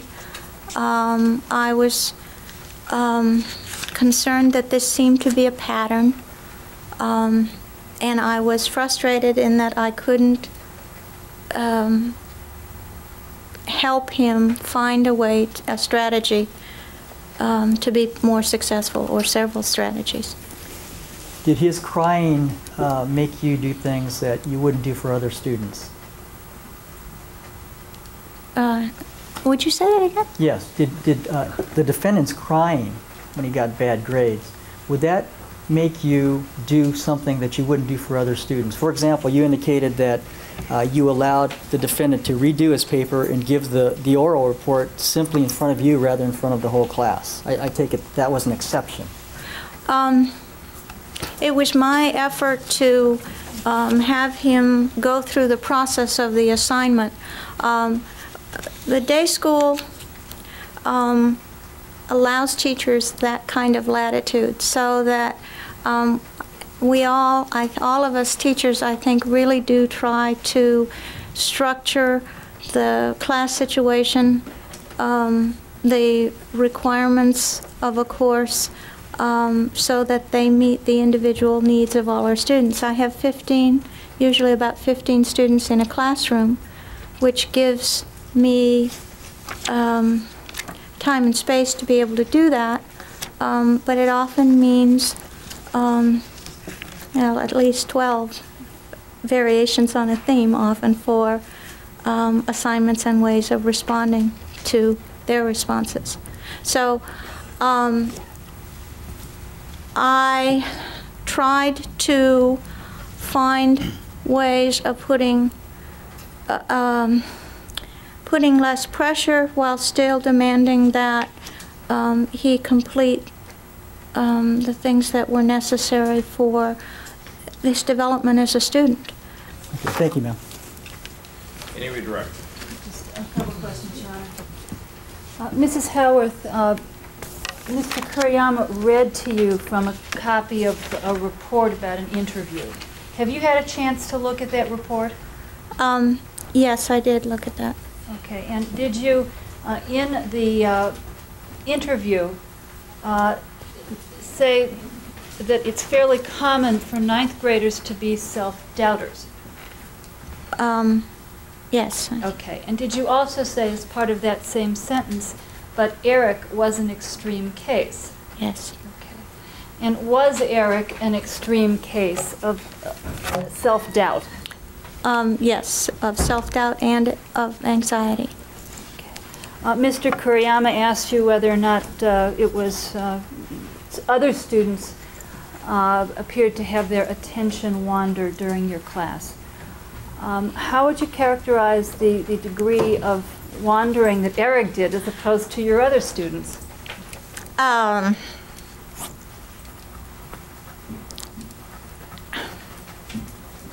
He frequently had trouble concentrating. That year, maybe there was one other, perhaps there were two other students in two ninth grade classes that I taught that might give me similar concern, but this combined with other things, I only wrote, I teach four upper school English. At that time, I was teaching 4 upper school English classes, and I believe I only wrote 3 interims for that first marking period. And then I wrote a second interim for Erik later in the year. Okay, so the things that you observed Erik doing, such as his attention wandering and his anxiety, were unusual. That's correct. Taken together and individually. Is that correct? Mm-hmm.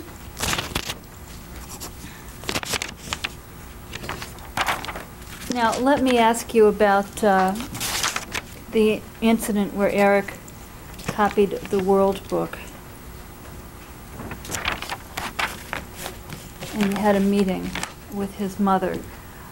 You said that Mr. Kuriyama asked you about the mother saying that you had been picking on Erik. Objection misstates the evidence. Overall. Had you been picking on Erik during the course of this year, Mrs. Howarth?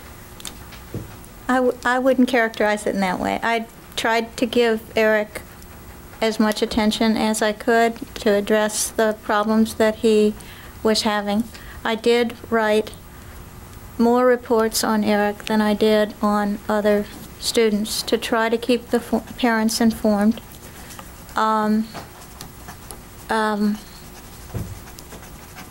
His grades were not good, despite. Did Mrs. Menendez ever express any resentment towards you for your comments? No, nothing direct about the comments themselves. What about Erik? Did you ever have any discussions with him about that he didn't like all these suggestions that you were making in his comments? Objection, be honest. In conference, we would go over the comments and try to work on strategies that he could use so that the problems would not come up. We would. That's not the question. Did he ever complain about your writing his comments? No. No. Did he appear to appreciate your efforts to help him? Objection calls for speculation. Did he respond to your efforts to help him in these conferences? Did he listen? Yes, and he was good about coming to conferences. And that was, again, particularly difficult because they would... Answer the question. Yes. Next question.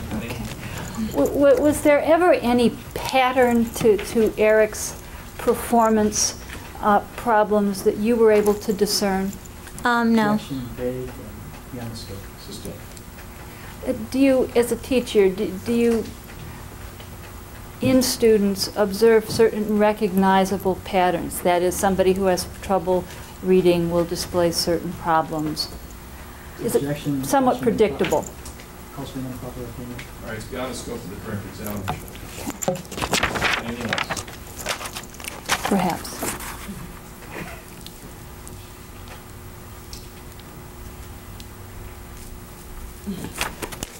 In your meeting with Mrs. Menendez, when she talked about dishonoring the family, did she say which family he was dishonoring?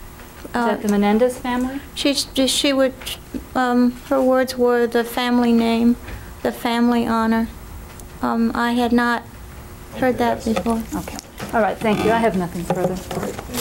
Thank you. You're excused. All right, we'll take a 15-minute recess, ladies and gentlemen. Don't discuss this case with anyone. Don't form any final opinions about it. And we'll resume at 20 minutes to the hour. That's the council recess. All right, as I indicated, I wanted counsel to pinpoint your examination, and this last witness was a witness who repeated many things that we've heard already and went over a lot of things that are cumulative, and the next witness or any other witnesses you're calling on these subjects had better be pinpointed and get to the specific issue that you want to bring out rather than go through all the same litany of things we've heard with other witnesses. And the next witness falls in that same category, and any other witnesses you have along those lines, if any. You've indicated you don't have any, but again, when I say pinpoint, I mean that. You're just going over and regurgitating things that other witnesses have already said. And it's cumulative, and it's improper, and you should be aware of it as well. You must know when you ask these questions, you've heard these things before. They're nothing new. You've heard the same witnesses or other witnesses say the same thing. So at some point, even you will say, enough is enough. People drift off in class. Yes, I noticed Ms. Abramson's eyes wandering. Okay, we'll be in recess until 22. I was trying to get your attention to turn down the All right, the jury and all parties are present. In the case of People versus Erik Menendez, the defense may call its next witness. Your Honor, we call Norman Puls. Step forward, please.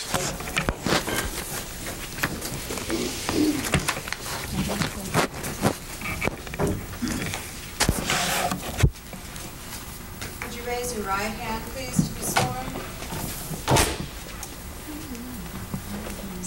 You solemnly swear that the testimony you may give in the cause now pending before this court should be the truth, the whole truth, and nothing but the truth, so help you God?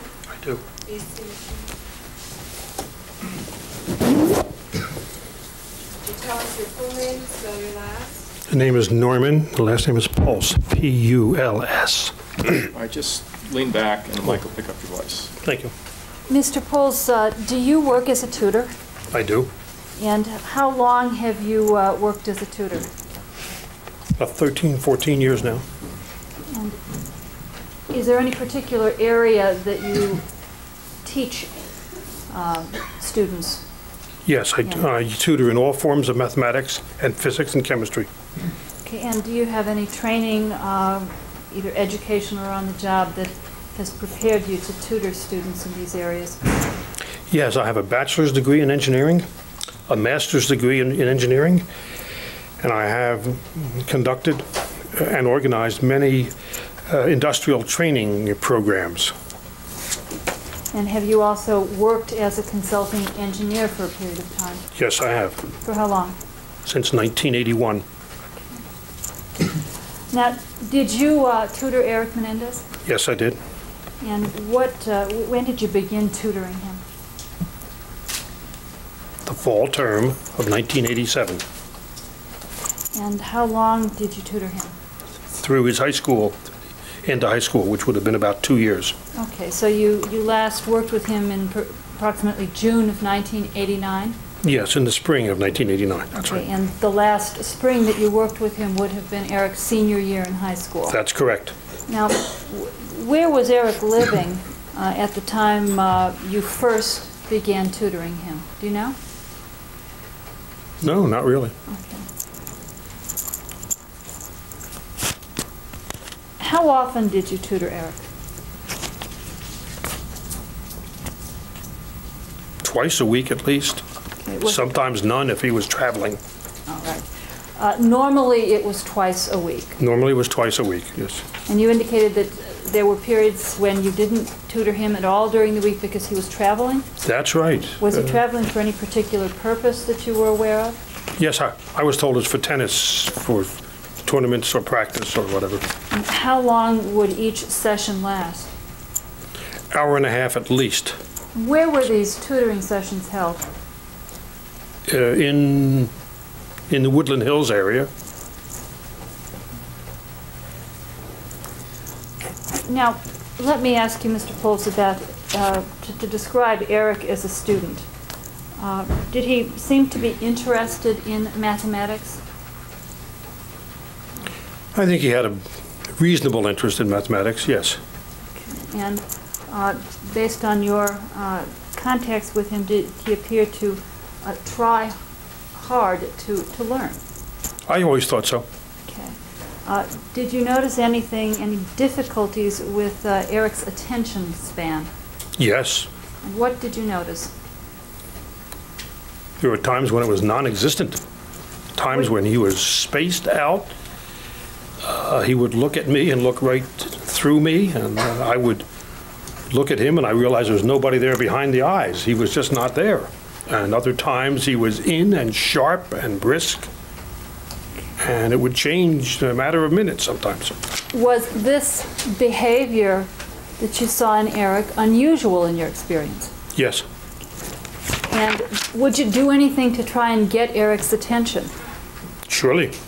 I'd jump up and down, and pound the table, and make noise, and shout, and walk up and down, and try different things to keep his focus on me. It was bad enough that other tutors in the same offices would pound on the walls and tell me to be quiet, sometimes. Now, in tutoring students, you sometimes encounter people who have problem concentrating or focusing. Is that correct? I do, yes. Was the problem that you observed Erik having something that was common among the students that you tutored? The problem was common. However, in this case, it was exaggerated to a point I had never seen before or since.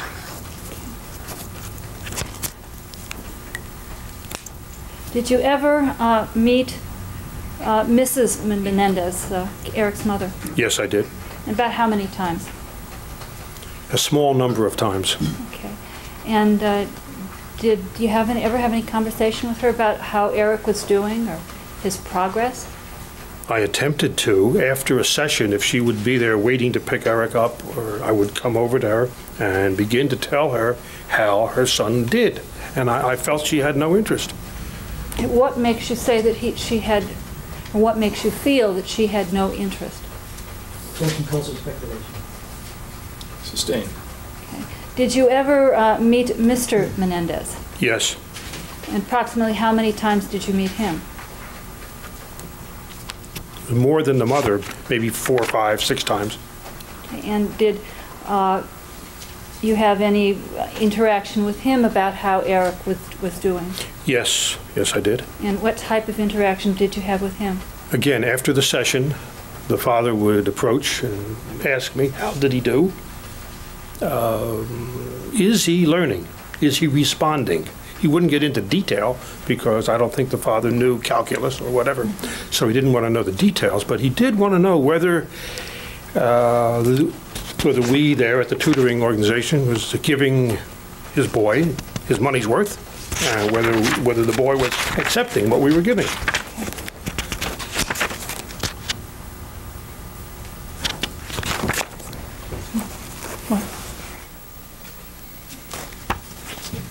Was Erik accepting what you were giving? About half the time. And the time that he was, the half that he wasn't, was that because of this attention deficit that you've told us about? Right, the total lack of, you go like this and there's nothing there behind the eyes. And and when he was sharp, he was a good student. Thank you very much. I have nothing further. Cross. Thank you, Your Honor. Mr. Puls, how much is it per session for these tutoring sessions? Dollars? Yes. Well, Objection, Your Honor, relevance. Overruled. I was not the receiver of the money. I was employed by a tutoring organization. So the Menendez family paid the organization. The organization then paid me. How much so I don't know what they got. How much did you get paid? I got $20. Overruled. Go ahead. I believe it was $20 an hour. And you would meet with the defendant twice per week? On average, yes. And about 3 hours per week? An hour and a half per session? That's about it. Would Mr. and Mrs. Menendez bring Erik Menendez to these tutoring sessions? Only occasionally. Yes, occasionally. And that's when you'd see the parents? That's right. Specifically, you saw Mr. Menendez, you said 4, 5, or 6 times? That's right. And Mr. Menendez asked you how his son was doing? Yes.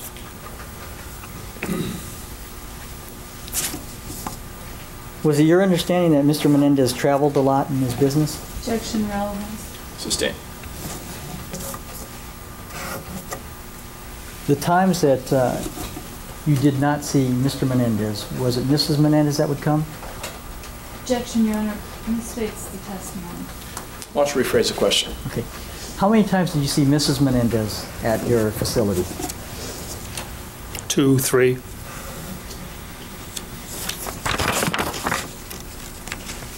Would you send home progress reports to the family? Not me. Maybe the school did, but I did not. Do you know how the defendant was referred to this business? Objection, relevant. Sustained. You indicated that you had tutored Erik Menendez for some year and a half, is that correct? I would say nearer to 2 years, but, well, 2 school terms would be better put. Before that, was he tutored by somebody else in the business? Objection, Your Honor. Closely hearsay speculation. Personal knowledge. Sustained. Do you know a person at this business called Sally Jordan? Yes. Was she? Did you ever speak to Sally Jordan about Erik Menendez? Yes. Was she also a math teacher? No. What did she teach? English. So this business, it was called Scholars Unlimited, is that That's correct? There were different disciplines that were being taught. There were correct. tutors for different disciplines. That's correct. And your specialty was in math and chemistry and physics, I believe you said? That's right. Did you tutor Erik Menendez on anything but math?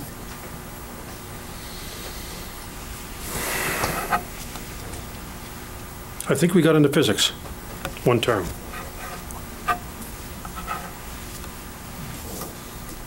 Now, there were some occasions when Erik Menendez had to go on a tennis tournament, is that right? That's what I was told, yes. Now, that wouldn't happen very often, though, would it?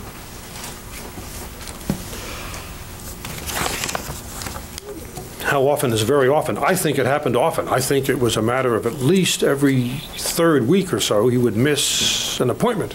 Would you call that an occasional miss? It was more frequent than occasional, in my opinion.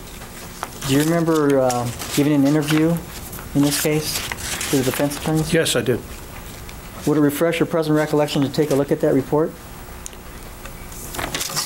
I did. I got a chance to see it. Sure. Oops.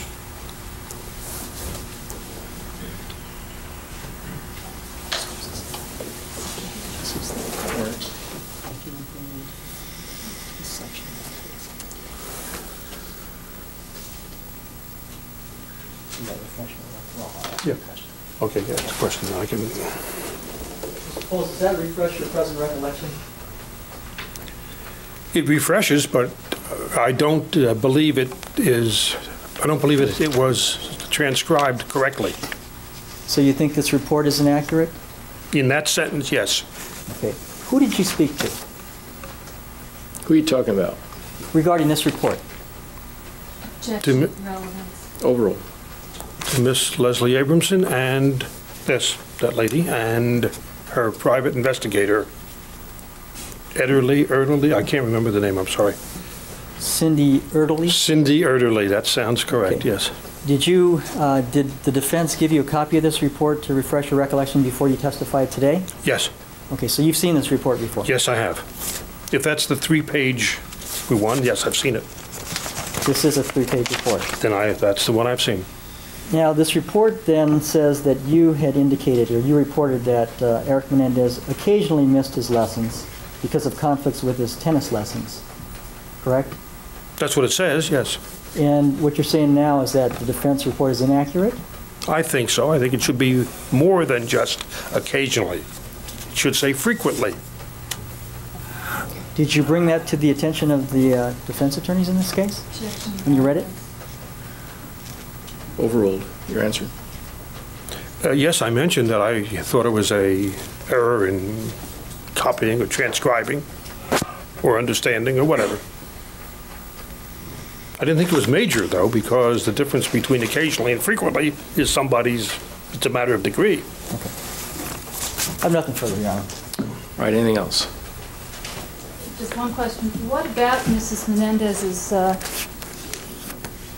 behavior caused you to think that she wasn't interested in how her son was doing? Objection, Your Honor. Sustained.